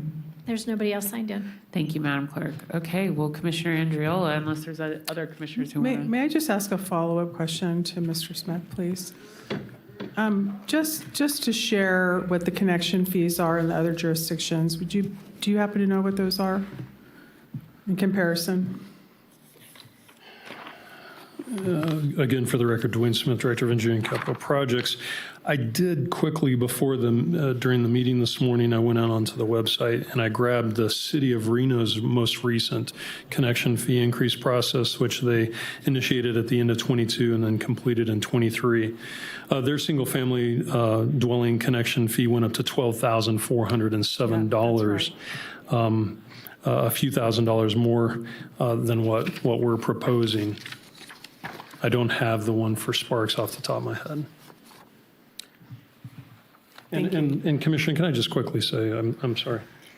Just as a reminder, no existing customer pays a sewer connection fee. So I want to be really clear for the benefit of the public. Development pays for. Development pays. development. Existing customers, they live in homes that the connection fee's already been paid for. They will not see any change based on this increase in the connection fee. And Dwayne, remind us again, when was the last time we increased this? It's been years and years. We haven't had a formal increase, Chair, again, Dwayne Smith for the record, for almost 20 years. Yeah. Now, what we did do, though, was we increased by $50 per year our connection fee. So that was written into the ordinance. So every year it went up by $50. That has helped keep us sustainable, gotten us to the place we are. We need this to get us to that next level. Yeah, and that's why we don't want to wait, and we've got to be doing. Then I know Reno also, they waited a long time to get their fees, so that's why it was such a painful process. But Commissioner Andriola, please go ahead. Thank you, Madam Chair. I move to acknowledge the business impact statement findings pursuant to NRS 237 and 2 introduce and conduct the first reading of the ordinance amending Ordinance 1615, Washoe County's requirements and schedule of rates and charges for sanitary sewer service to amend connection fees within all service areas and other matters properly related thereto, and if approved, 3, set a policy or a public hearing for the second reading and possible adoption to be held March 19th, 2024. The sanitary sewer connection privilege fee charges will increase from the current rate of $5,900 per equivalent residential unit to $9,477 per ERU, with a change to the annual adjustment rates from $50 per ERU to the annual averaged engineering new record construction code index percentage for the previous calendar year. The connection fee for each weighted fixture unit will increase from the current rate of $320 to $379, with a change to the annual rate adjustment of $5 per WFU to annual averaged engineering new record construction codes index percentage for the previous calendar year. Thank you very much. All right, we'll see everyone back in March on that item. And now we will move to item 18. She said it, I think. It's a first, we just read it into the Just an record. introduction. Yeah. Okay, so item 18, back to you, Madam Clerk. This will be Bill number 1904, an ordinance amending Washoe County Code, Chapter 50, Public Peace, Safety, and Morals, and Chapter 70, Vehicles and Traffic, by adding new sections regarding camping on county-owned property or public places within 1,000 feet of the Truckee River, 50.400, use of fires, blow torches, propane tanks, and/or generators, 50.500, parking of oversized vehicles on county-owned property or public places, 70.391, obstructive uses of public sidewalks, roads, and/or highways prohibited, 70.392, ride solicitation and contribution from driver, occupant of the vehicle prohibited, 70.393, human habitation of vehicles on county-owned property or public places, 70.411, and all other matters necessarily connected therewith and pertaining thereto. Thank you very much. I think what we'd like now is a presentation by the Sheriff's Office, because it's the Sheriff Ordinance. Unless there's commissioners who have specific questions. Okay. Welcome. Good afternoon, Chair Hill, members of the commission. Corey Solferino on behalf of Sheriff Balaam, representing the men and women of the Washoe County Sheriff's Office. I had some prepared remarks today, but in interest of time and in interest of probably anticipated questions, I wanted to make some brief comments regarding the ordinance, why we're here, how we got here, and then answer any questions that the commission may have. First, how we got here. We're entrusted as Sheriff's Office employees, the sheriff, the elected official, balancing resources with public safety, public order, and public health in mind. Approximately 14 months ago in this very chamber, the commission was a little bit of a different makeup. And Chair Hartung, when we brought this ordinance initially in December of 2022, asked us to reach out to our stakeholders and other community groups to garner and solicit input on how this would be regulated, how this would be enforced, how we would move forward. I will defer to the collective expertise of Deputy District Attorney Nate Edwards on how the legalese comes into this, but what we had was a gap in services. We were asked by the Community Homeless Advisory Board to enact an ordinance. As you know, and as was discussed earlier today, during public comment, we are the only local jurisdiction that does not have one. What we have seen as a result of that is displacement. We have seen the growing population of our unhoused population and vulnerable persons pushing outside the Reno-Sparks corridor into what you've been told is the end of the world camp. So the extremes of Verdi, Mogul, and the extremes of east of Sparks Boulevard, all the way along the Truckee River out towards USA Parkway. What that has done is further put strain on our vulnerable population. They're further away from counseling. They are further away from services. They are further away from shelter.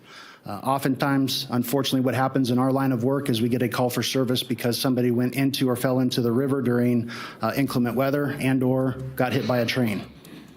Normally, the train wins in those instances. And my partner and I were talking about earlier today, over the course of our careers, very few people live from those things. So we want to bring our resources and our resource-dependent people back towards services. So basically, we sat down and we had a series of stakeholder meetings, and you will look at our ordinance. Our ordinance is very closely mirrored that of the cities of Reno and Sparks. Why we did that is because we needed consistency in our enforcement piece. And I have some statistics here that I want to share with you on the incredible work and outreach that we are doing collectively across Washoe County, not just the Sheriff's Office, but the Public Defender's Office, Health and Human Services. We recently hosted and brought to Reno our Behavioral Health Summit. The longer that I get involved in this position in my 24-year career here at the Sheriff's Office, in July I had the opportunity to switch divisions and go from the Operations Bureau to the Detention Bureau. And there I got a newfound respect of how this ordinance is going to impact our community. There are individuals currently incarcerated at 911 Parr Boulevard that commit high-level misdemeanors for housing because that's where they want to be. Because they know that we have programming. They know that we have a medicated assistant treatment program. They know that they have shelter. They know that they have food there. We don't want to see that with this ordinance. What this ordinance is designed for is for a small population, and I'll discuss that briefly. Some of the community advocates want to know what the Sheriff's Office has done to combat issues with homelessness. What we've done with this board, with county management and under Sheriff Balaam's tutelage, is we've created a host of programs. We've created the Detention Services Unit that has discharge planning, that has one of only 20 in the entire nation accredited medicated assistant treatment programs in our local jurisdiction. In fact, we even helped the state NNCC prison get their accreditation to move forward towards that pathway with our clinicians. A couple months ago, before presenting to this very board, you guys heard the words of Maggie Dixon, who is our counselor in charge of that wonderful program. And I don't want to make a generalization here that all people that are unhoused are experiencing mental health episodes or that all people that are unhoused are drug addicts. But there is a large correlation for this population that we're going for that have co-occurring disorders, that have behavioral health issues. And I really applaud the way that this region has come forward collectively with the cities of Reno and Sparks to address some of those issues. So we're not continuing to do things in a silo. We really need a cross-collaborative effort to make this work. And that's where I really think that the effort of Sheriff Balaam leading this charge with Chief Nance, with Chief Crawforth is going to be the game changer moving forward. What else have we done besides DSU? The MAP program, we spoke about that. We've also are one of very few agencies that does a dual response model with our patrol officers and clinical social workers. You might have heard them as our MOST team, our mobile outreach safety team. So on all of our shifts, we have a paired social worker with our officers responding to these calls for service out in our community. And we talked earlier about how we got here with this ordinance in the first place and trying to bring consistency amongst the jurisdictions at the direction of this very board. Also, we got there because the public told us that was the most important thing to them in our last community survey. When we did a survey back in 2021 of the top 4 things that were interested to the 1,300 respondents, and I know Commissioner Garcia will appreciate this from our academic background, we had 1,300 respondents to our community survey. That may seem like a lot from a population that is, well approaching 1 million, but 1,300 for a survey and most academic research is pretty significant. Of that, 44% said that they wanted us to further address the issues with homelessness and homeless encampments. So we know that it's important to the public. We know that it's important to the community health or to the Commission on Homeless. And we also know that it's important to our local jurisdictions because we don't want to continue to displace our unhoused population to the outskirts of our community where there is no shelter and there is no services. Sparks City Council a couple weeks ago provided enhancements to their ordinance. Like with anything, it's a living, breathing document. It needs to change and adapt to the times. One of the things that they were critically worried with was the amount of warming fires in their jurisdiction. Over 120 documented calls for service within that last calendar year. With adding Washoe County into that, because ours are further remote and outside of that area, not as many are reported, but we added an additional 45 to that. Those warming fires, as we entertain areas of drought and sagebrush and where these populations are, it leads to further destruction and further just unnecessary hurt and damage to our local community, including the patrons that are actually living in these homeless encampments. So how do we combat that? Well, we want to get results. We want to gently nudge people towards services. And I think now here's a wonderful opportunity to talk about the advent of our HOPE program, which was another one of the Sheriff's Office initiatives with this very commission and Manager Brown and a dedicated sergeant and 2 deputies to that program and what they've done. Over the last year, from January 2023 to January 2024, they had 89 patrol and civil assists. That may not sound like a lot, but what that is are calls for service that are occurring in our community where there was a unhoused population nexus to it. So whether it was a civil order where someone was getting evicted, our HOPE deputies went and responded to be able to try to mitigate that situation. Whether or not it was a call for service with a regular patrol officer who was working in a beat, we sent our subject matter experts there. We weren't asking collectively for our entire department to go ahead and handle this issue. We wanted the SMEs there that had the resources, that had the numbers, that had the contacts to services and service providers. Of that, they housed over 158 individuals. They made over 1,005 contacts. Over 943 of those 1,005 contacts accepted services. So really what we're talking about are those 62 individuals who refused services, placed themselves in further harm's way by staying out in an unsafe area, or perhaps contributing to some of these things that we're trying to get aligned across local jurisdictions. They issued 0 citations. I want to repeat that one more time. They issued 0 citations. One of the things that we've looked at from the Miami model, from bringing in behavioral health experts and looking at our behavioral health summit, is rather than diversion means that you need a pathway into criminal justice. We want to deflect before we get them into the criminal justice field. So diversion and deflected, while oftentimes people think of them the same, are absolutely different. We want to deflect. We want to be able to have service providers. We want to be able to connect people with what they need, because we understand that there is not a one-size-fits-all approach for this, that different individuals need different needs. And we want to be able that we sympathize and understand that. We made 6 arrests. 6 arrests for felony warrants and for crimes of arson, where damage to property or people occurred. 6 arrests. So that's what we're doing out there. Diverted. Over 51 individuals where we were able to contact outside members in the community that they didn't have a resource to get there, make sure that we weren't just putting them on a bus or a plane without any support services on the backside. Temporary shelters, CARES Campus, and Our Place. 51 people we got off the street, in addition to the 943 that accepted our services. A new stat that we didn't start tracking until the fall of 2023 was Nevada IDs issued. Our service providers, our sergeant, our deputies are out there working with the unhoused population to take them to the DMV, to work on getting them perhaps the proper identification that they had from a previous incarceration, to take to the DMV with them to be able to get their driver's license so they can do that first basic step in getting housing and or getting a job or applying for Social Security benefits, which brings me to my next stat. 32 Social Security cards and documentation people that they were able to deliver those services to over the course of the last year. And that's just after their last year. They've been in existence for 18 months.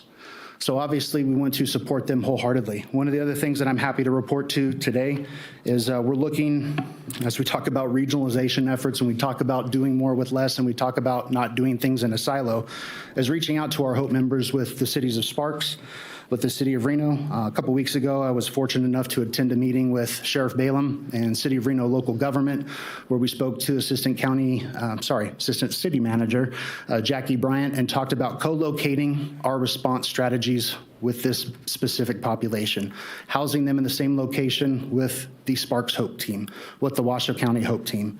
And one of the things that we've realized are the lack of community service providers out there.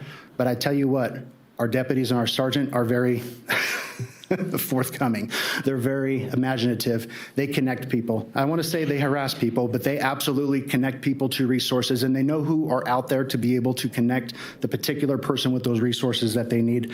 And I'm very, very proud of them. In fact, as a result of her efforts, then Sergeant Daniel, now Lieutenant Daniel, is over that program. And because we are constantly evolving and we understand what we need to change with, we have relocated where the Hope team used to be under the operations division. We have now moved them over to the detention side of the house because we understand what happens when we release somebody and we're trying to properly discharge plan and they don't have medication to be discharged with. They don't have a location to go to. They don't have the programming that they need, the clinicians, the IDs, that all of those things come with. So we're co-locating them because in our Hope team, in concert with our MOST team, know a lot of these players. They are the same individuals that the cities of Reno and Sparks are dealing with, and they're going to different areas to avoid the difficult conversation that we're having here today and why we need to do this. Over the last 14 months, I've gotten more comfortable anecdotally having uncomfortable conversations than I care to admit, but this is kind of where we're at right now. There is a certain demographic, there is a certain population that is resistant to services, and we as a society need to understand and how we are going to balance that, the public safety, the public health piece.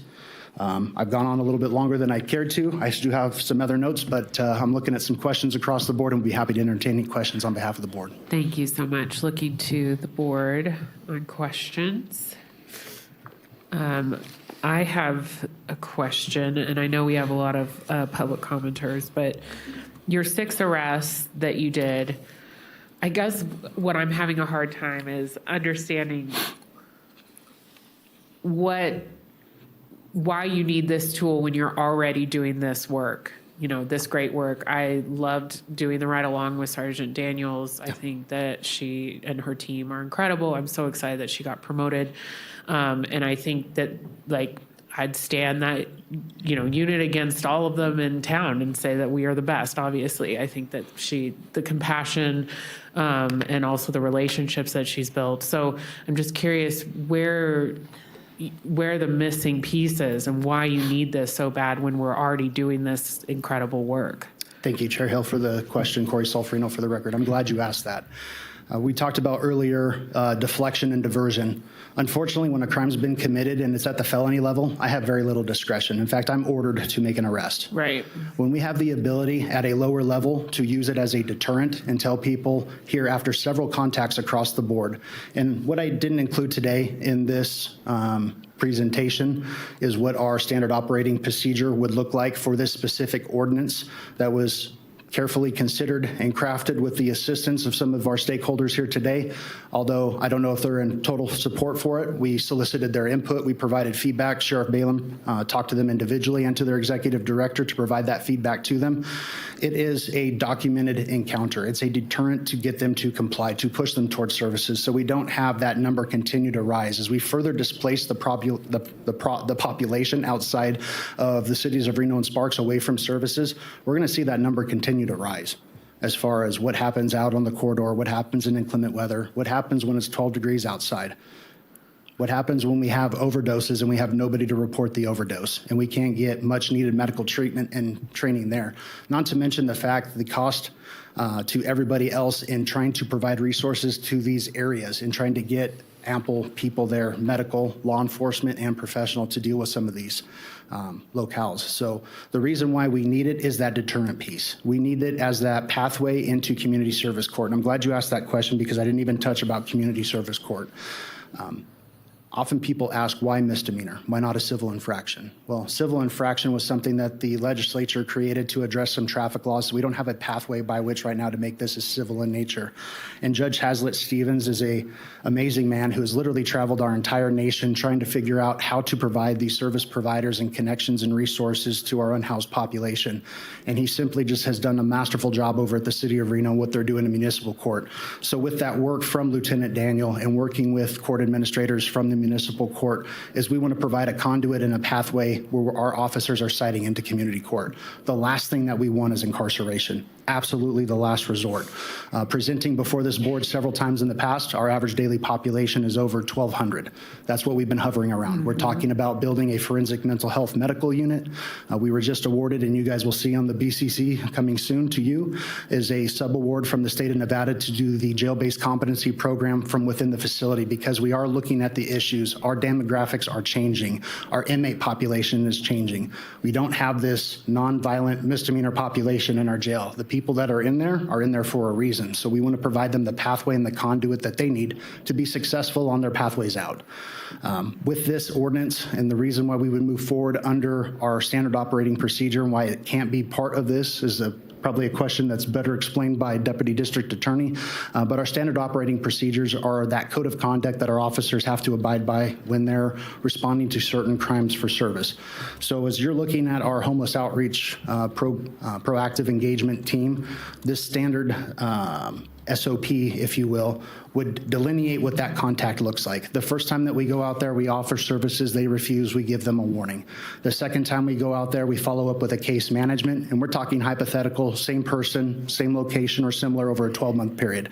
Second contact, we go out there, we provide a written warning with our case manager and encourage follow-up. Third time, we're going to actually issue a written citation. And fourth time, heaven forbid, then we can threaten an arrest. But what we can do by providing that pathway and that conduit into community court, without letting the cat out of the bag, we are not seeking incarceration. We are seeking compliance with services. And Judge Hazlitt Stevens has that skill set and those providers that he runs in his courtroom to provide that nudge that we need. So that's why we need the misdemeanor charge. We need that deterrent effect. We need that classification to be able to have something tangible to hang over their head, to give these service-resistant individuals that gentle nudge that they need towards services. Okay, Commissioner Clark, you're signed in.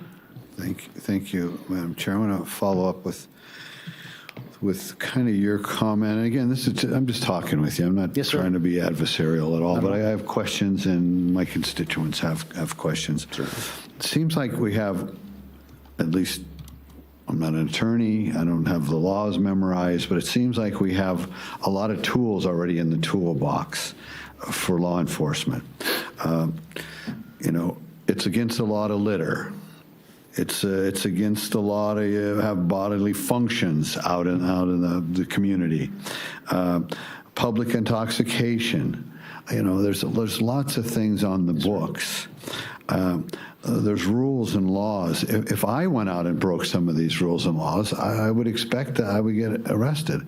It seems like when somebody's declared themselves homeless, unless law enforcement actually sees them doing something, it's open house. Do whatever you want to do. I mean, I spent a lot of time down walking around 4th Street, talking to the business owners there, observing with my own eyes, seeing what's really taking place. And I just want to know if all the laws on the books are being enforced, and all the tools are being used to the fullest extent before we start handing out new tools. I mean, that's just a common sense approach that I have. At a recent incident myself, we're just walking around the CARES campus. My friend and myself got trespassed out of there. I mean, we almost, well, the guy I was with, Tom Green, he thought he was going to go to jail for walking down there. So, I mean, if you're going to enforce the trespassing rules for walking by the CARES campus, aren't there other rules? I see people laying on the sidewalks. I see people intoxicated. I see people selling drugs. I see trash. I see litter. I see, people doing bodily functions wherever they feel like it. I've got a picture of people right behind this building in the middle of the day doing whatever they're going to do.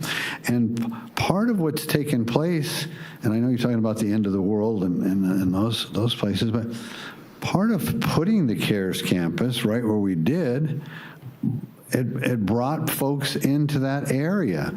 And if you talk to the business owners, which I have, and I've been around when they've made recorded statements, their lives are turned upside down, and they want to see more enforcement, but there's enforcement on the books that are already there. I talked to the owner of, the manager of Louis Bass Corner. Every single morning he has to clean up human feces before he can walk in the back door. Every day. Why isn't somebody arresting these people? I know that, and that's not your jurisdiction. That's the city of Reno. I get that. So we've got a county facility in the city.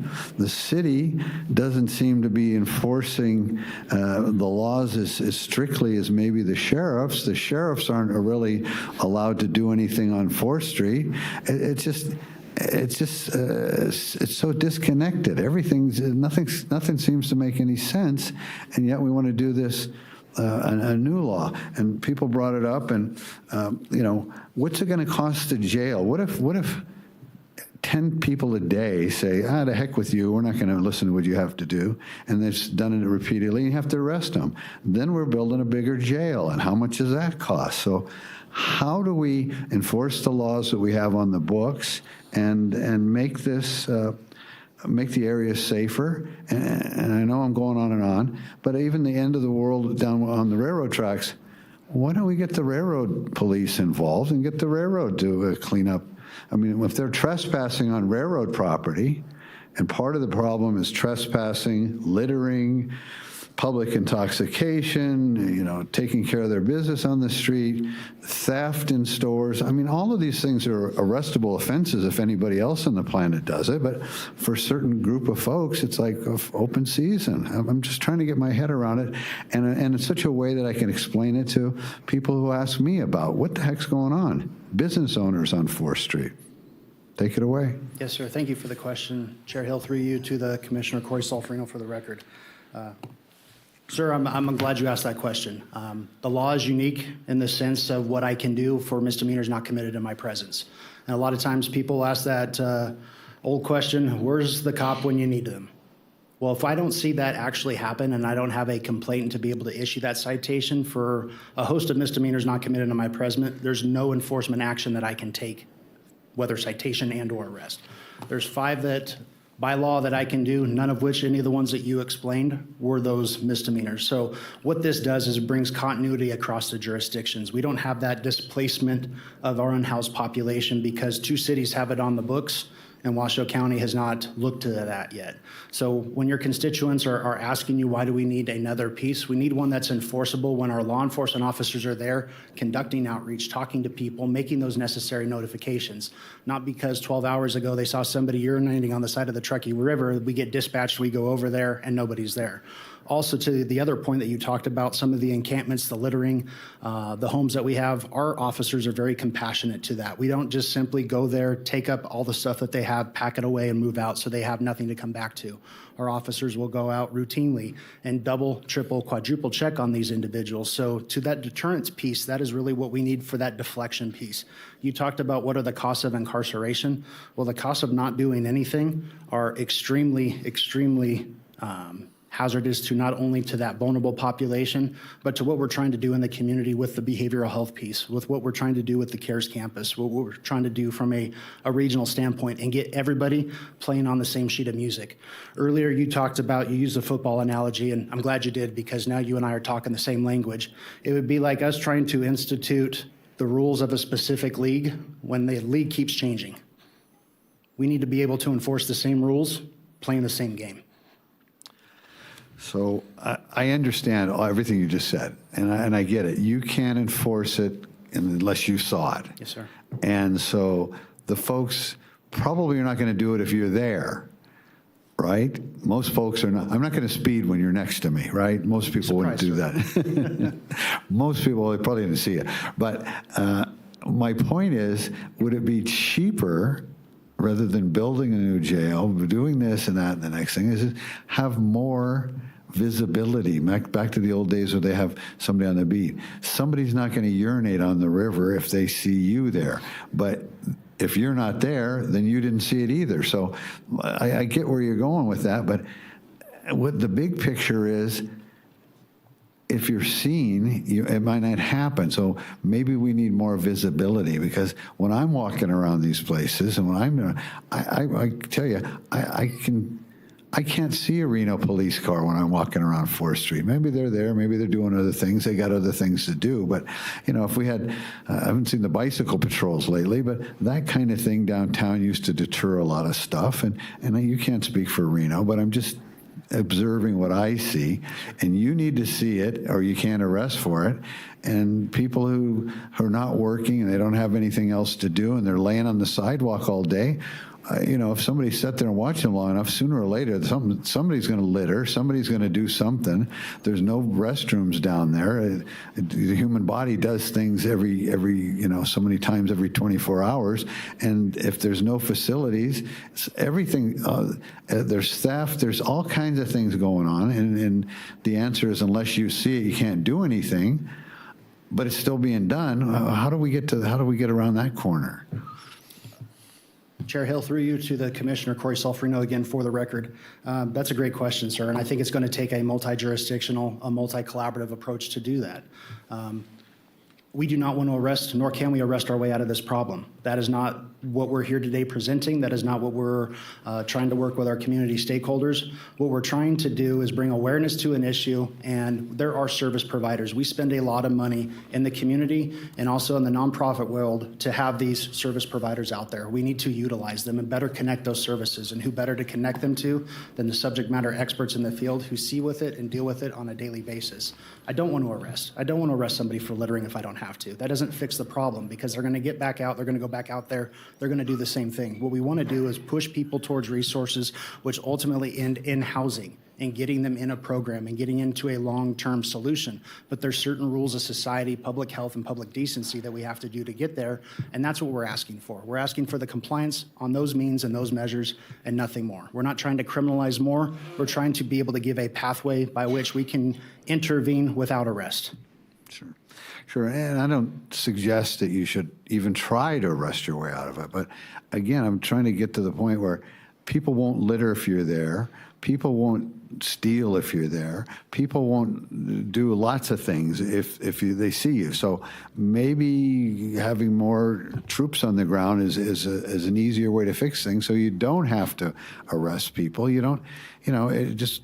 Maybe it's like every once in a while when law enforcement does a concerted effort to arrest drunk drivers on holidays. Well, maybe, every week there's a certain day of the week where lots of officer presence around certain areas. Maybe there's a way to do that gets the same thing across, where you don't have to arrest anybody, you don't have to take anybody to jail, you don't have to do anything, just be around and prevent them from doing the things that the rest of the public are finding offensive. And businesses, again, talking to business owners on 4th Street, their businesses are suffering.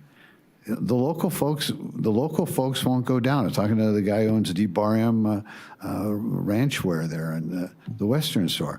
He gets his out-of-towners come into town, and they come to his store because they don't understand the impact that the recent, relatively recent impact of the CARES campus down the street has done. But his local folks don't come in there anymore. So, we're causing other problems. This is all interconnected. The homelessness, the whatever's happening on the streets, the business owners, the people that are paying the bills at the end of the day, and if they can't keep their doors open, we got problems. Thank you. Chair Hill, ma'am? Yes. Chair Hill, through you to the Commissioner, Corey Solferino, again, for the record. Sir, I don't think the problem is throwing more resources at the problem. I think it's using a community-centered approach. And when we start doing research on what we're doing out in the community, and you look at our neighbors to the west and to the north and to the south, and what they're doing is they're bringing in stakeholders from all entities to try to address this. They're not trying to overpopulate it. And one of the reasons is why law enforcement? Why is law enforcement on this path? Well, because we're the ones that are always called. So we're there, we're dealing with these individuals time and time and time and time and time again. So we know how better to connect them on services. One of the things I'd love to share with you from my new role within the detention center is seeing those one-offs, seeing when somebody does commit a crime to become incarcerated because they have no place to stay. And then I see them going through our medical treatment program, and I see them with a behavioral health clinician. I see them get stabilized on their medication, and I see what they can be when they have those wraparound services, and then they're discharged with no place to go, and they're on this pathway again. And then they just wait till another crime's committed, and then we see them again.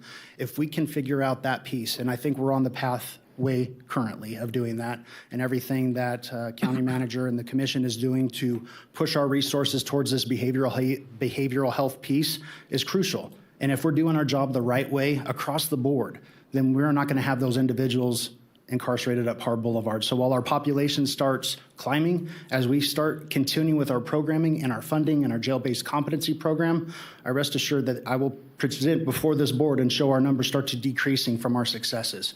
And we got an 18-month trial with the state of Nevada to do this first jail-based competency in Northern Nevada, and I'm absolutely excited for it. That's great. Commissioner Garcia?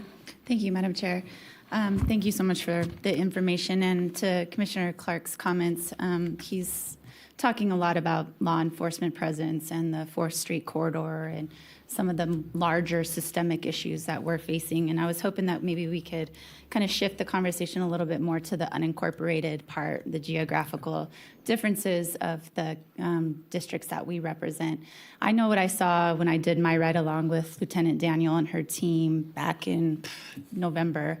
I don't know if those are still some of the areas that your team has concerns with, but I was hoping that you could, before we jump into public comment, kind of give us an update on where things are happening in the unincorporated parts of our county. Chair Hill, through you to the commissioner. Corey Solferino for the record. It's still happening daily. And, you know, they do an excellent job of being able to go out and do community outreach. But I'm sure you probably went to a large encampment over off the top of Peavine. That is still there. We're working forward on that. Into the World Camp continues to grow. In fact, anecdotally, my wife and I unfortunately are remodeling bathrooms, and several trips to the dump later, it's creeping out even further towards USA Parkway, all the way down into Mustang and the surrounding area on the Washoe County side, not on the Story County side. So we're further displacing those individuals that are service resistant outside that corridor. And I think that's the most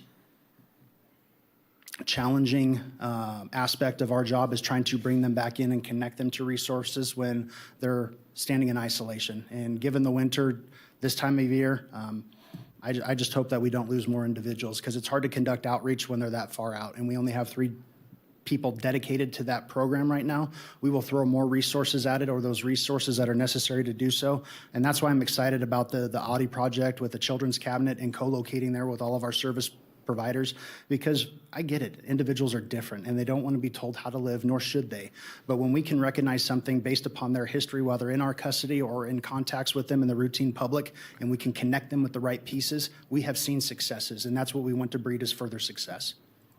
Just a quick follow-up. So over the last few months, largely the encampments have been happening in Commissioner Herman, my district, Sun Valley, and Commissioner Andriola's districts. Are we seeing anything in Chair Hill's district towards Verdi, or in Commissioner Clark's district towards Washoe? There is a large encampment that has been pushing, and I didn't even talk, I apologize, Commissioner. We've had conversations about that. Veterans Parkway, as we start to push people along the river, they start to take us south down Veterans Parkway and into the wetlands. We worked to Lieutenant Daniel's success. She worked with the State Department of Transportation to protect those waterways that are routinely under 4 to 5 feet of water during flooding, to get those secured so we weren't moving large amounts of trash and humans from that area, because it is absolutely devastating, and that is part of the Steamboat Ditch overflow and the Army Corps of Engineers floodplain for that area. So as we've seen these ordinances enacted in other jurisdictions, it has absolutely pushed them into all of our districts. It's pushed them into Arrow Creek. It's pushed them into Veterans Parkway, into Damani Ranch, into Washoe Valley, using services between Carson and Washoe County, Peavine, at both ends of the extremes. So while I have not seen a lot in Incline Village, when I was the captain up there and I worked with Chair Hill then on some other issues, the fires that we would have in California would displace homeless population from California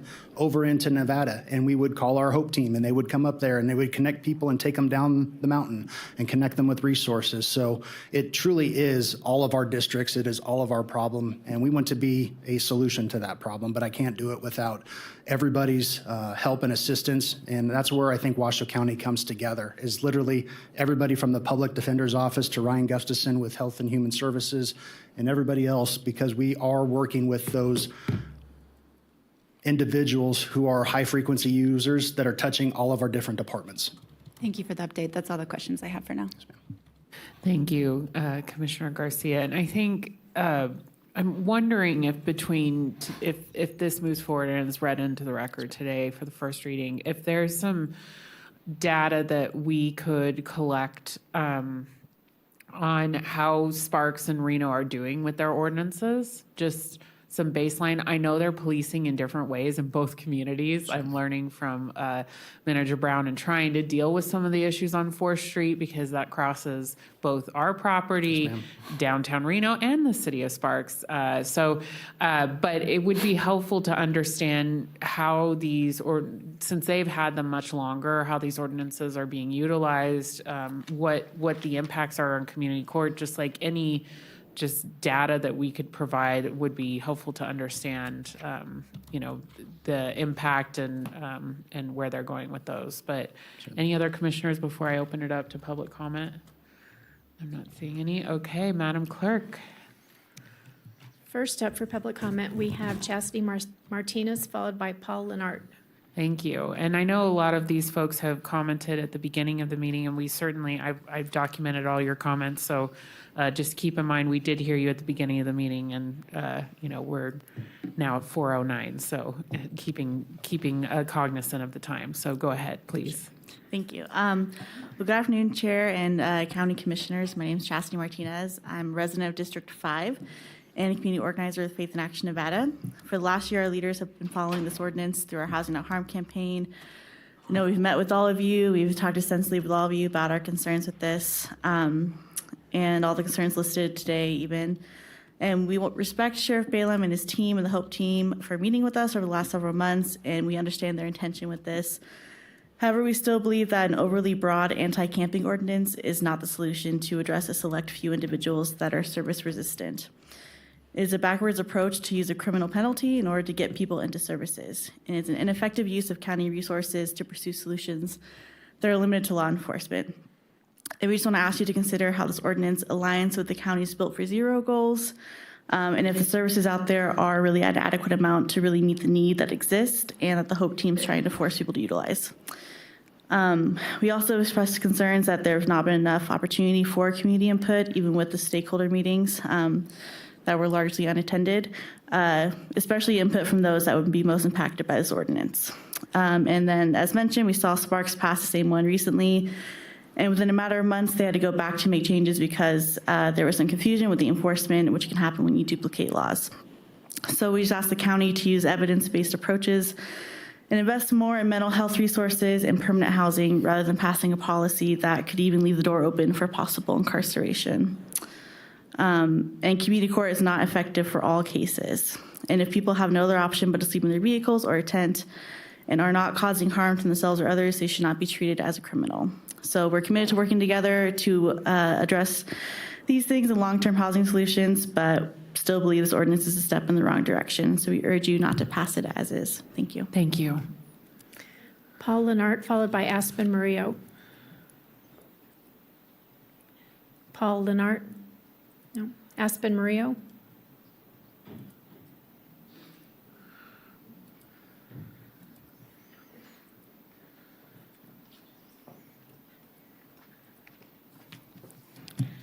Good afternoon. My name is Aspen. Again, I live in District 1 and work in District 3. And I just kind of want to talk about some of the things that were just mentioned in the presentation. So it was said by the person who gave the presentation that these city ordinances that have passed have pushed people out. That is the result that we have seen of the city ordinances. It's not denied by the sheriff's office, and it just makes it that much harder to get people to resources. So I don't understand how this ordinance would not push people out past the county jurisdiction. Also, in the ordinance, it does not list how they are going to get people back into city lines to get them to resources or what those resources are. I work in domestic violence, so I work with people who are experiencing displacement from leaving a violent situation, and housing is a huge issue, and there are not enough resources between low-income houses, between our place and CARES Campus, and not that I'm docking those resources, they're great resources, but they are already overused and underfunded and understaffed. Another thing that was mentioned was a lot of the programs that the prisons have, that have MAT treatment and things like that, but what resources are there for that outside of going to jail? Because those are the things that we need to see. Again, I work in this, and so I do help people get into treatment, and Washoe County has very high barriers to getting into treatment. We don't have a detox center, et cetera, et cetera. Also, with a 3-person team, I just wonder how covering the shifts can be, if it's a daytime thing or a 24-hour thing, and what happened, again, like this ordinance doesn't address getting people to resources, as we heard mentioned over and over. It just criminalizes survival tactics for people, and it just expands that from city lines to county lines, but it doesn't address how the sheriff's office is going to work with the city or not work with the city on getting people to these resources that are, like I said, already overused. Thank you. Thank you. Prince Saruhan, followed by Jamie Holloway Newfield.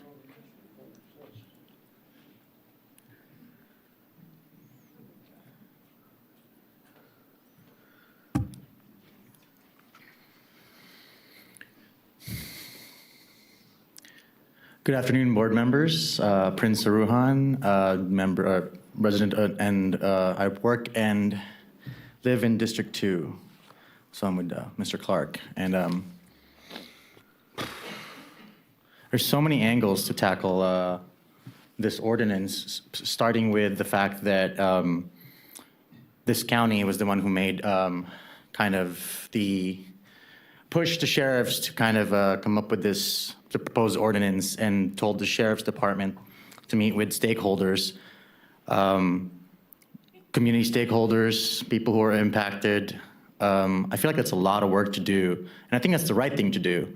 And you know, our group met with the deputies and the sheriff's department multiple times. We met with you fine people and the staff here who can meet us, and the staff in the cities that propose these ordinances themselves, including Reno and Sparks.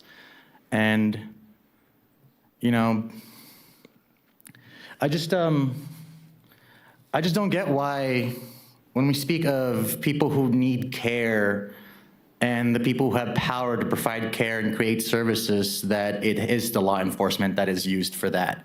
You know, I get that there's all these data they collected. I get that they mean well. You know, I believe that Deputy Solferino and the Sheriff's Department, you know, are very caring individuals, very, and so are you. You have very, very, you know, well intentions for your constituents and whoever you represent.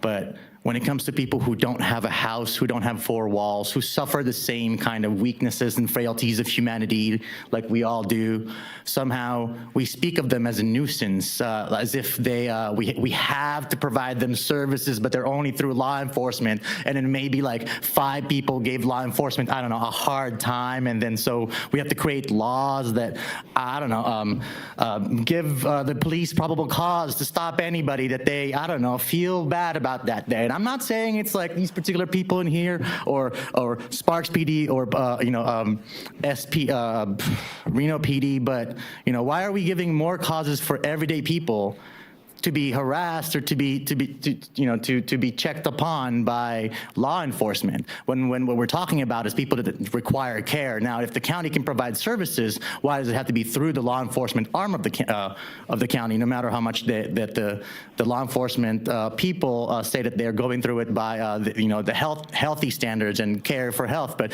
the health department also exists, and there's also licensed social workers and professionals that don't have to carry a badge and wear a uniform. I do community cleanups for people out there, and their community members that require services like trash and water and all that stuff. Thank you. Jamie Holloway Newfield.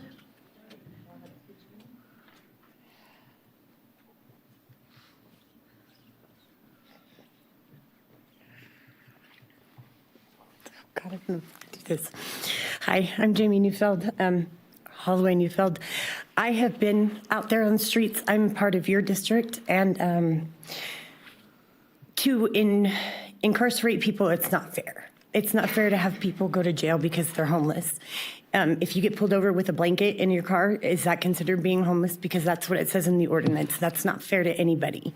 It's not fair. This ordinance is just not fair to anybody, actually. That's all I have to say. Thanks. Thank you. Hugh Trong, followed by Jerry Lee Drew.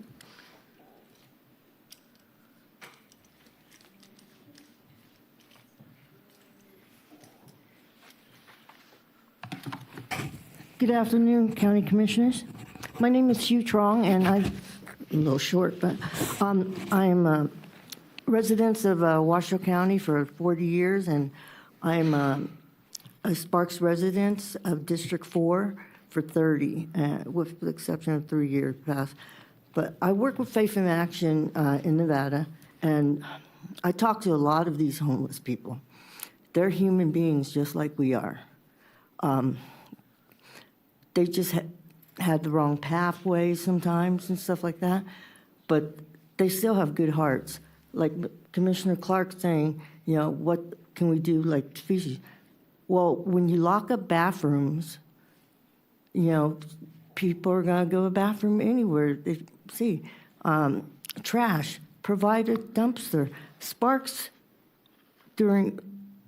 all through the parks, they took dumpsters out. So, of course, people are going to litter if you don't have a place to throw things.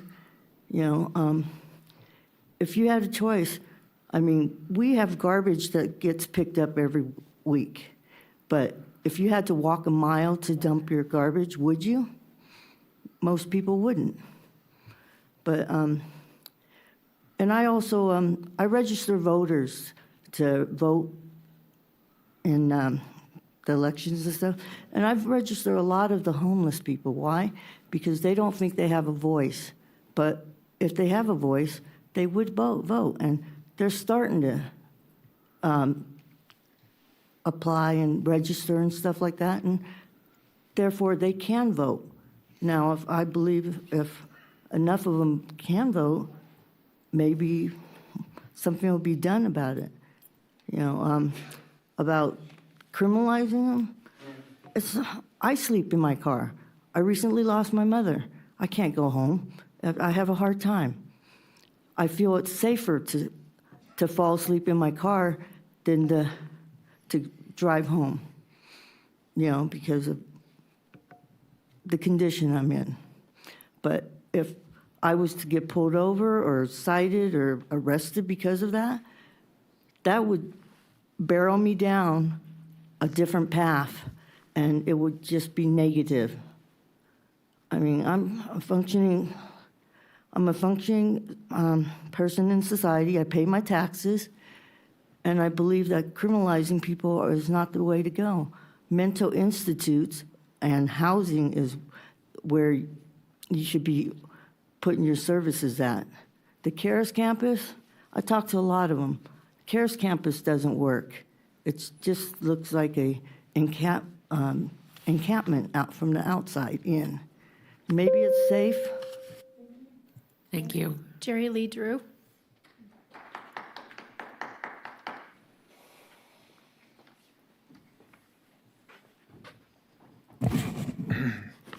Hello, Commissioners. I'm Jerry Drew, an Army combat veteran and resident and constituent of District 1 in Washoe County. I'm here with Faith in Action today to oppose the ordinance against camping, Agenda 18. Recently, I was homeless with no place to go. I found myself living in my vehicle as a last resort until it was tagged with no ability to move it. It was eventually towed. Being a veteran, I was able to get help and have access to resources that, unfortunately, most of the homeless population doesn't have access to. While I'm doing better now, living in an apartment and getting help with my PTSD, without these veteran resources, this ordinance would greatly affect me. Landing me in jail, giving me a criminal record, and fines I'd have no ability to pay, adding insult to injury.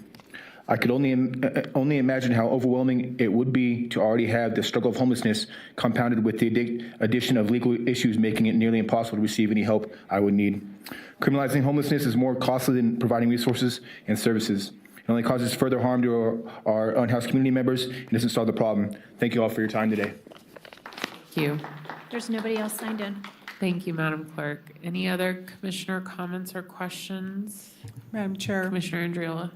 I really have been, listening even from some of the public comment that was much earlier. And I just wanted to share that I have met with Faith in Action on a couple occasions. And I actually had, on one of the meetings, brought Grant Denton to try and understand what he's doing. And I think it was a great meeting. Some of the information that was shared at that meeting and even subsequent conversations I've had included that, the ordinance is actually even protecting some of the natural resources that we have. And as an example, on an average week, a person will, produce about 4 pounds of waste. An average homeless person produces 50 pounds of waste. And so having that go into that ecological piece is of concern. I don't think anyone wants to criminalize homelessness. I just don't. I don't see it. But as Commissioner Garcia pointed out, my district is impacted a lot. Specifically, the most encouraging, and I've even encouraged folks at Faith in Action, I'll encourage all of you to go on a tour, if you will, if you want to call it that, a ride-along with the HOPES team. It was several hours, and I went to the End of the World camp that was described by during the presentation, and really it was clear that was not about criminalization. It was about looking at providing law enforcement with the tools necessary to help direct folks to the resources that are needed. We heard the numbers. I think looking at the data moving forward is helpful with Sparks and Reno, so I appreciate that suggestion. So we can look at that because I think evidence-based is important. But I can tell you, working side by side and watching the HOPES team and the relationship that they have built and the compassion that they have, and now Lieutenant Daniels, at the time she was a sergeant, even sharing not just the 3 people that are there, by the way, because I think it was brought up during public comment that there's only 3, but the actual infrastructure that's in place with case management and how that's followed through all the way. So it isn't just going somewhere, seeing something, and incarcerating. It's looking at the situation and in many cases, literally doing everything they can to provide the compassion and resources that are necessary.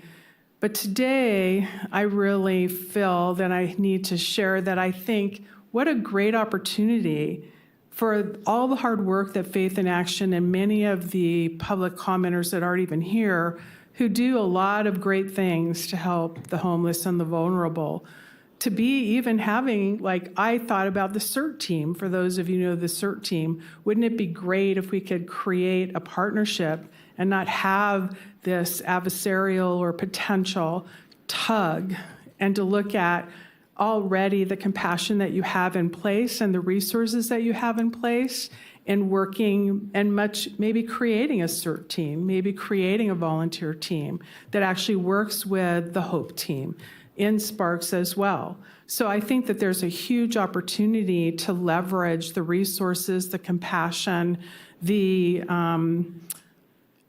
situation, in my opinion, especially seeing the End of the World camp, which I'm hoping to be a park, but that's another story, but really can look at not penalizing, but actually looking at those who really want to have services and the behavioral health issue. I was at the behavioral summit. I stayed the entire time. And what I learned is it is a crisis. It's probably one of the biggest crises that we have here. And homelessness is a result of that. And that was already spoken about. So I think that the ordinance, even though there is language, and I have spoke to the sheriff about this, and maybe I'm going to ask the assistant DA. My understanding in having to put in misdemeanor in the ordinance is language that has to be followed, given that that is the circumstance to which the ordinance needs to move forward to give law enforcement what they need to do. The actual policy that's in place and the steps that are outlined clearly indicate that incarceration and criminalization is not the path that they're looking to achieve. It's too expensive. It's already been said, you cannot, put people, incarcerate people, and get your way out of this situation. You cannot continue to do the same things and expect a different result. And we are seeing that. We're seeing that with MAP. We're seeing that with STAR. We're seeing that with recognizing the behavioral health crisis that we have. But I think working together is the way that we need to approach this. Literally working together and helping. And there already is a lot that everyone's doing. So I don't know if the sheriff's office is willing to look at, maybe looking at the model of CERT and maybe looking at having volunteers help, because we can't afford to have law enforcement in every single aspect. Those folks that do run red lights and there isn't someone there, that happens. You cannot have law enforcement in every single corner. You just can't. It's not affordable, it's not feasible, it's not realistic, period. But jurisdictionally, there already are 2 jurisdictions that have this in place. And not having Washoe County put this in place, in my opinion, will create a disservice to actually looking at a consolidated approach, a regional approach to working together to solve this. So I am going to ask the Assistant DA if he could speak to, I'll use the term in my term, the language on the ordinance that actually speaks to the misdemeanor piece that that's in the ordinance and why it has to be a misdemeanor language. Well, I think with the goals of enforcement that law enforcement has here do hinge on it being misdemeanor offenses. Those are the pieces that give law enforcement the power to require people to act or face consequences. That's what Mr. Solferino was saying when he was up here. He said, we have to have the tool to be able to get them to go seek services, because short of witnessing a misdemeanor offense in circumstances like littering, urinating in public, those types of things, short of witnessing that, they don't have a tool to do anything with it. But if they do have a tool to come upon a camp and see people in the camp, and they have a tool to make them go to the shelter if there's availability, or face the possibility of a criminal prosecution, now they have a mechanism where they can gain enforcement or use it to achieve enforcement in the case. So that is the key piece for law enforcement. Commissioner.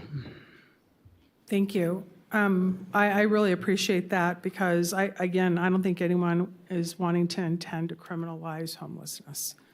So I hope that there is a possibility to explore maybe a CERT approach to have all the great work that the volunteer base in our community is doing and really work with law enforcement possibly to create a solution that is resource-based, solution-based, and has, a great outcome. Here's another thing that I'm just going to share that I know was shared with Faith in Action. Many of the people that are sitting here today that I met with, Grant Denton said that in that meeting that, had he not been incarcerated, he would not be where he's at.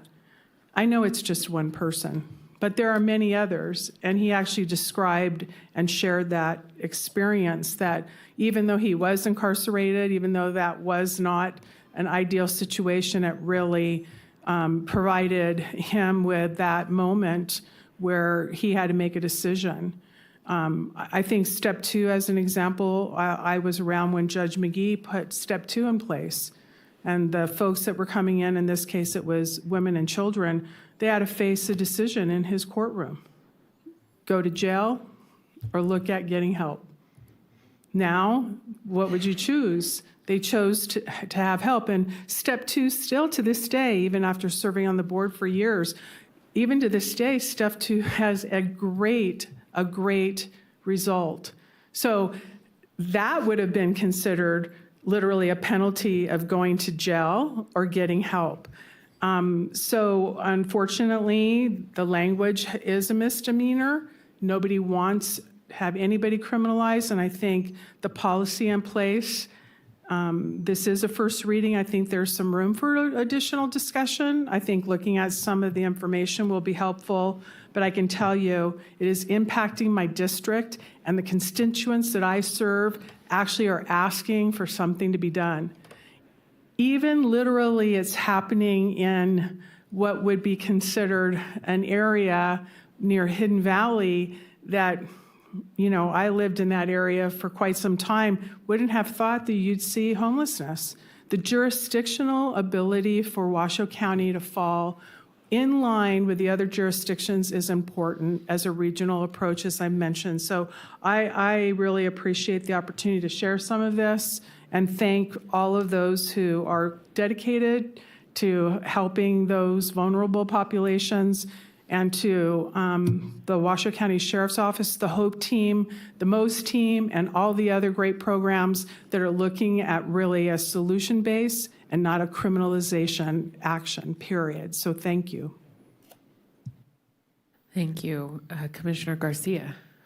Thank you, Madam Chair. I didn't want to go any further without saying thank you to those who shared their personal stories this morning and this afternoon. I know that takes a lot of courage to get up here and share that perspective with us. And thank you to Faith in Action for all their advocacy and work in the community. I think one of the greatest gifts that you give us as an organization is the ability to destigmatize some of these things that are just so rampant. We talked about domestic violence, mental health issues, substance abuse, physical and cognitive disabilities, and trauma. And, if I look just within my own family, I have individuals who are struggling with homelessness and housing insecurity in my own family. It's in every state and every part of this country, and it's definitely a regional issue. So thank you for keeping to elevate those voices and perspectives. There are so many systemic issues at play, and I am not ever going to be the person that's like patting ourselves on the back and saying, way to go, Washoe County, we've done it all. We're doing a fabulous job. I'm not that person. We've got huge systemic issues throughout the region with income disparities, generational poverty. We have this massive housing crisis, huge health disparities, and issues with access to education. So those are all big issues that we don't always have a lot of control over, but we are working diligently to help move the needle, particularly in moving, as I shared with your group, moving into the mental health space. So we are very excited to be part of the commission at this point in time. I'm grateful to have a sheriff at this point in time that is so dedicated to mental health resources, but am I happy that our jail is the biggest mental health provider in our region? No. Do I want that to continue? Absolutely not. So we're working on trying to help improve our mental health infrastructure, but also provide all of those services and uplift organizations that do a lot of the heavy lifting. We can't do this alone. Ultimately, the county wants to provide care, and anybody that says otherwise, that's not true. I know I can speak on behalf of all of the county commissioners up here and all of our department heads. We want to provide quality care, and we do not want to let anybody be left behind. But public health and safety is the goal, and it's the goal of all of our jurisdictions. And I do believe that consistency and enforcement is really, really important when tackling a big issue. Fire. I represent Sun Valley. If there is an encampment on the west side of my valley that happens to get out of control and the winds are perfect and the conditions are perfect, we can have a catastrophic disaster in Sun Valley with the manufactured homes that have been proven to go up in flames at a much more rapid rate. And this is a conversation I've had with the Truckee Meadows Fire Protection District. It is something that keeps me up at night. And for people that don't believe me, please, I encourage you to talk to Chief Moore. We are always on the lookout for ways to help mitigate and prevent wildland fires, but also residential fires that can easily get out of control. And I saw that fire was listed in, maybe if I could just pose some comments or questions to you, Mr. Solferino. Fire is listed in both section 50.400 and 50.500 in the proposed ordinance. And I was just curious why you had it marked in section C in the 400 section, and then we have a whole dedicated section to fire. Is that a duplication? Is that necessary from your perspective? Chair Hill, through you. Chair Hill, through you to the Commissioner, Corey Solferino, for the record. I apologize. Am I coming across? Mm-hmm. Okay, good. I couldn't hear it. Honestly, I'd have to defer to our district attorney that helped craft that language. We were trying to model policy within the cities of Reno and Sparks, so we weren't one-offs from everyone else. So when the district attorney actually crafted the language for us, that was the result of their fruits of their labor. When we met with Faith in Action, we met with other community stakeholders in the 4th Street Business Corridor District and presented the ordinance in its entirety and our standard operating procedure and what it would look like. We worked on the standard operating procedures, how the law, if enacted, would be carried out within the Washoe County Sheriff's Office. I'll leave the legalese to the attorneys who are the SMEs in that result, but I will work with them and get back to you offline. Okay, well, if I could just, Madam Chair, take a moment to share some of the input or suggestions I'd like to see in this proposed ordinance. So obviously the fire, I would like for our team to look and see if that's a duplication or if that's a necessary part of the language. There's a section in 50.500 that also defines this fire as an unsafe manner. It's a very generalized term. If we can kind of drill down what that looks like and what that is, so there's no confusion on the implementation side of this. I saw that misdemeanor is listed at the end of 50.400, 50.500, 70.393, but it's not listed in any of the other sections, so I'd like some clarification. Was that an error? Was that, is it not applicable to those? There's a severability clause in 50.400, but I didn't see that listed anywhere else in the ordinance. Is that something we would need so that it's not taken as a whole item, that things can kind of be broken down? And ultimately, and this is the most important piece of feedback that I got from working and talking with different folks on this, and it is a heavy topic, and I've given it a lot of thought. I've done the ride-alongs. I've talked in multiple jurisdictions. I've met with different groups and my constituents. And to Commissioner Andriola's point, I'll just be very transparent. My constituents asked me to support this. And given that, though, I know that this ordinance isn't ready. It needs some work. I think that it would be really, really strengthened if we could add some of the standard operating procedures. And I know that wasn't included in today's agenda packet. But as I was looking at the standard operating procedures, there's a lot of great language there that would, I think, help make folks in the community feel a little bit more comfortable with if we have a new sheriff in town, or if we have a new Sergeant Daniel or Lieutenant Daniel who's leading this unit, if we have changes in the Guard, I just want to go back to my constituents and say, I did the best I could to get everything as dialed in and clean and straightforward so that we don't have any inconsistencies or, just bottom line, just a not good enforcement. I'll just say it that way. But the standard operating procedure, outlines clearly the reporting process, how the HOPE team is initiated, how they investigate, how they offer services. And then if a person refuses, they're given a written warning. And then the second time in 12 months, they're given a case manager. Third time in 12 months is a written citation. Fourth time in 12 months, an arrest can be made and the next steps with community court. I think that language is super important to be in the actual ordinance itself. So those are the ideas I have. I'll let you know if I have anything else, but that's kind of what rose to the top for me, so thank you. Thank you, Commissioner Garcia. Madam Chair, can I follow up real quick with that? So I have down the fire duplication, the unsafe manner language, misdemeanor in some of the provisions but not others, severance clauses in some of the provisions but not others, and then add some of the standard operating procedure direction into the ordinance itself.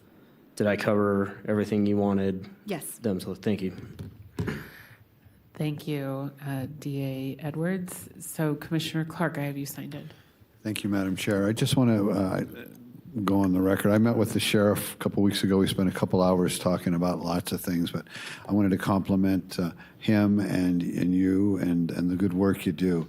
I think there's a great deal of professionalism. I don't think you're intentionally trying to incarcerate, arrest people. I think you need the tool to try and help with the situation. As Commissioner Garcia said, the jail seems to be a mental health facility in many cases, and just through that, everybody who works at the Sheriff's Department is a mental health employee in some form or fashion, and that didn't used to be the case in law enforcement. That was a very small part of your work. Now it seems to be half the time. I don't know what the percentage is, but there's a good deal of time spent on that never was the case 15, 20, 30 years ago. It just wasn't part of law enforcement. And now you're spending a good deal of your time doing that. And I think you do a great job with the public. I think there's a whole different feeling in law enforcement from when I was much younger. It was a whole different mindset from law enforcement. I think you're doing a good job and trying to stay as kind as you can to people. So thank you. Thank you, sir. Thank you. Commissioner Andriola. Well, I'm ready when you're ready. I think we're ready. I don't think we have anyone else that wants to speak at this point, so go for it. I'll move to introduce and conduct the first reading of Bill 1904, which is an ordinance amending Washoe County Code Chapters 50 and 70 as specified in the staff report, and set a public hearing for the second reading and possible adoption of the ordinance on May 12th of 2024.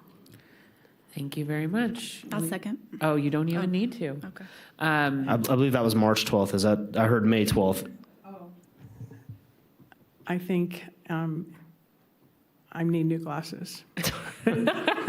So let me just say, getting old is not for the young of heart, and I'll do this again. You don't need to do it again. I think you can just March, clarify. March. Okay. I'm not going to do it again, I Thank promise. you, Commissioner Andriola. Okay, with that, we are now moving on to item 21, public comment, ACM Solero. All right, item number 21 is public comment. Public comment heard under this item will be limited to 3 minutes per person and may pertain to matters both on and off the commission agenda. Comments are to be made to the commission as a whole. Thank you very much, Madam Clerk. First up, we have Penny Brock, followed by Janet Butcher.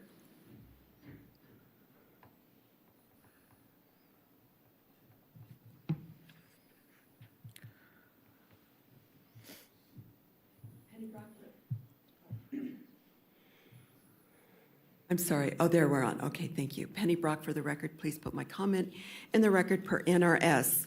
Election integrity. The last week this has been a huge issue, especially with the results that have been founded not to be true. I don't know what you're going to do about that. It's on record. You've got to figure that out. Anyway, so first of all, we need to vote by paper ballots and hand counting. This will not happen.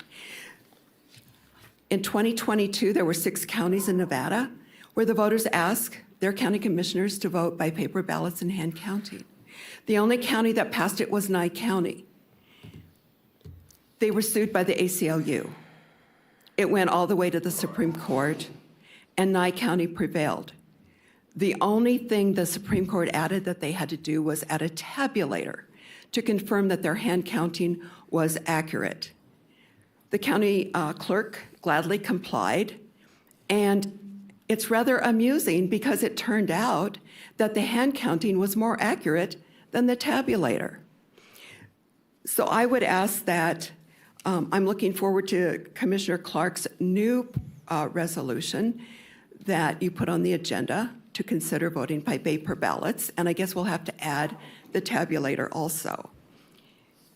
We know from the letter that Manager Brown received from the undated letter from the Secretary of State.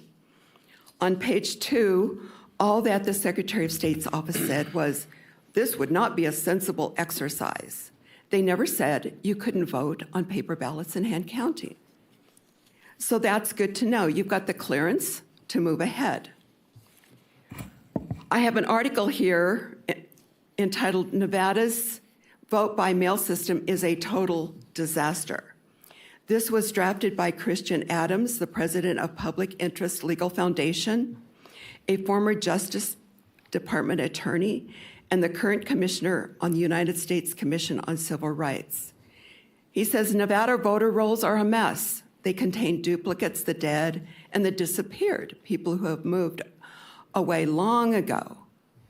Yet this faulty list is the list public that the people actually were mailed ballots. Mass vote by mail should have been a one-time experiment in Nevada in 2020. Unfortunately, it wasn't. Vote by mail also disenfranchises voters. The United States Post Office has set the goal for political mailing arriving on time at 94%.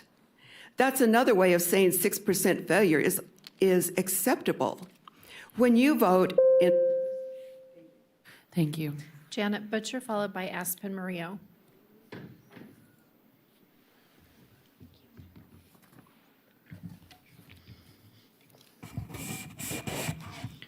Janet Butcher, for the record, please enter my comments into the minutes verbatim per NRS.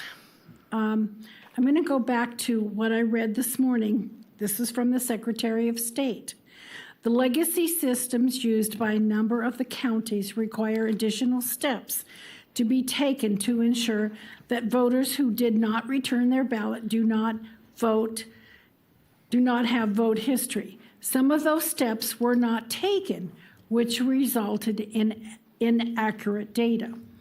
So from the Secretary of State, they are saying that it was the local ROV's fault. It was the local counties. Yet, when Commissioner Andriola asked for clarification that it wasn't at the behest of our local ROV, it was confirmed that it was not, that it was actually a glitch that happened at the Secretary of State's. That's what we call a vendor salute. Blame the other person. So who is it? Is it the Secretary of State or is it the local ROV? I take exception. Anyway, somebody is to blame, and it needs to be audited and needs to be looked at. I like the idea of having an open, let's let everybody see what's going on in a mock. However, a mock isn't going to tell us what happens that exact day, because we all know if you're a programmer, you know that code can be written to eat itself, so it can actually tabulate. Remember that little thing where they used to take like just a little bit left over of a penny and put it in a bank account, and then all of a sudden you're a millionaire. And I just want to add, please note my technology background can be found on LinkedIn, but it does not contain all of my experience. That would date back to 1968. I do that on purpose because I don't want people to know how old I am. I've looked for other people's technology background and on LinkedIn, and it seems to have been deleted. Anyway, we need a decent, thorough audit. Thank you. Aspen Murillo, followed by Hannah Fahmy.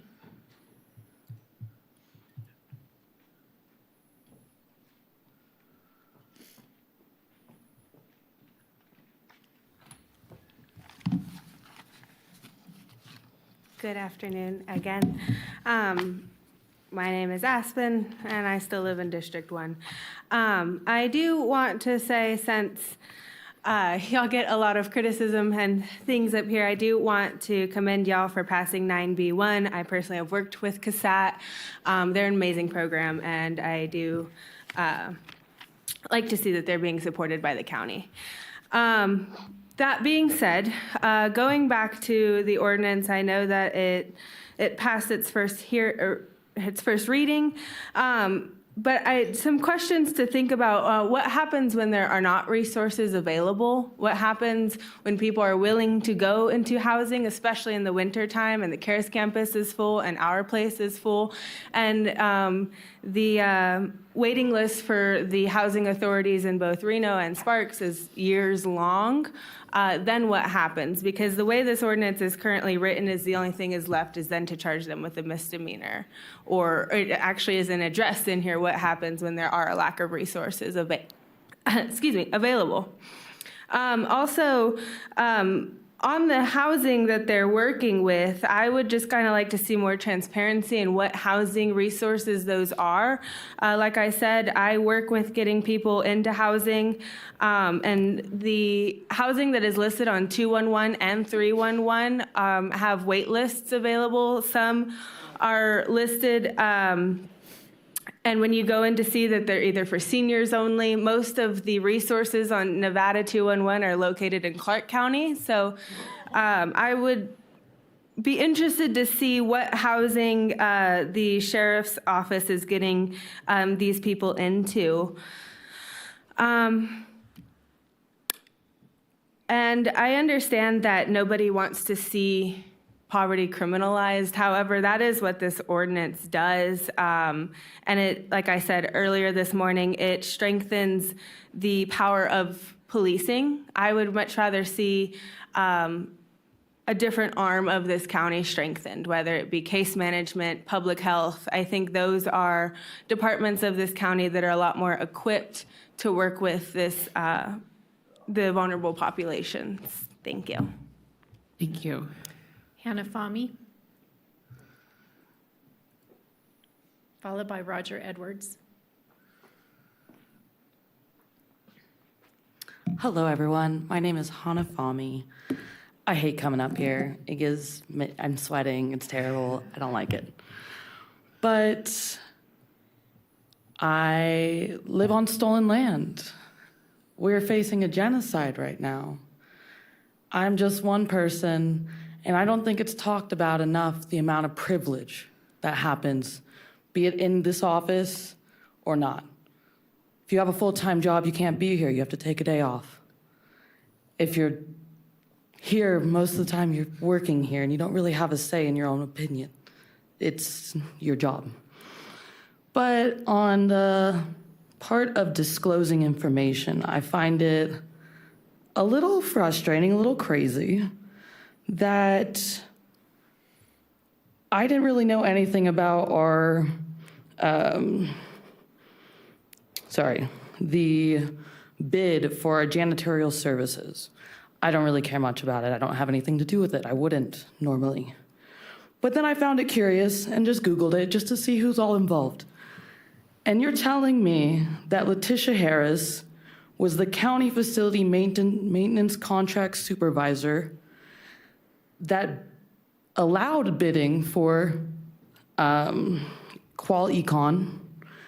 And then in 2018, in the same month, she's now the general manager for Qual Econ. If that isn't the craziest, probably jump in pay I've seen, that you are giving out contracts, allowing contracts since 2015, and we're still using them, and now she's the general manager of it, that seems pretty wild. So I'm just here for accountability, and that to me is wild. That's not on the website. I had to Google it and found out through her own LinkedIn. So that's all. Roger Edwards, followed by Joni Hammond.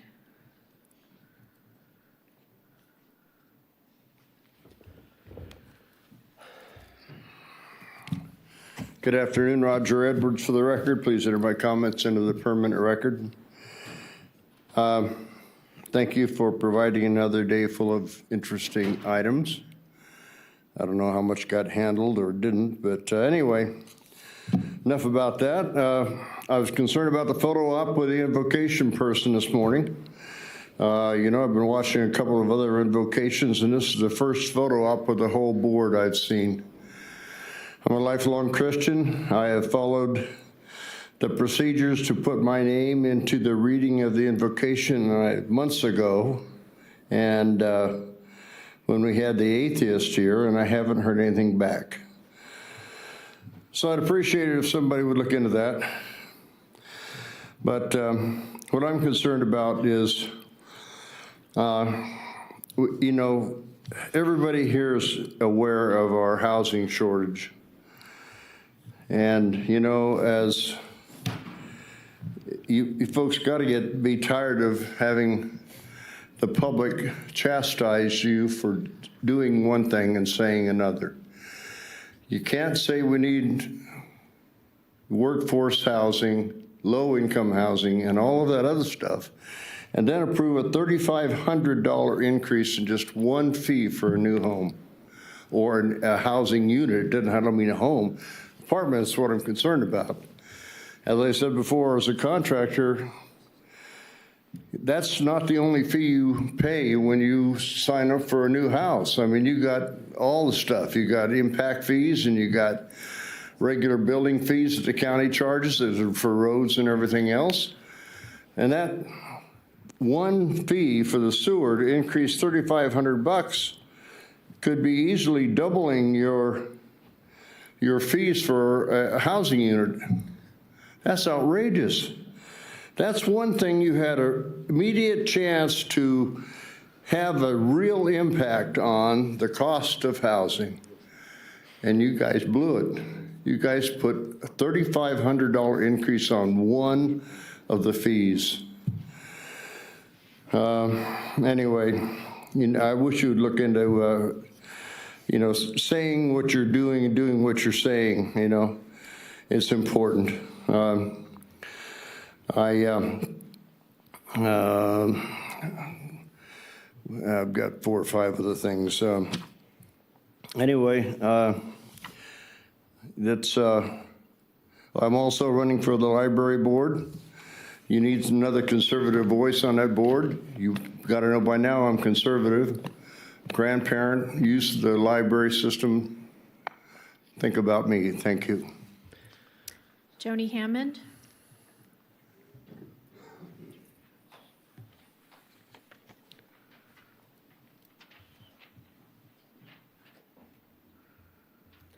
Good afternoon again, Chair and Commissions. I am Joni Hammond. I wanted to finish what Penny started with the article by Christian Adams. I think it's worthy of listening to. When you vote in person, you can see your ballot count. You know the system worked when your ballot is tabulated in person. In 2020, over 550,000 ballots were rejected by election officials across the country. That's as many as live in our county. This happened because mail voting is more complicated than voting in person. If a voter forgets to add a date or sign the ballot envelope, disenfranchisement. An in-person voter can spoil a ballot and get a new one if they make a mistake. We should not put the post office in the position of power to decide our elections. I get my neighbor's mail a lot of the time, and I've heard some of you say the same things. Elections should be conducted with transparency in person. Unfortunately, elections with razor-thin margins, which we have here in the county, mean that chance and the competency of the post office plays a role in the outcome. We should not accept this. Nevada deserves better. Thank you. Thank you. There's nobody else signed in, but I did place emails on the record. Thank you, Madam Clerk. We're now on to item 22, ACM Solaro. Item number 22 is Commissioners, County Managers' announcements, reports, and updates to include boards and commission updates, requests for information, or topics for future agendas, and I do not have anything. Okay, thank you. Looking to the board, Commissioner Clark. Thank you, Madam Chair. I get up early every morning. The first thing I live in the country. The first thing I want to do is get the weather report, kind of figure out what's going on in the day. And this morning, about 5:30, 6 o'clock on Channel 2, Grant Denton was on being interviewed on the news, and he said some things that I think we need to look a little bit deeper into. Maybe we can make a request to have Grant Denton come in and explain what he was talking about this morning. It kind of ties in with what we spent most of the afternoon on, services. Grant was talking about how more and more folks are refusing to go to the CARES campus. So I know he works there, the Carmack Box, the Safe Camp, whatever else he has involved there, but he was giving a report to the news that more and more folks are refusing to go to CARES campus, and I'd like to know why. If we're trying to get the sheriff to encourage folks to use services and fewer people are wanting to go to the services, we need to find out what's taking place. There appears to be the potential of a logjam. So I'd like to make that request based on what I saw today. Anybody could probably go on their Channel 2 website and maybe see that, but it was very interesting to hear somebody who's so involved with the CARES campus talking about people refusing to go. It just doesn't line up with whatever other things we've been hearing.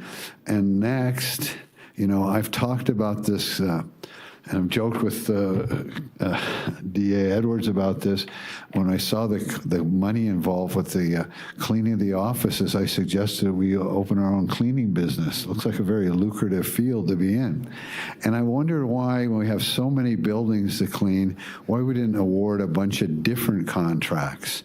And then I see that the person who now manages or runs or one of the CEOs of the cleaning company used to work at the county. I don't know if that's true or not. This lady came to the podium a few minutes ago and made that allegation. I'd like to find out a little bit more about that. I want to find out why the staff kept urging that company and the whole planet is the only company that can clean our offices.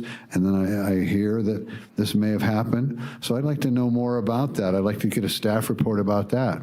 And if that's the case, then I want to rescind my vote to approve 10 and 11 on today's agenda until I find out if the person who used to work at the county is now managing a company that the county just gave a contract to.